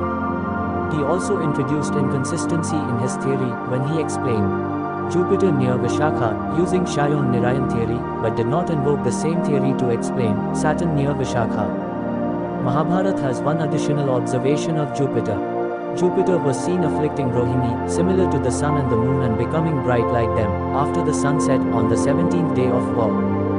Vartik anticipated, I opine, straightforward explanation for Jupiter Rohini and Saturn Rohini observations, when he explained the timing of observation, the sun and the moon together afflicting Rohini as the observation on the first day of war. It is then unfortunate that he came so close to explaining 3 observations related to Rohini, but missed them altogether. He went on to explain Jupiter afflicting Rohini as poetic exaggeration by Mahabharata author to describe the battlefield after the death of Karna. He also proposed 3 distinct explanations for Saturn afflicting Rohini, first employing Shayon Nirayan theory, then employing Rohini Shakat Bheda, and finally employing astrological Drishti. He even alluded to the 4th conjecture where he refers to the broad timeline where Saturn was afflicting Rohini every 30 years for many centuries before the war. Vartak claims the phenomenon of Rohini Shakat Bheda occurring some 7 years before the war, when Saturn was in Rohini. Voyager simulation shows this period, i.e. when Saturn was near Rohini, to be rather 10 years before the war. I fail to understand the rationale of invoking a phenomenon, assuming Rohini Shakat Bheda did take place 7 or 10 years before the war. I think he also noticed the difficulty and states that Saturn was afflicting Shakat Bheda Rohini during each orbital visit for many centuries. In addition, he also invoked theory of astrological Drishti for Saturn afflicting Rohini from wherever Saturn was at the time of war. Vakri motion, Mars and Jupiter. While Vartak translated erroneously, I think Mars went retrograde near Magha and Jupiter was near Shravana. I translate this observation as Mars traveled Vakri near Magha and so did Jupiter travel Vakri near Shravana 11 feet. It is true that Jupiter was near Shravana on the 16th of October, but then Mars was nowhere close to Magha. Voyager simulation confirmed that Jupiter was near Shravana, however not retrograde on the first day of war. I could not ignore the clear reference to Vakri. The Mahabharata text also refers to Mars travelling Vakri near Anuradha, Jyeshtha, and again refers to Vakra Anuvakri, motion of Mars before reaching Shravana Abhijit. Vartak ignored Vakri aspect of these planets Mars and Jupiter and used Shayon Nirayan theory to explain Mars in Anuradha Nirayan and Magha Shayon. Vartak does talk of retrograde motion of Mars near Anuradha and Jyeshtha, however Voyager simulation shows no retrograde motion of Mars near Anuradha Jyeshtha. He employs some esoteric explanation for Mars in Shravana and infers that Brahmarashi refers to Rohini, and to explain his inference, invokes his theory of astrological Drishti. Many Mahabharata researchers, including Vartak, have interpreted 2 observations as referring to some unknown planets, which should have been understood to be referring to Mars. I have shown that the observation referring to planet afflicting Chitra, interpreted by others as referring to some planet, refers to Mars. Another observation of Mars becoming steady, appearing fearsome and shining brightly while moving in Apasavya direction between Chitra and Swati is interpreted by many as referring to Rahu or other planets. While I did not agree with explanations Mars Vakri near Magha and Jupiter Vakri near Shravana of Vartak, I struggled to come up with satisfactory explanations of my own for a long time. I could not observe Vakri motions translated by numerous researchers, including Vartak, as retrograde of Mars near Magha or near Jyeshtha Anuradha and that of Jupiter near Shravana. Breakthrough occurred when I realized that the Mahabharata text was referring to 2 instances of Vakri motions of Mars separated by only 6 to 7 nakshatra spaces, nakshatras between Magha and Anuradha or Jyeshtha. Mars completes a round through the ecliptic over a period of 1.88 years and goes retrograde only once in 2 years, and thus the impossibility of retrograde motion occurring twice within a span of 6 to 7 nakshatras. I ran simulations of Mars traveling through the ecliptic beginning with the current millennium 2000 AD. My goal was to understand the types of motions exhibited by Mars. I ran these simulations using DVA, stretching over a period of 10 years by selecting 1 day as a step change. Once familiar with movements of Mars through the ecliptic, I ran simulation beginning with 5563 BC, 2 years before 5561 BC Mars began approaching the ecliptic. It traveled past Rohini March 5562 BC. Touched the ecliptic near Punarvasu June 5562 BC and had obliquely crossed the ecliptic by the time it reached Magha August 5562 BC. Mars traveled east, approached Chitra. November 5562 BC, reached Swati January 5561 BC and then turned retrograde traveling west and approached Chitra for the second time, March 5561 BC, and finally left the region of Chitra, Swati, May 5561 BC. In effect, Mars had settled between Chitra and Swati for some 6 months. Mars touched the ecliptic, this time traveling from the north to the south, June 5561 BC, approached Anuradha, the 27th of June 5561 BC, then Jyeshtha, the 9th of July 5561 BC, and proceeded straight to the region of Shravana Abhijit. Mars was between Shravana and Dhanishta and right along Brahmarishi Abhijit on the first day of war. I was excited that I solved the problem of Mars, and realized that Mahabharata observation, Jupiter traveling Vakri near Shravana, provided an excellent opportunity to falsify my theory of Vakri motion. Naturally, I tested observation of Jupiter. Jupiter was north of the ecliptic and near Shravana on the first day of war, touched the ecliptic March 5560 BC, and traveled to the south of the ecliptic, still in the vicinity of Shravana. My conjecture for the Vakri motions of Mars survived the falsification test offered by Vakri motion of Jupiter. The movement of Jupiter is lot slower in comparison to Mars, and thus oblique crossing of Jupiter is not as dramatic as that of Mars. Venus Vartak conjectured that Mahabharata author had made a mistake of 3 nakshatras. He specifically made such hypothesis in order to explain position of Venus, as assumed by him, for the first day of war. Later on he found that such conjecture was also required to justify time interval of only 58 days between fall of Bhishma and Bhishma Nirvana. Vartak assumed, wrongly I think, the timing for positions of planets, as referring to the first day of war. This assumption led Vartak to the conjecture of Mahabharata author making an error of 3 nakshatras. I do not see a need for such conjecture to explain either the position of Venus a time interval between fall of Bhishma and Bhishma Nirvana. Once I put forward the theory of visual observations of the sky, I saw the futility of assuming multiple positions of planets as referring to their positions on a single specific day, e.g. the first day of war. Vartak did a great job in recognizing the planet, in the company of Venus, near Purva Bhadrapada to be Neptune. Venus was near Shravana Dhanishta on the first day of war. It turned north as if to make parikrama around Neptune beginning with the 17th of November 5561 BC, near Purva Bhadrapada travel west, as far as Shatabhisaj the 21st of January 5560 BC, and left the region of Purva Bhadrapada sometime in March 5560 BC. Although I do not agree with Vartak's conjecture of Mahabharata author making a mistake of 3 nakshatras, I want to point out that in making such an assumption, Vartak anticipated my correction to his timeline for the pre-war events. Vartak held fast to the notion that the war indeed began only 7 days after Krishna-Karna meeting.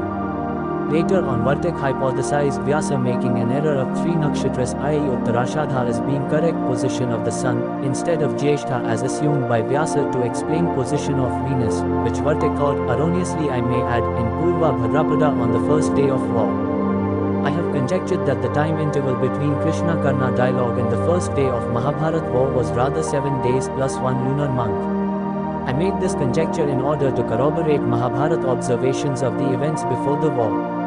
The events include Krishna leaving for Hastinapur, Duryodhana asking his fellow kings to leave for Kurukshetra on the day of Pushya, Krishna-Karna meeting 7 days before Jyeshtha Chakra Amavasya, Balarama visiting the Pandava camp and then leaving the camp on Matri Anuradha Nakshatra, Yudhishthir holding secret meeting around the full moon day, Uluka visiting the Pandavas, armies leaving for Kurukshetra on Pushya and arriving on Maghar, and Vyasa meeting Dhritarashtra after Krishna Chaturdashi but 1 day before the war.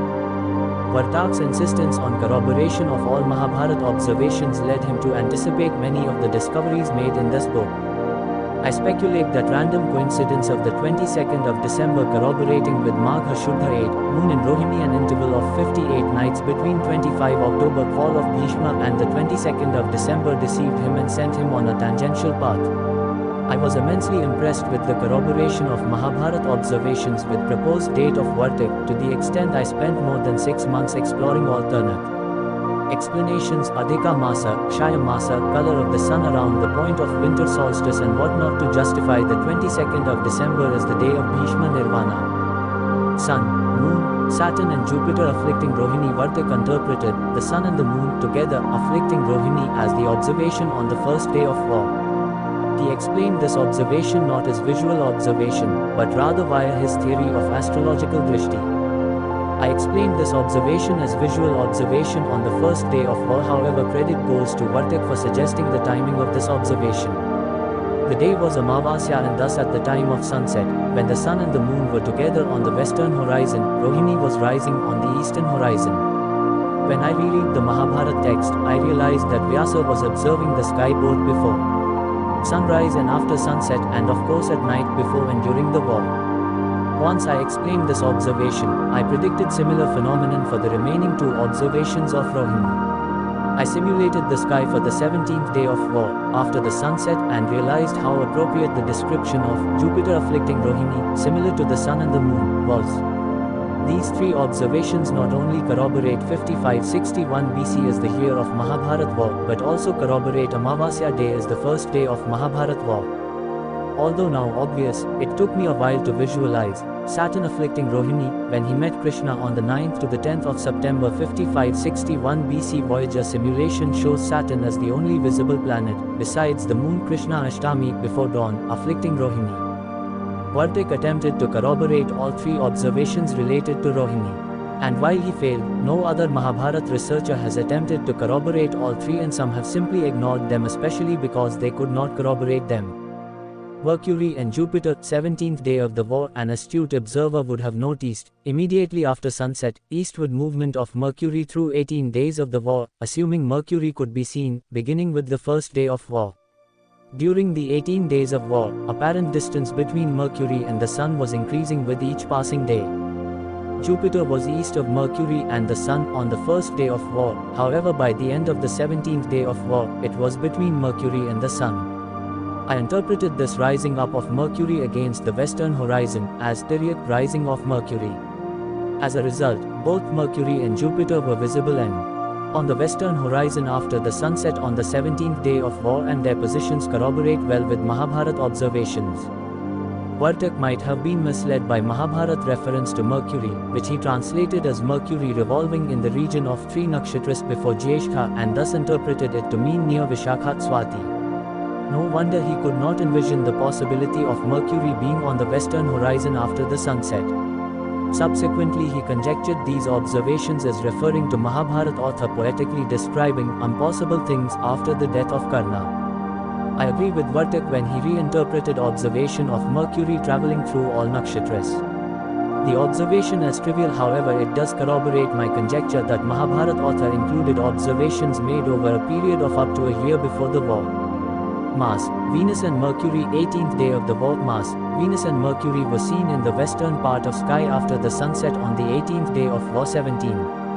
Voyager simulation confirmed this to be the case after the sunset on the 2nd of November 5561 BC. Vartak invoked astrological explanation for this observation. I conjecture that this was due to his erroneous assumption about the positions of these planets, i.e., Mars in Anuradha, Venus in Purva Bhadrapada, and Mercury near Jyeshtha on the first day of war. No wonder he could not visualize seeing these three planets in western part of the sky after the sunset on the 18th day of war, and consequently tried to explain them in the language of astrological jargon. Vartak's proposal thus has an interesting aspect of correct determination of the timing of Mahabharata war but wrong interpretation. Mark on the face of moon. The Mahabharata text refers twice to the disappearance of the mark on the face of moon. I conjectured that these observations referred to the time of lunar month close to Amavasya. I conjectured that in both instances, visual observer could envision the moon with its mark covered. The lunar eclipse had not occurred, per my proposed timeline, at the time of Krishna-Karna meeting, and thus I conjectured that the observations, the moon with its mark covered, refer to the time and phase of the moon close to Amavasya day. This was indeed the situation when both observations were made. First observation 7 days before Jyeshtha Amavasya, the 9th to the 10th of September, and second observation 1 day before the beginning of war, the 15th of October. Vartak has interpreted both observations as referring to the lunar eclipse. Shweta, Shama and Tivra Tikshna planets. Mahabharata researchers have had field day with these observations since planets are described with their adjectives Shweta white or bluish white, Shama dark or bluish dark, or Tivra Tikshna intense rough sharp. The Mahabharata text mentions Shweta planet near Chitra, Shama planet near Jyeshtha, and Tivra Tikshna planet or Nakshatra near Kritika. Vartak conjectured that Tivra planet or Nakshatra was Pluto. I agree with his conjecture and have borrowed his explanation.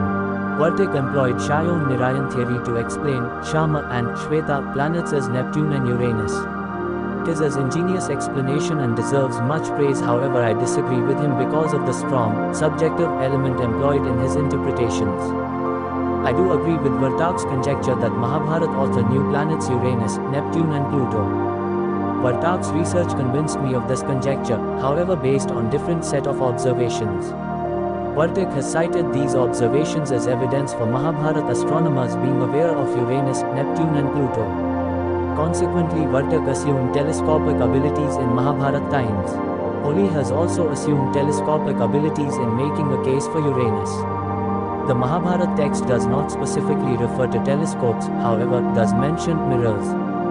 7 planets near the moon and or the sun. I conjectured that Mahabharata author knew Uranus, Neptune and Pluto. My conjecture is based on 3 observations within the Mahabharata text where 7 planets are described as seen along with sun, moon on the first day of war. 7 planets are described as attacking the moon after sunset on the 14th day of war. 7 planets are described as moving away from the sun on the 17th day of war.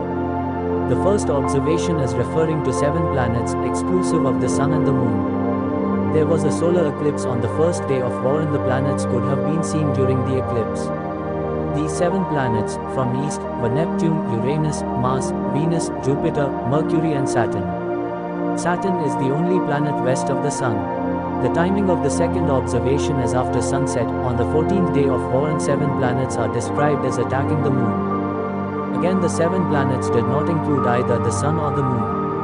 Voyager simulation shows that Saturn was below the horizon, and this observation thus makes a strong case for the knowledge of Uranus, Neptune and Pluto. Rising moon on eastern horizon can be visualized as attacked by 7 planets. These 7 planets, from east, were Pluto, Neptune, Mars, Venus, Uranus, Mercury and Jupiter. The third observation of 7 planets appears on the 17th day of War 25.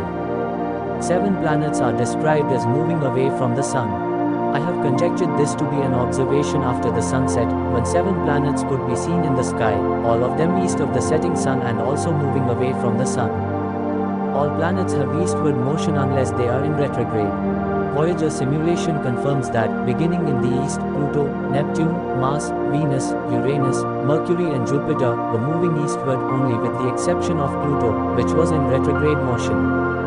The reader should keep in mind that Pluto has extremely slow motion and would appear steady when observed over an extended period of time, to the extent Mahabharata author has referred to it as both Graha and Nakshatra. No other Mahabharata researcher besides Vartik has corroborated presence of 7 planets for 3 instances during the Mahabharata war. Comet near Pushya. Vartik interpreted Halley's Comet as the Dhumaketu comet referred to in the Mahabharata text and performed crude calculations using orbital period of 77 years and conjectured that Halley's Comet was visible during the Mahabharata war. Voyager simulation confirms location of Halley's Comet near Pushya. However, the comet was not at all visible during 5561 BC. Voyager simulation confirmed Halley's Comet appearing in 5622 BC and again in 5547 BC. I have already provided alternate explanation for Dhumaketu near Pushya in chapter 7. Rahu approaching the sun. The Mahabharata text refers to Rahu approaching the sun couple of times and Vartik has interpreted it all right as referring to the solar eclipse that occurred on the first day of war. Vartik interprets specific observation as referring to Shayon position of Rahu and assigns Uttarashadha as Narayan position. Vartik did not bother to consider the explanation demanded by his conjecture, especially of Shayon Rahu moving in Apasavya direction between Chitra and Swati, while also shining brightly. I have provided convincing explanation for the planet between Chitra and Swati to be Mars and not Rahu. Late moonrise on the 14th day of war, and even claiming Amavasya is the first day of Mahabharata war has an onus to explain late moonrise observation. Vartik is the first and the only researcher who disagreed with literal interpretation of late moonrise and only researcher among those who also propose Amavasya day as the first day of war who recognized the requirement to explain this observation. He has explored numerous observations of the 14th day of war to build his case against late moonrise. Vartik conjectured that the warriors or Sanjay were exhausted and delirious and thus they or Sanjay interpreted reappearance of the moon after the settling of the dust as moonrise. Although I have removed the need for such an assumption, Vartak's conjecture is plausible and is corroborated by Mahabharata observations. On the other hand, I feel that Vartak has needlessly invoked the theory of Vyasa creating puzzles for Ganesha in explaining observations of moonrise or full moonlight descriptions of the 14th night of war. I have made a case for reappearance of the moon as opposed to late moonrise in chapter 9. Vartak did quote full moon descriptions of the moon during the night of 14th day of war, however he interpreted them as poetic descriptions in describing visible moon in the sky. Number of researchers who assume the first day of war to be Amavasya day, e.g. Gupta, Holi, have not bothered to explain the contradiction posed by Mahabharata observation of late moonrise. Holi did assume Amavasya is the first day of war, however, he had no need to explain late moonrise on the 14th day of war, since he conjectured a break of 12 days during the war after the fall of Bhishma. Of course, Holi must explain the rationale for his introduction of 12-day gap during the war, and I am not aware of an explanation if he has provided one. Holi created insurmountable difficulties for his theory and timeline by introducing ad hoc hypothesis, however at least he removed the requirement of explaining late moonrise for his proposed timeline. On the other hand, researchers Raghavan, Achar, who have used observation of late moonrise to build their Mahabharata timeline, have not bothered to explain numerous Mahabharata observations directly contradicting their timeline, i.e., all Mahabharata observations of chapter 8 and observations related to my explanation of the reappearance of the moon from chapter 9. Dates proposed by Karandikar as well as Vaidya also lead to late moonrise on the 14th day of war, and their proposals are falsified for the same reason those of Raghavan Achar are falsified. Pre-war incidents. Vartak's interpretation of Duryodhana asking kings on his side to leave for Kurukshetra on Pushya day is consistent, however his explanation of Krishna leaving Hastinapur and reaching Upaplavya on the same Pushya day is problematic. Time interval of only 7 days between Krishna Karna meeting and the first day of war, as proposed by Vartak, is too compressed. It is then interesting that in spite of numerous changes Vartak suggested to his original timeline, he remained committed to assumption of 7 days. Krishna Karna meeting 7 days before Amavasya. Vartak states that Krishna Karna meeting took place on Pushya day. This statement would thus conflict with Shakra Jyeshtha Amavasya in 7 days. To make it worse, Vartak assumes, elsewhere, that the Amavasya in Jyeshtha was actually near Purvashadha. Vartak was forced to cram numerous instances that occurred before the war, within the 7 days between Krishna Karna meeting and Amavasya day. This assumption of his has introduced numerous contradictions. Krishna returning to Upaplavya. It is impossible for Krishna to be back in Upaplavya on Pushya day, as assumed by Vartak, and this assumption of his contradicts numerous other instances. For example, we have Mahabharata references to Krishna meeting with Kauravas, then meeting Kunti and finally Karna after the Pushya day. Moreover, counting from Pushya, even by the most conservative estimate, Amavasya would be 10 to 11 days in the future, and not 7 to 8 days as stated by Krishna. Krishna asking the Pandavas to leave on Pushya. Chronological accounts, as narrated in the Mahabharata text, makes it impossible for Krishna and the Pandavas to leave for Kurukshetra on same Pushya day, the same day when Duryodhana asked kings on his side to proceed for Kurukshetra on Pushya day, while Krishna was still in Hastinapur. I have conjectured an additional period of a lunar month and 7 days between Krishna Karna meeting and the first day of war.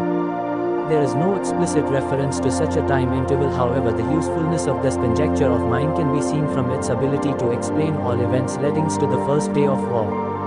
Balarama Tirthayatra. Vartak provides an ingenious solution to the problem created by his compressed timeline for the Tirthayatra of Balarama. Vartak initially proposed that Balarama met the Pandavas on Pushya Nakshatra, long time before the war. This proposal is untenable as the Mahabharata text is clear on chronology of events. Vartak must have noticed this absurdity and thus invokes Shayon Nirayan method to claim Balarama's departure on Pushya as referring to Nirayan Swati and thus Shayon Pushya. On the other hand, Vartak interprets Mahabharata observation of Balarama leaving for Tirthayatra on Matri Anuradha Nakshatra as straightforward observation, i.e. without the Shayon Nirayan twist. This conjecture led him to his next problem, i.e. problem of explaining duration of Balarama Tirthayatra, as stated in the Mahabharata text, of 42 days. The problem is that there were only 21 days between departure of Balarama and his intended arrival on the last day of the war, a proposed sequence of events by Vartak. Vartak provides an ingenious solution. He interprets Aha, Ratra or Dina as referring to only 15 Muhurtas, half day out of 30 Muhurtas, which constitute one full day, and then goes on to interpret 42 Aha is 42 x 15 equals 21 x 30 equals 21 Ahoritra full days. Day of 24 hours Aha plus Ratra equals 30 Muhurtas. Duration of Aha equals duration of Ratra equals 15 Muhurtas. 42 Aha x 15 Muhurtas equals 21 days 24 hours x 30 Muhurtas. He claims that, per these calculations, Balarama left on Narayan Swati Chayon Pushya and returned on Narayan Pushya. Again Vartak has provided an ingenious solution, however I assert that his solution is decidedly false.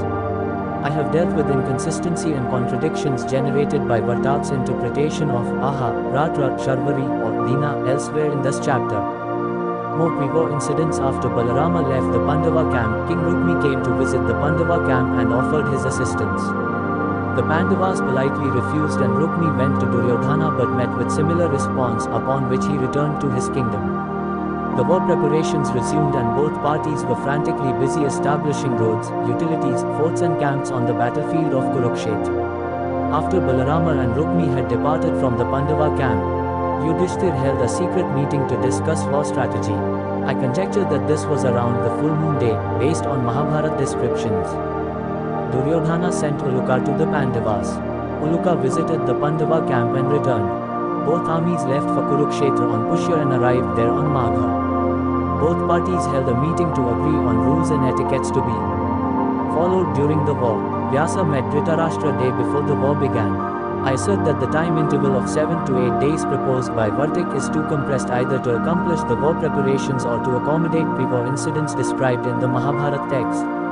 I assert that error of 3 nakshatras on the part of Mahabharata author, proposed by Vartak, is not an error but rather reflects the movement of the sun that occurred over a time period of an additional month, i.e. from Anuradha, Jyeshtha to somewhere between Mular and Purvashadha.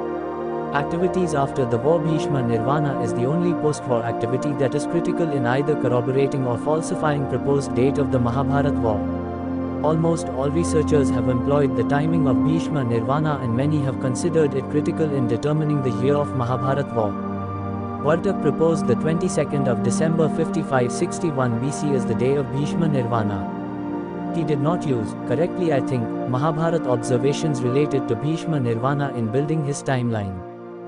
Therefore his responsibility was limited to corroborating Mahabharata references of Bhishma Nirvana with his proposed timeline.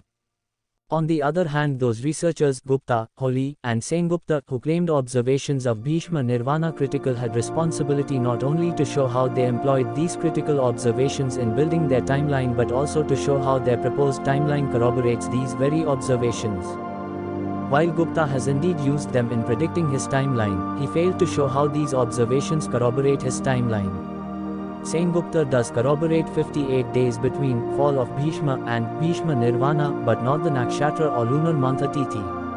Raghavan Achar claim these observations as critical, however they neither employ them in predicting their timeline nor corroborate them with their prediction.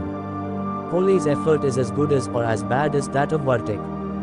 I conjecture that a random but interesting coincidence deceived Vartak. He must have been pleasantly surprised when he realized that the day, 58 days from fall of Bhishma or 68 days from the first day of war was indeed during the month of Magha, Magha Shuddha Ashtami and the moon near Rohini, as stated in the Mahabharata text. The day happened to be the 22nd of December, which coincides with winter solstice in our times. I conjecture that this additional coincidence deceived him further. Vartak has provided 2 different explanations. Both are ingenious and proceed through many twists and turns. I would encourage the reader to read Swayambhu in original for the details. I limit myself to highlighting those references which falsify the date proposed by Vartak. Vartak quotes Mahabharata observation from Anushasan Power 109 where Bhishma says, "It had been 58 nights since I am lying on the bed of arrows. Today is the month of Magha and 1/3 of it, month of Paksha, remains." Another Mahabharata observation from the same Adhyaya of Anushasan, considered interpolated by many, refers to the day being Magha Shuddha Ashtami and the moon near Rohini. Bhishma supposedly passed away on this day. This means the day was either the day of winter solstice or one day after the winter solstice. Anyone claiming these two observations is crucial for determining the year of Mahabharata war must accept that Bhishma was lying on the bed of arrows for 58 nights and that the war started on or near Kartika Amavasya day per Amanta reckoning. I stress this point since I came across many researchers who insist on these two Bhishma Nirvana observations as critical, but then do not bother to show how these observations corroborate their proposals. Vartak's proposal corroborates month of Magha, day of Magha Shuddha Ashtami, the moon near Rohini, Bhishma lying on the bed of arrows for 58 nights and beginning of the Mahabharata war on Kartika Amavasya. The extent of corroboration is indeed impressive, however with one severe drawback. The day, the 22nd of December 5561 BC is not the day of winter solstice, rather it is removed by some 39 to 40 days from the actual day of winter solstice. I would like to describe two attempts, made by Vartik to solve problems for his timeline, posed by the day of winter solstice and duration of time interval between fall of Bhishma Nirvana along with numerous events leading to the day of Bhishma Nirvana. Explanation of Bhishma Nirvana by Vartik, Round 1. Vartik determined approximate time period of 5480 BC as the time of Mahabharata war in his first edition of Swayambhu published on the 25th of February 1980 AD. On the 21st of September 1980 AD, Vartik determined 16 October 5561 BC as the first day of Mahabharata war and included the details in appendix in the second edition of Swayambhu published in May 1981 AD. Vartik deals with Mahabharata observations that contradict his proposed day of Bhishma Nirvana as follows. Vartik interprets Mahabharata observation that refers to Yudhishthir staying in Hastinapur for 50 days as referring to the time interval between the last day of war and the day of Bhishma Nirvana. Initially, he accepts that the Pandavas did spend a month outside Hastinapur on the bank of Ganga and considers these month-long period 27 to 30 days as part of the total of 50 days. He borrows, incorrectly I think, the translation of Nilkanth for Mahabharata observation where Krishna tells Bhishma that Bhishma had 30 correct and straightforward translation suggests 56 more days to live. Vartak assumes, wrongly again, that this meeting between Krishna and Bhishma occurred when the Pandavas were still staying on the bank of Ganga. He offers translation of Nilkanth as a proof against conjectures of other researchers and against the internal evidence of Mahabharata text itself that Krishna and the Pandavas visited Bhishma only after spending 30 days outside Hastinapur. I believe that this contradiction, especially against the internal evidence of the Mahabharata text, was not lost on Vartik. No wonder he questions the very assumption and the Mahabharata text of the Pandavas entering Hastinapur only after spending 30 days on the bank of Ganga. Vartik did see the need for the sun to be near Revati at the time of winter solstice, in order to match the period of 5500 BC, which also made it necessary for the full moon to be near Asta. Vartik is correct in his expectations for the positions of the sun near Revati and the full moon near Asta, however, is wrong in assuming that the sun and the moon attained these positions on the 22nd of December 5561 BC. Voyager simulations show that the sun was near Shata and nowhere close to Revati, and the full moon of the 28th of December closest to the 22nd of December was near Purva Falguni and nowhere close to Asta. The sun is almost 40 degrees 2 hours and 41 minutes of right ascension measurement away from the point of winter solstice on the 22nd of December 5561 BC, i.e. the day of winter solstice was 40 days into the future and not on the 22nd of December 5561 BC.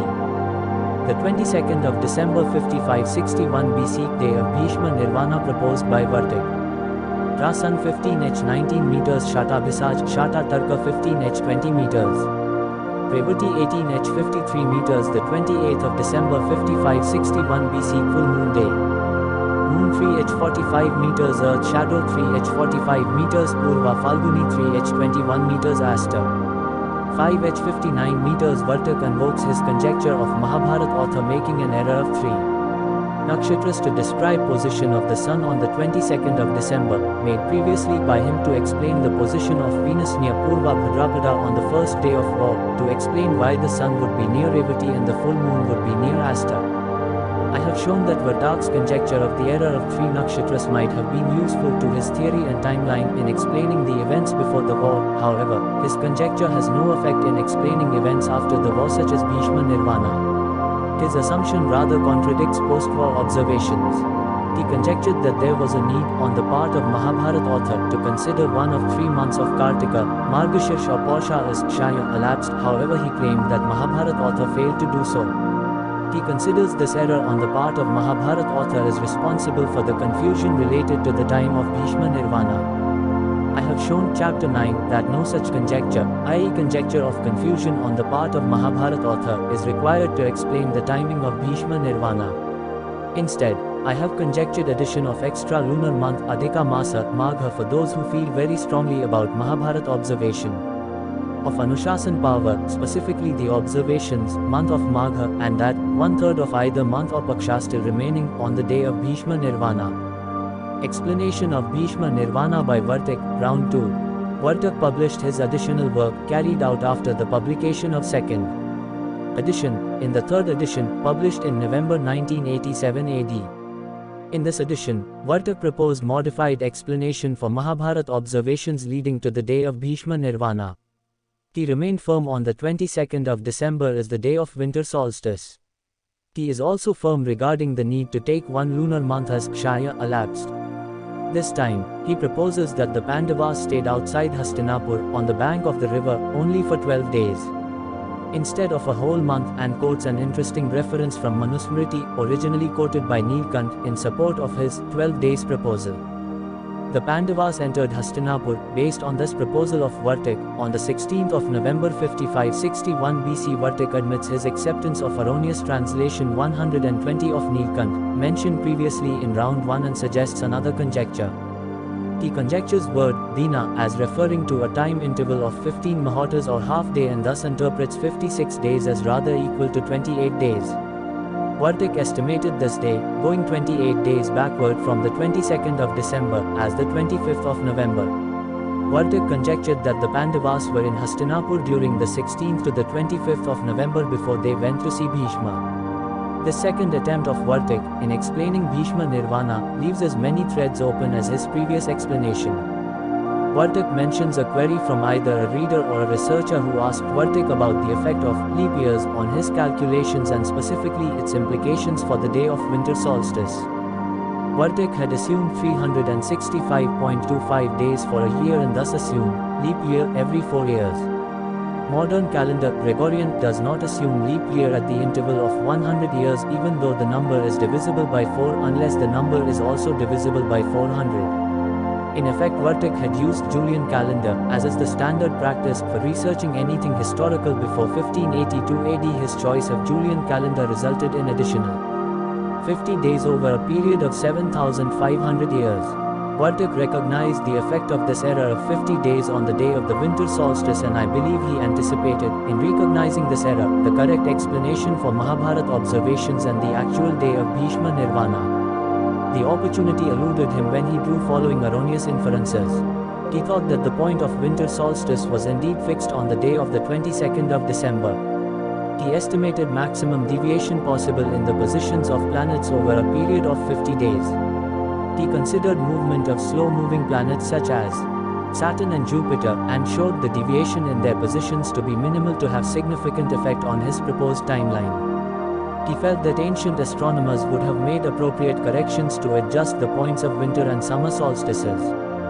He was right on his second inference and was wrong on the other two. The point of winter solstice is not fixed when Julian calendar is employed to track time. This movement of winter solstice in Julian calendar was the very reason Roger Bacon, chapter 5, had suggested correction to the calendar. Julian calendar came into being in 45 BC, and dates shown before 45 BC are based on hypothetical nature of calendar into antiquity, i.e. how one would have dated time before 45 BC, using Julian calendar. As a result, there was no ancient astronomer to make required corrections to the calendar to ensure that the 22nd of December coincided with the day of winter solstice. I have provided detailed solution to the problem of Bhishma Nirvana elsewhere, chapter 9, and thus won't repeat. However, I must resolve one last problem. I have shown that the actual day of winter solstice, the 30th of January 5560 BC, was some 39 to 40 days in the future from the 22nd of December 5561 BC. The reader should still wonder about the gap of 10 days. Gap between estimation of Vartik of 50 days between the 22nd of December 5561 BC and actual day of winter solstice and actual gap of 39 to 40 days shown by Voyager. Fortunately, the answer to this problem is straightforward. Pope Gregory, when he made the correction, some 300 years after Roger Bacon suggested it, eliminated 10 days, the 5th to the 14th of October from the calendar in year 1582 AD to coincide the day of winter solstice with the 22nd of December. Shayon-Narayan theory. I concede that the theory of Shayon-Narayan has enormous value as instrument of investigation in determining the timing of Mahabharata war. My appreciation for and concession of Shayon-Narayan theory is based on realization that all proposed dates that fell within the epoch of Arundhuti were derived using the theory of Shayon-Narayan. Visiji Raghunath Lele assumed Ashwini as the first nakshatra and employed theory of Shayon-Narayan. He estimated the timing of Mahabharata war to be around 5306 BC and proposed specific year of 5228. BC as the year of Mahabharata war. S.B. Dikshit objected to assumption of Lele, specifically that of Ashwini as the first nakshatra. Instead, Dikshit assumed Kritika as the first nakshatra and ended up estimating the timing of Mahabharata war to be around 7300 BC. Modik estimated 5000 BC and Vartik estimated 5480 BC, using Shayon-Narayan theory. The reader who understands the rationale behind the epoch of Arundhati as the time interval of the Mahabharata war would certainly recognize the value of the theory of Shayon-Narayan as an instrument, if nothing else. I have no hesitation in accepting the existence of Shayon-Narayan methodology during the time of Mahabharata war or even in further antiquity. On the other hand, I assert that Shayon-Narayan theory fails to corroborate Mahabharata observations it was expected to corroborate. Shayon-Narayan theory might have helped Vartik, at least partially, to get over the difficulties of explaining multiple positions of planets. I assert that Vartak's use of this theory introduces subjective interpretations and inconsistencies. It is understandable that accuracy of visual observation can vary plus or minus 1 nakshatras depending on the time of observation as well as the angle of the observer. On the other hand, Shayon nakshatra is identified by counting number of nakshatras beginning with the first nakshatra Ashwini, Kritika, Pushya or Punarvasu, and thus there is no room whatsoever for an error. It is surprising then that Vartik is forced to match Jupiter in Narayan, Shravana with Shayon Vishakha instead of Swati. Jupiter and Saturn are described as settled near Vishakha for up to a year before the war. While Vartik employs the logic of Shayon-Narayan method to explain Jupiter near Vishakha, he does not use the same method to explain Saturn near Vishakha. Narayan Uttara Falguni should have matched with Shayon Mrigashirsha and not Rohini. Mahabharata observation of Jupiter near Shravana is rather in the context of Jupiter's Vakri motion near Shravana. Vartik asserts Rahu near Uttarashadha, Narayan, and interprets observation of a planet moving in a Pasavya direction between Chitra and Swati as referring to Shayon position of Rahu. Vartik nowhere explains how an imaginary and invisible planet Rahu moves in a Pasavya direction in an imaginary Shayon position. Mass is described as Vakri near Magha and again near Jyeshtha Anuradha. Vartik explains this as Narayan Anuradha and Shayon Magha. Vartik refers to the objection of S.B. Dikshit who claimed that both Magha, Mas and Shravana, Jupiter, should be considered Shayon. I assert that interpretation demanded by Dikshit is justified if we are going to value consistency of a theory.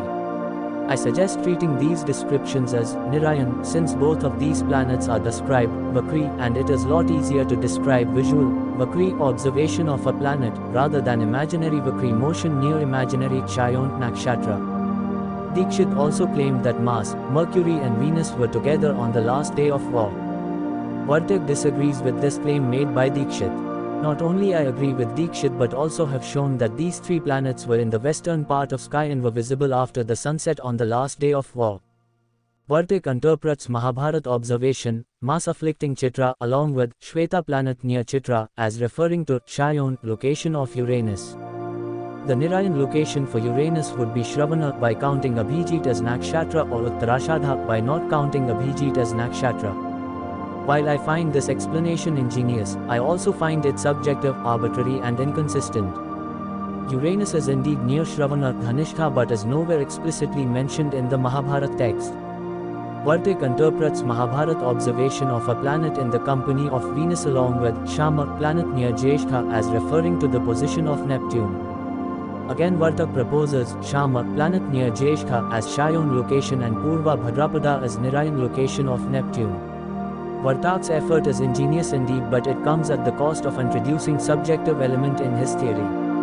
Vartik does not state anywhere an objective criteria for distinguishing Mahabharata observations as either Shayon or Narayan. Let's look at additional contradictions introduced by Vartik while employing theory of Shayon-Narayan. Vartik accepts, in one place, Balarama leaving for Tirthayatra per him leaving the Pandava camp on Pushya. He interprets this observation as referring to Narayan Swati, the 11th of October 5561 BC and Shayon.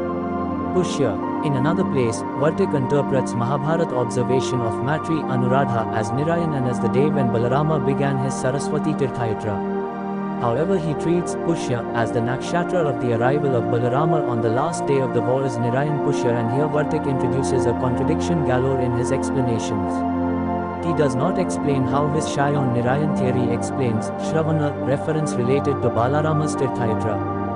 In addition, Vartik mentions both armies leaving on Pushya and arriving on Maghar at Kurukshetra. However, he is not only silent about their actual dates but also does not invoke theory of Shayon Narayan to explain it. In spite of extensive use of this theory, Vartik could not explain numerous planetary observations, e.g. Jupiter afflicting Rohini, Vakri motions of Mars and Jupiter, Mars near Jyeshtha, Mars near Shravana, Mars, Mercury, Venus in the western part of sky, and was forced to invoke other explanations such as either astrological drishti or descriptions of impossible events by Mahabharata author. The problem with the latter two approaches is that once one decides to employ them, anything anywhere can be explained. Even the theories of Shayon Narayan, astrological drishti, and wild exaggerations by Mahabharata author were not sufficient to explain all Mahabharata observations, and Vartik had to invoke few additional hypotheses. Interpretation of Ratra, Kshapa, Sharvari, Aha, and Dina. Vartak has interpreted Ratra, Kshapa, Sharvari as referring to night and Aha or Dina as referring to day, and each of them equal to time interval of 15 Muhurtas or 12 hours. Vartak assumes, correctly I think, Kshapa as time interval of 12 hours as opposed to 24 hours when interpreting Bhishma's calculations for the duration spent by the Pandavas in forest. Calculations of Bhishma, 5 years corresponds to 2 Adhika extra lunar months. 13 years corresponds to 5.2 Adhika extra lunar months, since 0.2 lunar months equals 6 days. Time spent by the Pandavas beyond 13 lunar years equals 5 months and 6 days. Calculations of Vartik, in each solar year, Tithi, lunar date, goes back by 10-11, 10.88 days. Number of Titis going back in 13 solar years equals time spent by the Pandavas beyond 13 years. Equals 10.88 x 13 equals 141.44 days equals 141, 4429.5 equals 4.80 lunar months, extra lunar months equals 4 lunar months and 24 days. Vartik recognized that Bhishma's calculations 5 months and 6 days were broadly correct, sufficient to resolve the issue and pacify Duryodhana. Vartik asserts, again correctly, that while Bhishma's calculation is reasonable, the net time interval the Pandavas spent in Vanavas exile beyond 13 lunar years is equal to 4 months and 24 days and not 5 months and 6 days. Vartik objects to other researchers interpreting Kshapa to mean full day as opposed to only time interval of 12 hours. While his objection is valid, I want to stress that in the final analysis Vartik agrees that Bhishma's calculations are directionally correct but approximations nevertheless, and accepting either meaning does not lead to any contradiction in estimating the duration of the Pandavas in the forest for 13 years, since both methods of calculations would have shown that Pandavas spent more than 13 years in the forest. Next two interpretations of Vartik are crucial as they are critical for his justification for the timing of pre-war and post-war events. It is also critical that the reader understands the rationale used by Vartik in interpreting these observations in order to understand the inconsistencies introduced by Vartik. Vartik interprets Aha as time interval of 12 hours as opposed to 24 hours while interpreting duration of the Tirthayatra of Balarama, and claims that Balarama was doing Tirthayatra of Saraswati only for 21 days and not 42 days. Vartak also translates 56 dina as time interval of 28 days as opposed to 56 days. Thus Vartak translated Shapak night, Ahab bright portion of the day, and Dina day to mean time interval of 12 hours instead of 24 hours in his interpretations. I consider his approach ingenious, however both inconsistent and false. Notwithstanding the rational basis for his translation, I would have conditionally allowed his translation, if Vartak had shown that such an approach works consistently in interpreting all relevant Mahabharata observations. I assert that this is not the case. By this logic we would have to interpret all words Aha, Dina, Sharvari, Ratra, Shapa as referring to time interval of 12 hours and restrict time interval of 24 hours only when the word Ahoratra is used. For example, we would have to interpret Mahabharata references to 18 days of the war is equal to time interval of 9 days made up of 24 hours each. This also means Bhishma remained lying on the bed of arrows only for 29 days 58 Ratri and Yudhishthir spent only 25 days 50 Sharvari in Hastinapur. Vartak proposed that Yudhishthir returned to Hastinapur from the bank of Ganga on the 16th of November, and in that case he was in Hastinapur for 36 days the 16th of November to the 22nd of December, and this assumption would directly contradict his calculation of 25 days, duration of the stay of the Pandavas, in Hastinapur. These ad hoc conjectures, interpretations of words such as Ratri, Shapa, Sharvari, Dina or Aha create more problems than they solve, and the key issue of the day of winter solstice is still not resolved, i.e. the actual day of winter solstice is still 39 to 40 days in the future. Krishna tells Bhishma, during their first meeting, that Bhishma had 56 more days to live. I have shown with appropriate references chapter 9 how Yudhishthir spent 6 days of 24 hours and not made of 12 hours with Bhishma, asking questions and listening to advice of Bhishma. After spending 6 days with Bhishma, Yudhishthir spent 50 days in Hastinapur before returning to Kurukshetra on the day of Bhishma Nirvana. Let's introduce Vartak's interpretation. 56 Dina will turn into 28 Ahoratras and 50 Sharvari will turn into 25 Ahoratras. This interpretation, per Vartak's translation, would reduce the duration of Bhishma-Yudhishthir dialogues from 6 to 3 days, and there is no basis to reduce 6 Ahoratras spent by Yudhishthir in the company of Bhishma down to 3 Ahoratras required for Vartak's interpretation to be consistent. Astrological Drishti. Vartak was forced to invoke astrological Drishti to explain Saturn afflicting Rohini, while in reality Saturn was settled near Bhaga Uttara Falguni Nakshatra, Jupiter afflicting Rohini, while Jupiter was settled near Shravana, Mars afflicting Rohini with 7 to 8 th Drishti, and Mars afflicting Shravana with 4th Drishti, while Mars was settled near Anuradha Vishakha. Mars, Mercury, Venus astrologically supporting Yudhishthir from whatever position they were in, and so on. The problem with astrological drishti is that, once one decides to employ it, anything anywhere can be explained. As soon as this happens, although theory may still retain its empirical character, is no longer falsifiable and scientific. Ganesha, puzzled by Vyasa Vartak's explanations of Mahabharata observations using theory of Shayon Nirayan are ingenious and original.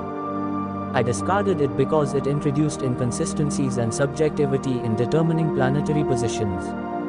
His theory also reduced information content of Mahabharata observations, e.g. Vipri motions, planet traveling in Apasavya direction.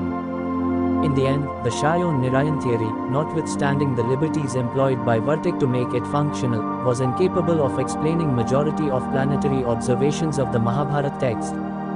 Vartak was forced to invoke astrological drishti to explain remaining planetary observations. Apparently, hypothesis of astrological drishti was not enough to explain the whole enchilada, and Vartak was forced to invoke additional hypothesis of Vyasa deliberately composing puzzles for the scribe of Mahabharata, Ganesha. Vartak invokes this hypothesis in support of his subjective classification of planetary positions into Shayon and Nirayan designations.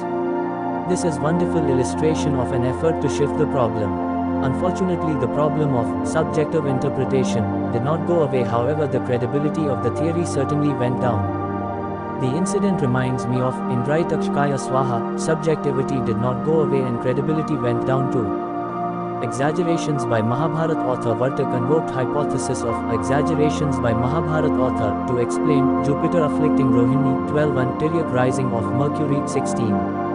Vartak claimed these Mahabharata descriptions to be imaginary and conjectured that Mahabharata author included such descriptions knowing well that these things were impossible. This hypothesis results in a metaphysical, irrefutable theory.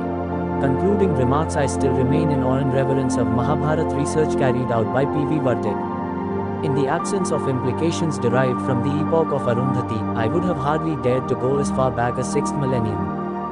While I have proposed alternate timeline for pre-war and post-war incidents of Mahabharata, every attempt of mine to falsify 18-day timeline of war proposed by Vartik failed. My work related to pre-war and post-war incidents reinforced his timeline further. My research of Bhishma Nirvana shrunk the time interval for plausible year of the Mahabharata war, already defined by the epoch of Arundhati, down to 2000 years, 6500 BC, 4500 BC. I tested 38 plausible instances for the Mahabharata war over this time interval, 6500 BC, 4500 BC, and the testing corroborated Vartak's timeline again. My admiration for his work does not stem from his specific results. After all, his proposed date for the Mahabharata war could have been wrong and may be falsified in future.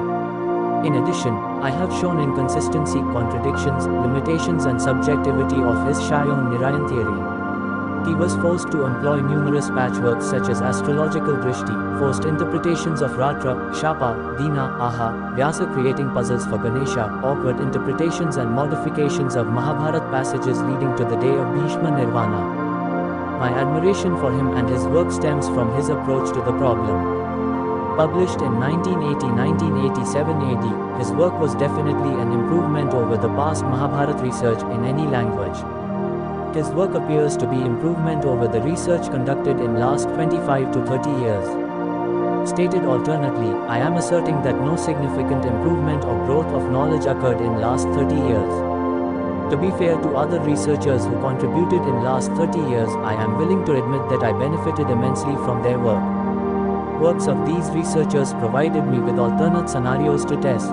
In addition, there were inspiring snippets of new information, identification of numerous astronomy observations within and outside Mahabharata by R.N. Iyengar, possibility of 3 eclipses by Achar, 2 eclipses within 13 days by S. Balakrishna, Saraswati research by Srinivasan Kalyanaraman or by Frankfurt. Unique aspect of Vartik is his unpretentious willingness to be wrong. No wonder he could be creative in his endeavors beyond Mahabharata research. He understood the essence of Einstein's famous quote, "No amount of experimentation can ever prove me right, a single experiment can prove me wrong," and exhaustively searched for Mahabharata observations he could test and experiment, a realization lost on many. He intuitively understood tentative nature of any theory and continued to improve upon his research. He eagerly encouraged his readers to test his proposals and also to research Mahabharata observations he could not explain. I could provide detailed critique of the work of Vartik only because he presented his work, his assumptions and presumptions, in a clear fashion. I was not so fortunate when evaluating works of other researchers. Table 1. I wrote extensive criticism of the works of other researchers but decided not to include them in this book. I encourage readers to examine works of other researchers, their theories, their ad hoc hypotheses and their proposed years and specific timeline for the timing of Mahabharata war. I have developed a method to quantify knowledge content of a given theory in measuring truth-likeness of multiple theories and proposals for the timing of Mahabharata war. I have toyed with the idea of measuring knowledge content of a given theory using qualitative and quantitative measurements. Qualitative measurements include consistency, testability, refutability as opposed to irrefutability, ability to retain successes of previous theories, predictive ability of a theory as opposed to only descriptive ability, new predictions, extent of new predictions and their corroboration, and finally things forbidden or demanded by a theory, which in effect also define criteria for falsifiability of a theory. Quantitative measurements include percentage of total observations corroborated by a theory, percentage of total observations transformed into irrefutable observations by a theory, percentage of total observations not explained corroborated by a theory, and finally percentage of total observations falsifying a theory. I hope to publish this work in future. Theory of Vartik provided me an opportunity to critically analyze numerous Mahabharata observations. The reader could use similar approach in critically analyzing my theory, proposal and those of other Mahabharata researchers. 11. A better theory. The scientific theorist is not to be envied. For nature, or more precisely experiment, is an inexorable and not very friendly judge of his work. It never says yes to a theory. In the most favorable cases it says, maybe, and in the great majority of cases simply, no. If an experiment agrees with a theory it means for the latter, maybe, and if it does not agree it means, no.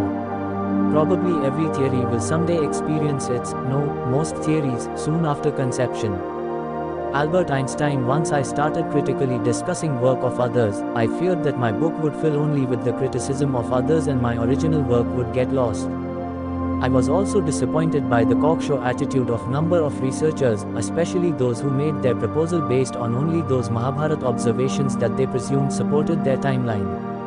Many of them did not bother to discuss numerous Mahabharata observations, which directly contradicted their timeline.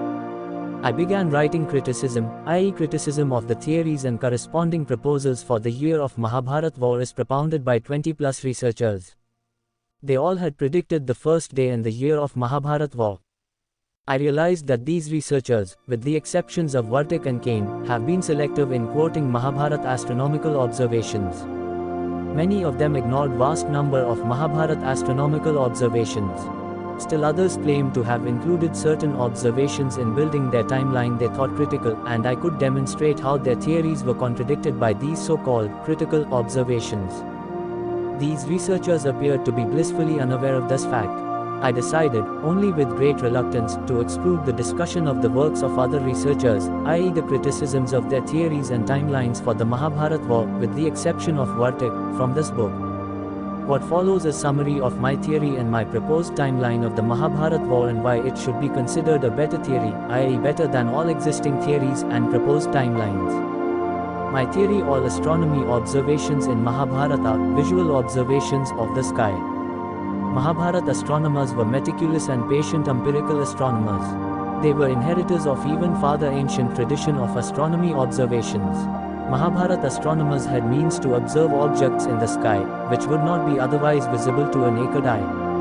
Mahabharata authors' motivation for noting down specific astronomy observations during and around the time of Mahabharata war was to create records of Mahabharata war. These observations were embedded in the Mahabharata text. Mahabharata author embedded these observations as is and also in the form of similes signifying bad omens, engagement of key warriors on the battlefield or death of principal warriors.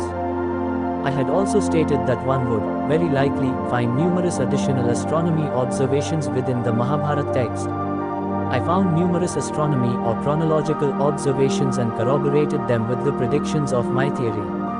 My list is not complete by any means and I encourage readers to search for additional Mahabharata observations. My proposed timeline: the Mahabharata war timeline begins with Krishna leaving Upaplavya to visit Hastinapur before the war and ends with the passing away of Bhishma, when the sun turned north after the war.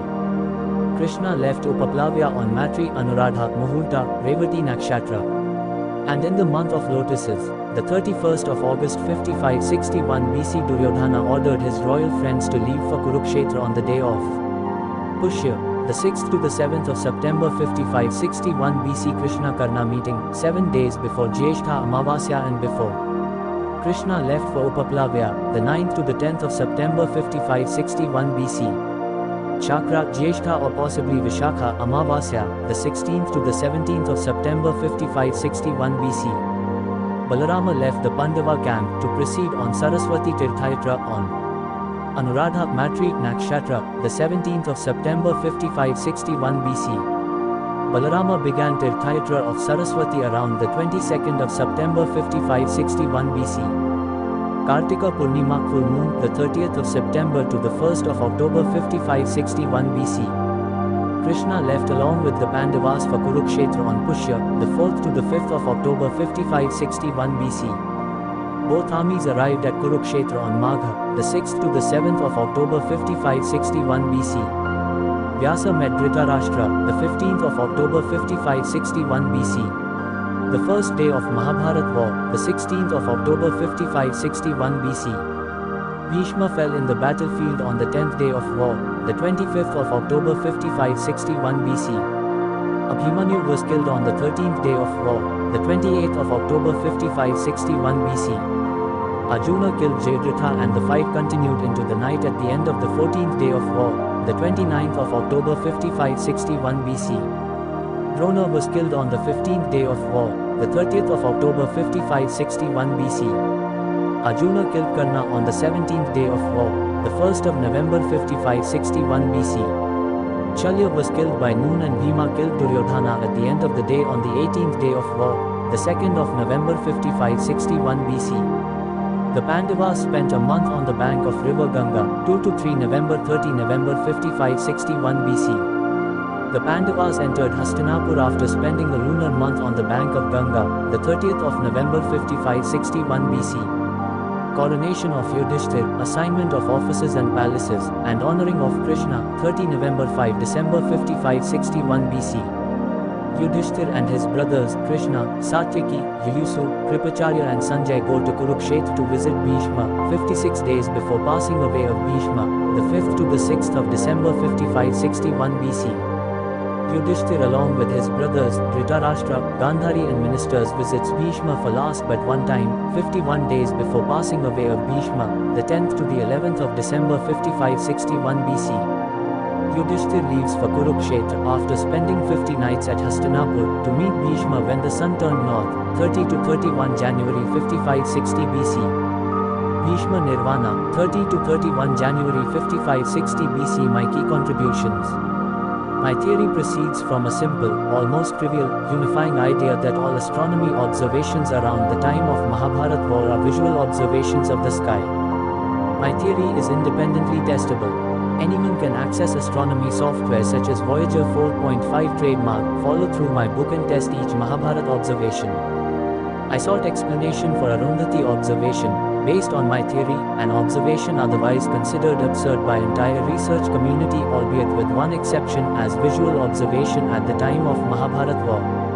My theory corroborates not only positions of the planets but also their movements as described in the Mahabharata text, specifically unique movements of Mars, Jupiter and Venus. My theory corroborated descriptions of planets and rationale for them shining brightly at times, e.g. Jupiter and Saturn shining brightly or Mars turning in apasavya direction while shining brightly with fearsome appearance. My theory predicted potential observations referring to the phases and the positions of the moon, which would corroborate or falsify a proposed timeline for the 18 days of war. I searched for these potential observations within the Mahabharata text and by luck found numerous observations. My theory corroborated 100 plus astronomical observations from the Mahabharata text. More importantly, my theory passed numerous critical tests, which in turn provided consistent explanations for Mahabharata astronomical observations. Some of these critical tests are: fall of Abhijit, the epoch of Arundhati, positions of Jupiter and Saturn in the vicinity of Vishakha for up to a year, Vakri motions of Mars near Magha and near Jyeshtha Anuradha, Vakri motion of Jupiter near Shravana, Mars becoming steady between Chitra Swati while moving in apasavya direction plus Mars afflicting Chitra, timing and rationale for specific descriptions, e.g. shining brightly of Jupiter, Saturn and Mars.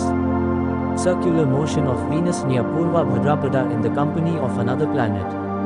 Tiryak rising of Mercury after the sunset on the 17th day of war. Jupiter afflicting Rohini, similar to the moon and the sun, after the sunset on the 17th day of war. The phases and the positions of the moon through 18 days of the war. Time interval between fall of Bhishma and Bhishma Nirvana. Mars, Venus and Mercury in the western part of sky, after sunset, on the last day of war.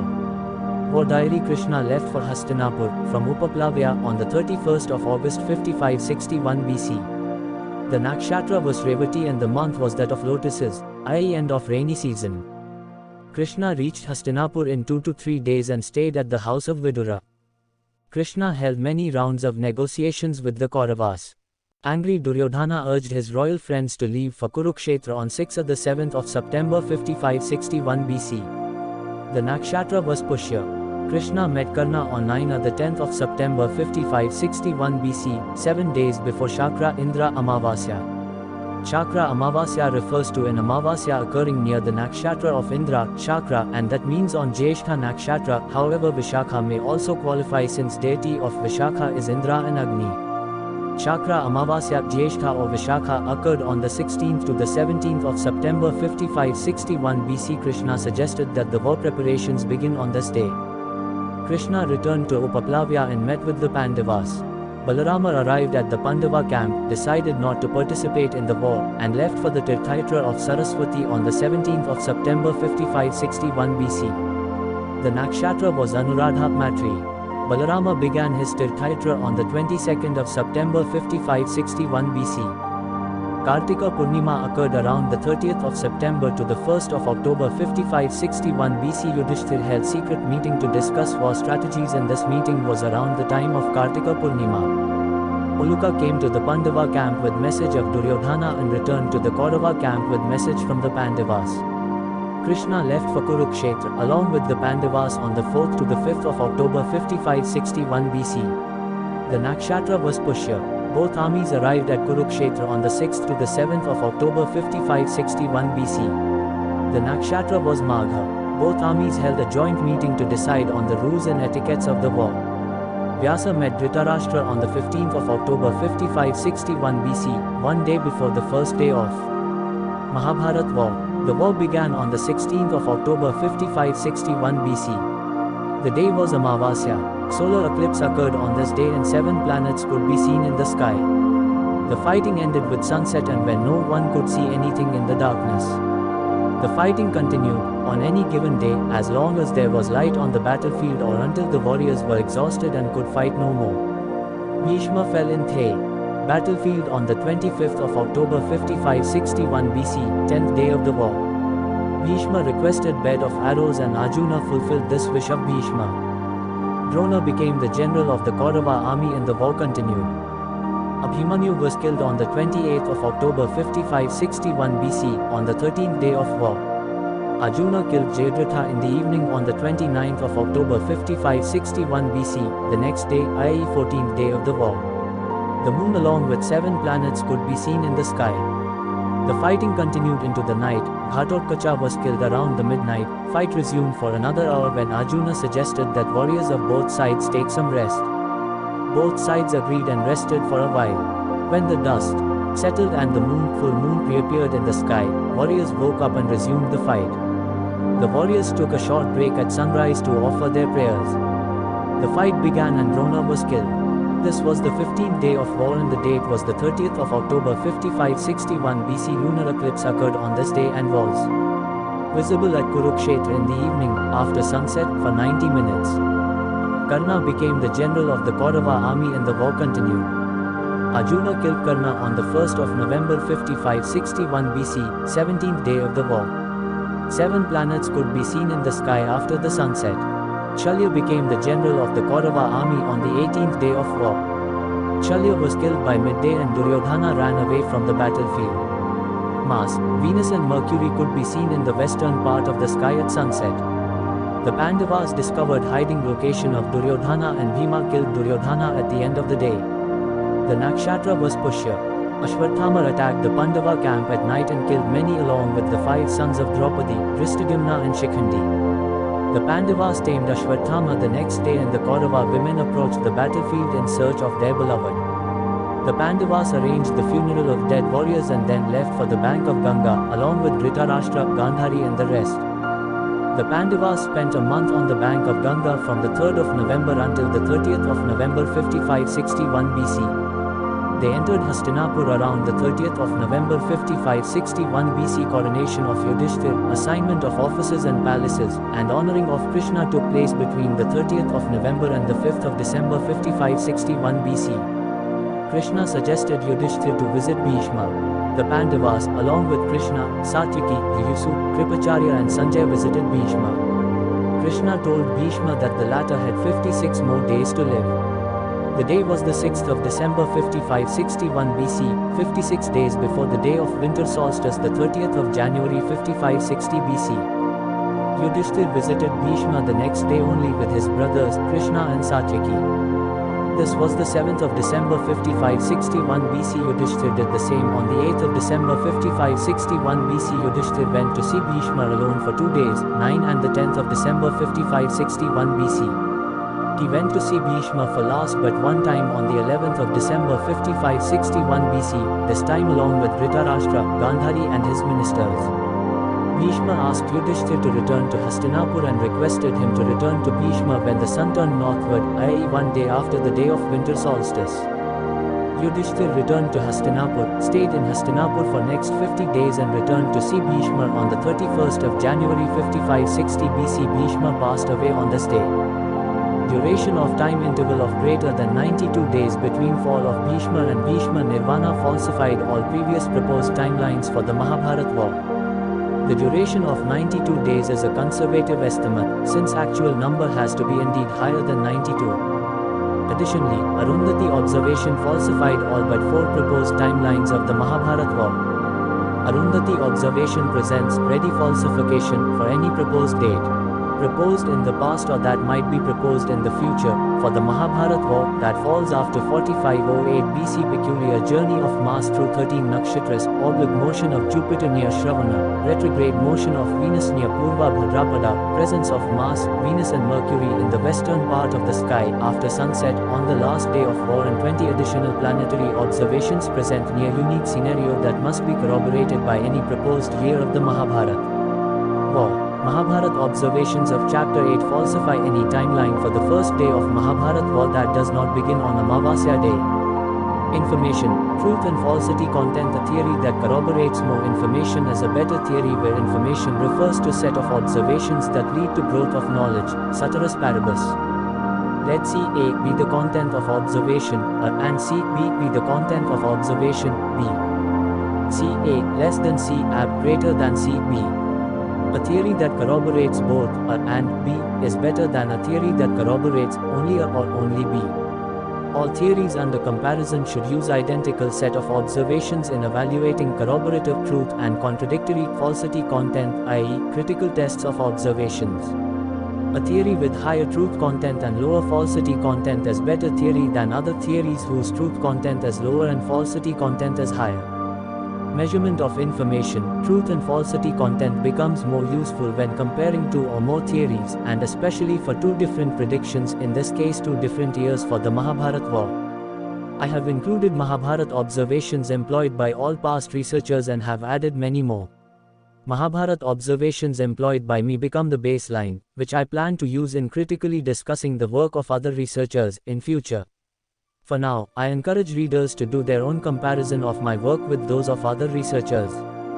Simplicity and corroboration of observations. It is always possible to introduce ad hoc hypothesis in any theory in order to save the theory from introducing contradictions. For this reason alone, a simple theory is preferred over a complicated one, where simplicity refers to testability.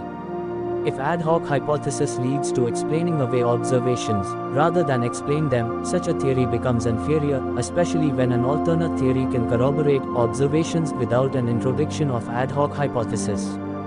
Introduction of ad hoc hypothesis is a common phenomenon and is legitimate as long as ad hoc hypothesis does not turn the theory into a metaphysical program. In addition, introduction of ad hoc hypothesis should lead to growth of knowledge and at the same time should not introduce inconsistencies. Degree of testability. Some theories expose themselves to possible refutations more boldly than others. A theory that is more precise and thus more easily refutable than another will also be the more interesting theory. Such theory is more daring, it is also less probable but at the same time better testable since we can make our tests more precise and more severe. If such theory stands up to severe tests, it will be better corroborated by these tests. Corroboration must increase with testability, and it means the criteria used for comparison will itself have degrees. There will be well-testable theories, hardly testable theories, and non-testable theories. While Vartak invoked multiple theories to explain Mahabharata observations, researchers such as Achar, Gupta or Holi explained away all observations of the third Adhyaya of Bhishma Power. R.N. Iyengar has done fine job of documenting multiple versions of same verse from different Mahabharata manuscripts. However, he fails to corroborate these observations for his proposed year of the Mahabharata war. Theories or ad hoc hypotheses that are not testable are metaphysical. This non-testable status is not permanent, and with advances in our knowledge and technology, these metaphysical theories may become testable. Observations explained by previous theories. New theory, if it claims to be a better theory, must explain observations explained by previous theories. This amounts to new theory retaining the success of previous theories. This is a necessary but not sufficient condition. I collected as many works as I could, which employed astronomical observations for predicting timeline of the Mahabharata war. I identified some 20 works, which loosely and only loosely fit the definition of work based on astronomical observations. I have discussed theory of Vartik in detail and will not repeat the successes of his theory. I limit my discussion to few other researchers and successes of their theories. S. Balakrishna felt curious about the Mahabharata observation 29 that refers to the lunar and solar eclipses happening within a time interval of only 13 days. He collected data on numerous historical eclipses to illustrate how two eclipses within a time interval of 13 days are feasible. I have shown this to be the case for my proposed timeline. Raghavan, Achar and Holi conjectured additional month-long period between Krishna-Karna dialogue and the first day of war. I have made similar conjecture. I also want to re-emphasize that Mahabharata text does not provide explicit corroboration for this conjecture of mine, and of Raghavan, Achar or Holi. I have explicitly stated my reason for making such a conjecture. Raghavan, Achar and Holi have not explicitly stated the rationale for insertion of an additional lunar month, however I speculate that their motivation appears to be driven by the need to reconcile 42-day-long Tirthayatra of Balarama. My interpretation of Saturn afflicting Rohini, Jupiter afflicting Rohini, and Sun and Moon together afflicting Rohini is similar to the interpretation Saturn afflicting Rohini by Holi. In Holi's words, here the author of the verses describes the position of the star Rohini in the sky in poetic manner, stating that when Saturn rises in the eastern horizon day by day, it brings pressure on Rohini to set in the west. While Holi does not explicitly interpret observation of Tiryak rising of Mercury, he mentions this Mahabharata observation as critical observation for his proposed timeline. I speculate that his interpretation of Tiryak rising of Mercury is similar to my explanation, except Mercury might not have been visible for the date proposed by Holi unless of course unique weather conditions have had prevailed on that day. Interestingly, Holi is silent on the observation of Jupiter. Since this section is not about analyzing work of others, I will say no further. Holi makes a case for Mahabharata author being aware of Uranus. I have gone beyond essentially restating work of Vartik and have made a case for Mahabharata author being aware of not only Uranus but also Neptune and Pluto. Observations not explained by previous theories. I demystified Mahabharata observation of Arundhuti walking ahead of Vasishtha and showed this to be a visual observation during the Mahabharata war. In fact, I defined the time interval for the search of the year of Mahabharata war because of my demystification of Arundhuti observation. Only Vartik believed in the factual nature of this observation, even though he failed to test it. R. N. Iyengar mentions Arundhuti observation but only to explain it away. Two researchers, Vaidya and Kane, mention it rather in support of their assertion of how Mahabharata text also contains absurd astronomical observations. Other researchers neither realized the importance of this observation nor bothered to acknowledge its existence. This single observation defined higher and lower bounds for the timeline of Mahabharata war, and the observation had higher degree of improbability associated with it. The explanation of Arundhuti observation and corresponding prediction of time interval for the plausible year of Mahabharata war falsified all existing proposals for the timing of Mahabharata war, with the exception of 4 proposals that fell within the epoch of Arundhuti. Arundhuti observation acts as falsifying evidence for any year proposed after 4500 BC. I could corroborate, by luck, 100 plus Mahabharata observations identified by previous researchers as well as observations predicted by my theory and later on identified within the Mahabharata text. Other Mahabharata observations, besides that of Arundhuti, also falsified proposals of other researchers.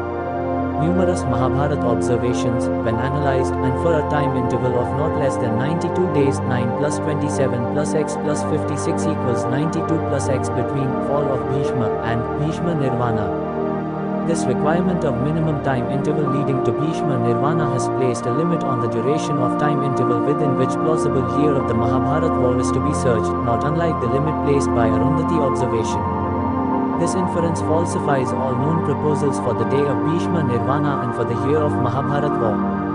All planetary observations, taken together, have also provided falsifying tests for all known proposals of the Mahabharata war. Set of observations describing the phases and the positions of moon during the 18 days of war provide corroborative evidence for Amavasya as the first day of war and Kartika Amavasya as the first day of war, which also means month of Margashirsha as the month of Mahabharat war. Additional requirements of a better theory. All my explanations of Mahabharat observations, e.g. relative motions of stars, multiple positions for individual planets, positions and phases of the moon, position of comet, eclipses, flow from simple hypothesis of visual observations of the sky. This is the simple, new and powerful unifying hypothesis, and I encourage readers to compare it against the hypotheses of all past and current researchers. I have shown my theory to be consistent, or free from contradictions, with the exceptions of 2 observations. I am specifically referring to the late moonrise on the 14th day of the war and the nakshatras related to the Tirthayatra of Balarama. While many researchers have employed one or both of these observations as critical in building their timeline, I did not employ them in building my timeline, and my only responsibility is to corroborate them. I have attempted such corroboration by borrowing explanation provided by Vartik and adding additional observations of my own. Contrary to the claims made by other researchers, not a single researcher has corroborated the observations related to Tirthayatra of Balarama for their proposed timeline. Few researchers indeed corroborated late moonrise for their timeline by moving the first day of war, however many are blissfully unaware of the numerous observations contradicting such adjusted timeline. I have shown that overwhelming number of Mahabharat observations contradict any timeline that claims to have late moonrise on the 14th day of war. Many researchers have built their timeline to justify late moonrise on the 14th day of war and nakshatras related to Tirthayatra of Balarama. If one hypothetically assumes non-existence of these observations, these researchers will have to begin their work afresh. Such hypothetical scenario does not affect my timeline. In fact, I consider such outcome as an illustration of criteria that allows us to define degree of testability or degree of falsifiability for each Mahabharat observation. Degree of falsifiability. I estimated degree of falsifiability of Mahabharat observation using a technique analogous to the method of stepwise regression that uses combinations of forward selection and backward elimination. I was not looking for statistical significance but rather the significance of a given Mahabharat observation for either predicting or eliminating certain time intervals for the plausible year of Mahabharat war. I did this by running a thought experiment where all other observations are removed except a specific observation, and then assess the change in predictions and quality of predictions due to the testing of such lone observation. Ability of Arundhuti observation to predict the time interval for the plausible year of Mahabharat war is not affected when all other Mahabharat observations are eliminated.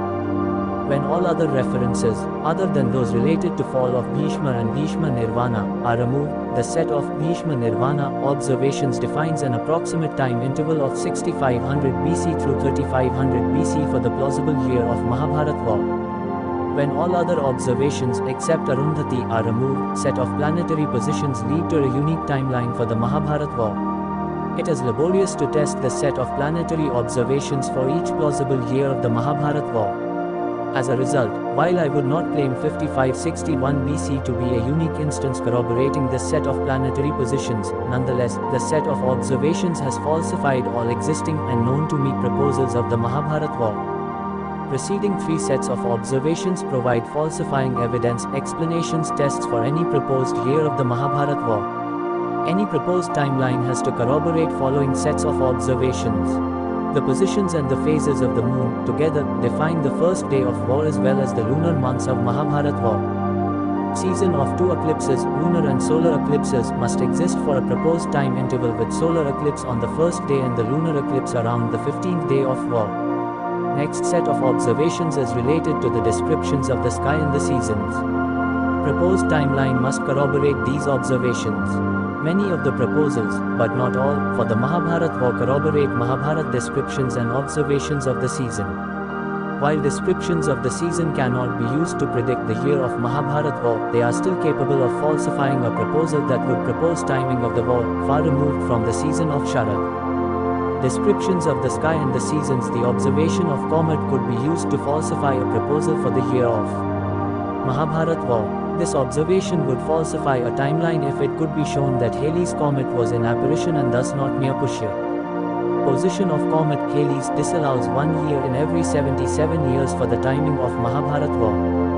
This relationship between degree of falsifiability, also testability or simplicity, and the relevance importance of corresponding Mahabharata observation for the dating of Mahabharata war is visually illustrated in figure 11. Conclusion: I can think of many additional criteria in defense of my theory is a better theory, however that would necessitate detailed criticism of the works of other researchers. Therefore, with great reluctance, I have decided to contain my enthusiasm. I classified all Mahabharata observations into 7 groups categorized by their degree of falsifiability.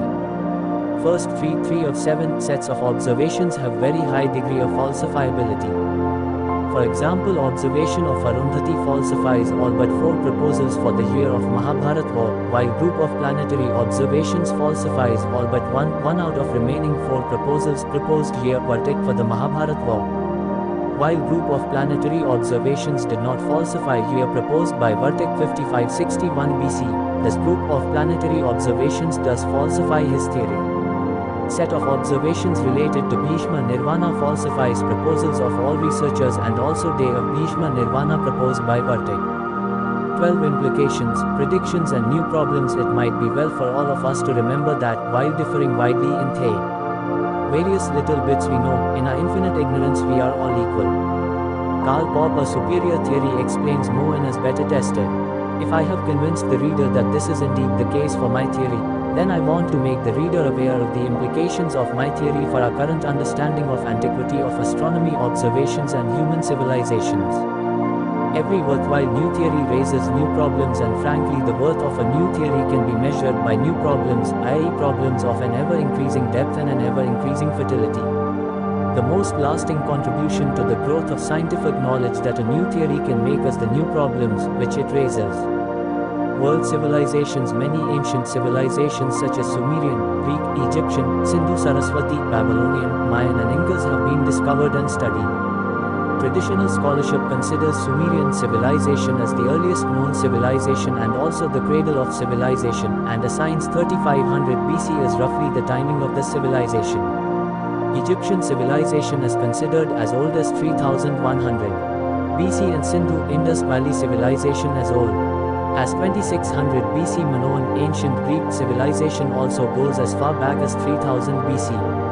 It is true that first settlement, Eridu, for Sumerian civilization is claimed as far back as 5300 BC, and timing of small tribes living in Nile Valley. Egyptian civilization settled in established agriculture go back to 5500 BC. Ceramic Neolithic phase, Mergad II of Sindhu civilization extends back to 5500 BC, and early food producing era Mergad I extends even further back to 7000 BC.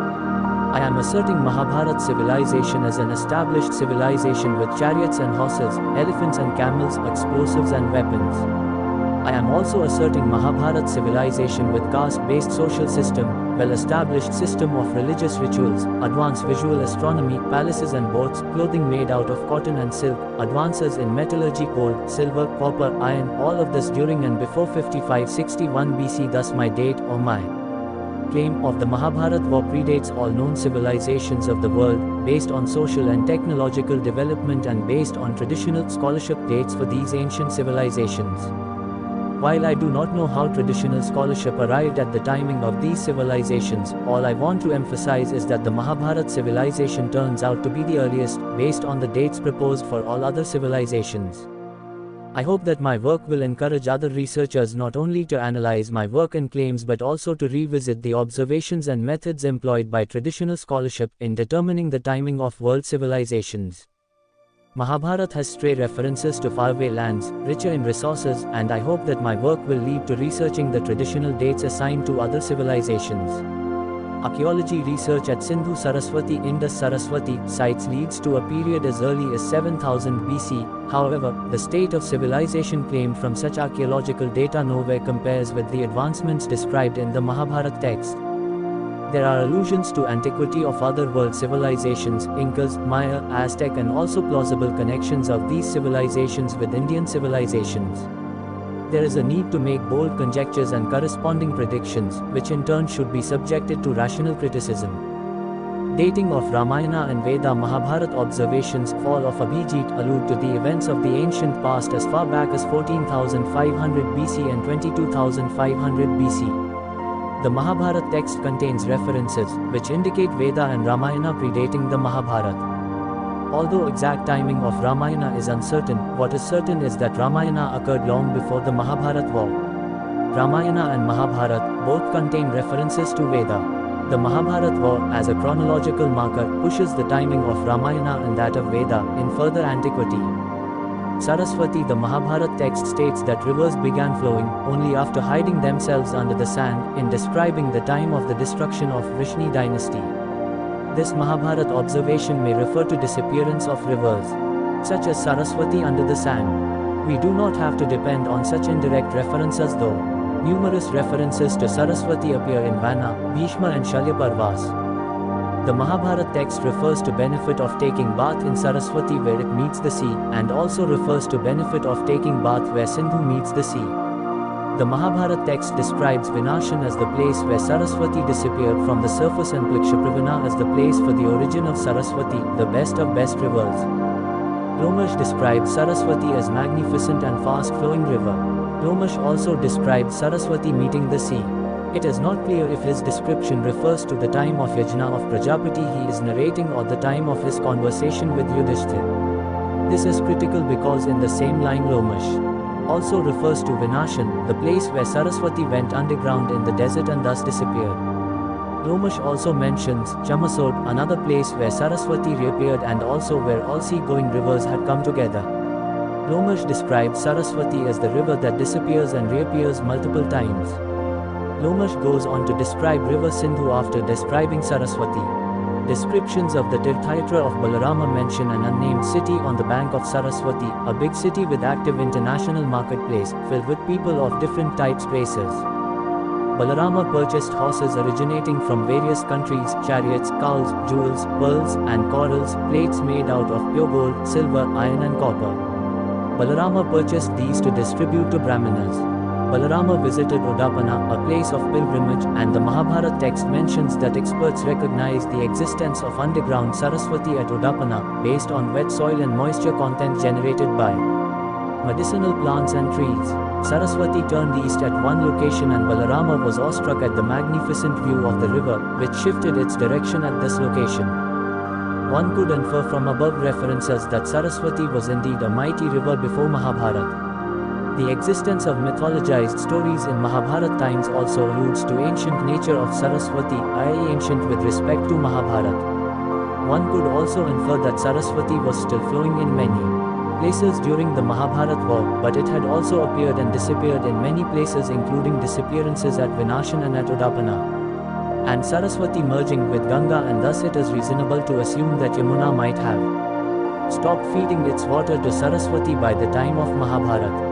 This would mean only minor rivers were feeding their waters to Saraswati and thus Saraswati was no longer a grand river during the time of Mahabharata war. However, its past glory was still afresh in the minds of Mahabharata sages. Sutlej had turned west even during the time of Ramayana and Yamuna existed as distinct river in Ramayana times. This would mean Saraswati might have seized her status as swift-flowing grand river of Rigveda long before the time of Mahabharata war and possibly long before the time of Ramayana.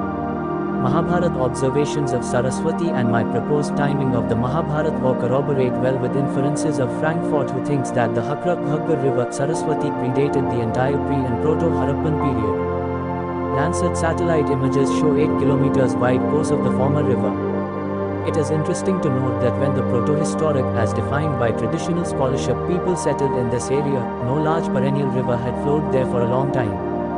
Archaeological sites were located not only on the banks of former natural waterways, but even in the middle of the supposed larger riverbeds.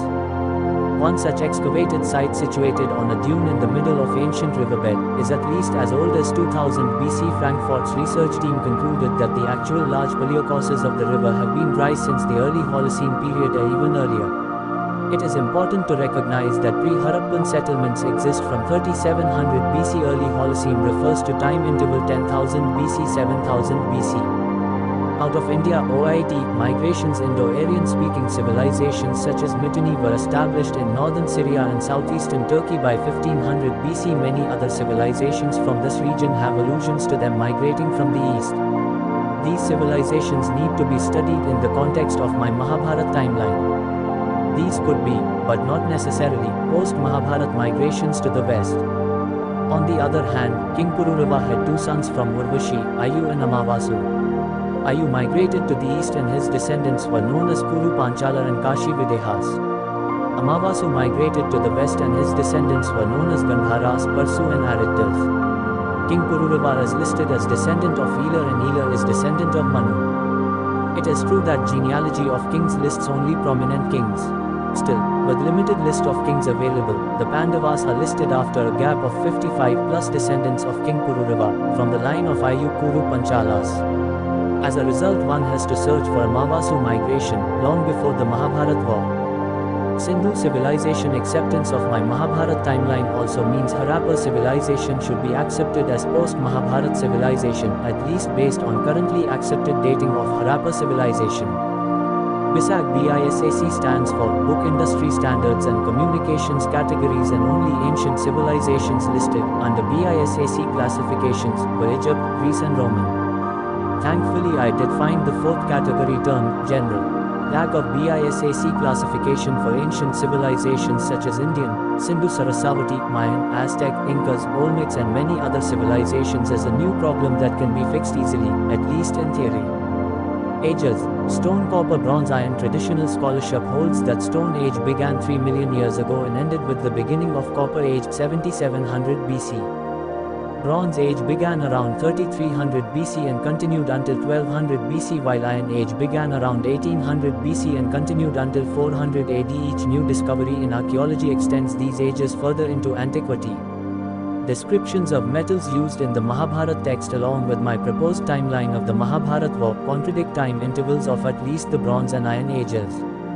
I refer to these historic periods not with the intent of changing anything about their definition and usage, but rather to make the reader aware that some Mahabharata researchers have employed the concept of Bronze and Iron Ages, uncritically I think, in proposing the timing of Mahabharata war.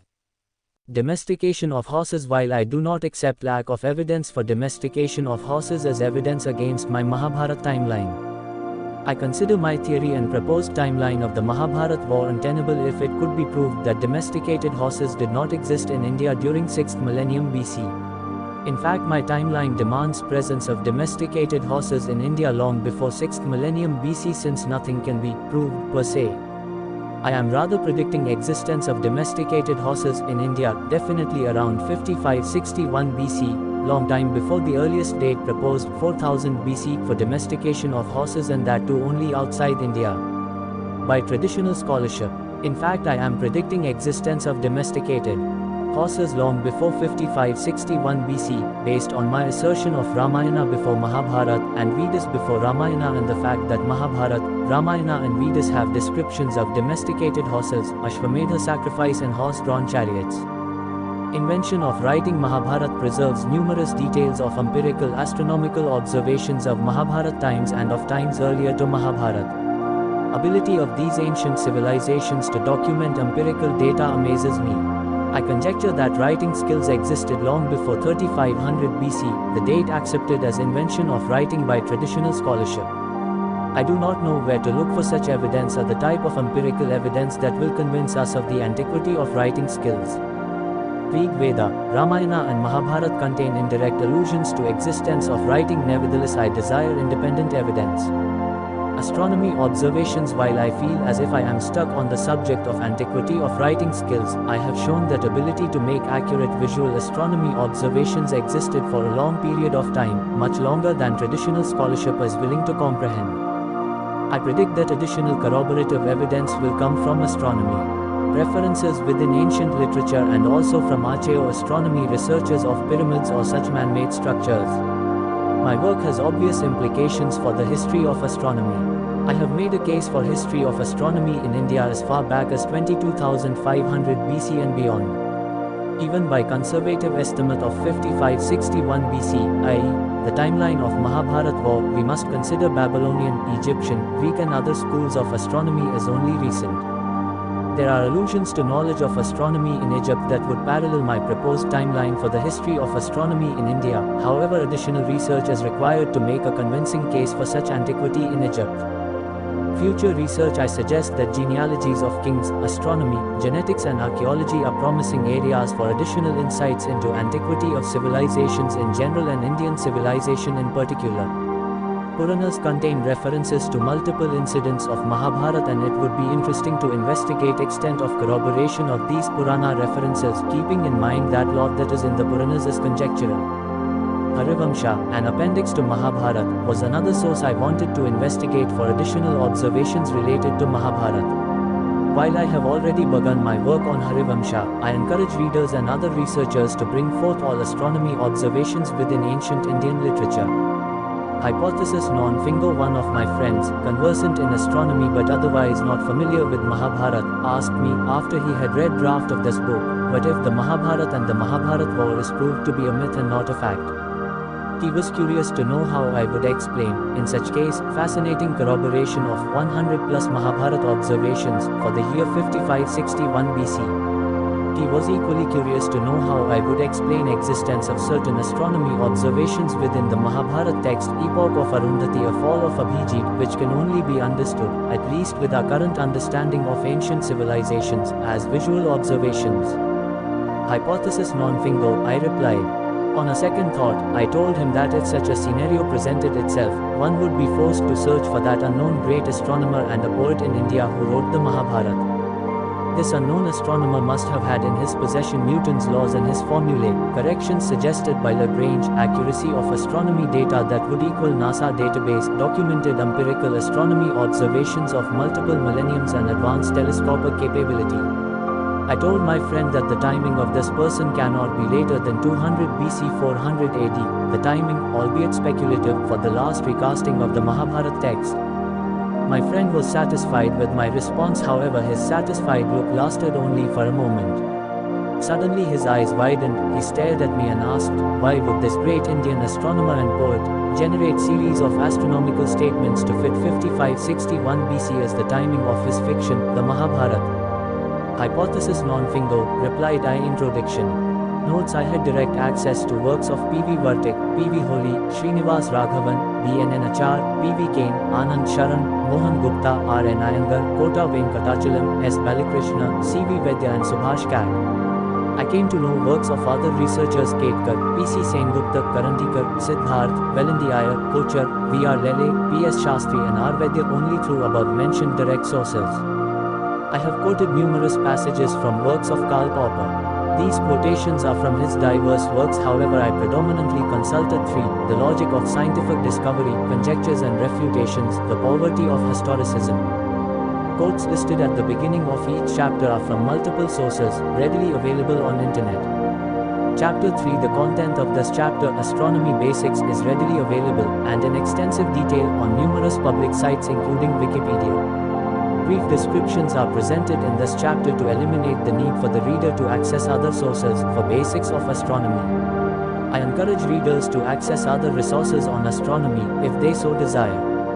On the other hand, the basics presented in this chapter are sufficient to understand and to enjoy contents of this book. Chapter 4. Nakshatra of a given day and thus position of the moon can be stated either by mathematical calculations or by visual observation of the moon and corresponding nakshatra in the sky. As a result, variation of plus or minus 1 or 2 nakshatras is possible in stating the position of moon, depending on the time of observation and angle of observation. The reader should bear this in mind while studying positions of moon and thus nakshatra of the day, as stated in the Mahabharata text, and their corroboration using astronomy software, e.g. Voyager 4.5 trademark. The same logic applies to positions of planets, comets and the sun. Chapter 9. I have made an ad hoc conjecture of an additional lunar month in addition to 7 days between Krishna Karna meeting and the first day of Mahabharata war. I saw the need for such a conjecture in order to make sense of multiple pre-war instances and Mahabharata observations. This conjecture of mine certainly corroborates all pre-war observations, while removal of such conjecture only affects corroboration of pre-war observations.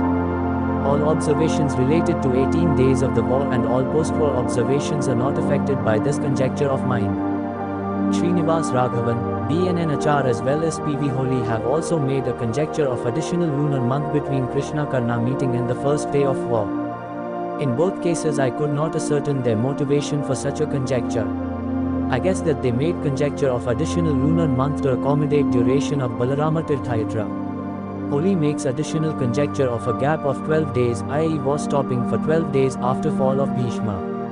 Again, it appears to me that Holi made this conjecture to corroborate nakshatras, Pushya and Shravana related to Tirthayatra of Balarama. Chapter 11.1. Making a case for a better theory makes it necessary that I present critical analysis of other theories. This requirement would have expanded the scope and size of this book. While I have not presented detailed criticism of other theories, I have studied them and have critically analyzed them before reaching the conclusion for my attempt as a better theory. Chapter 12 Mahabharata has posed numerous other problems, irrespective of the timing proposed for its occurrence. For example, ability of Bhishma to stay alive for an extended period of time. Descriptions of Divya weapons, size of army including horses, elephants, etc. My objective in stating new problems is to provide the reader with a flavor of how new and better theory generates problems of higher dimensions. My goal was not be exhaustive, but rather representative. Naturally I have mentioned only few problems. This is intentional. This book ends here. Thank you for listening this book. Please like this video.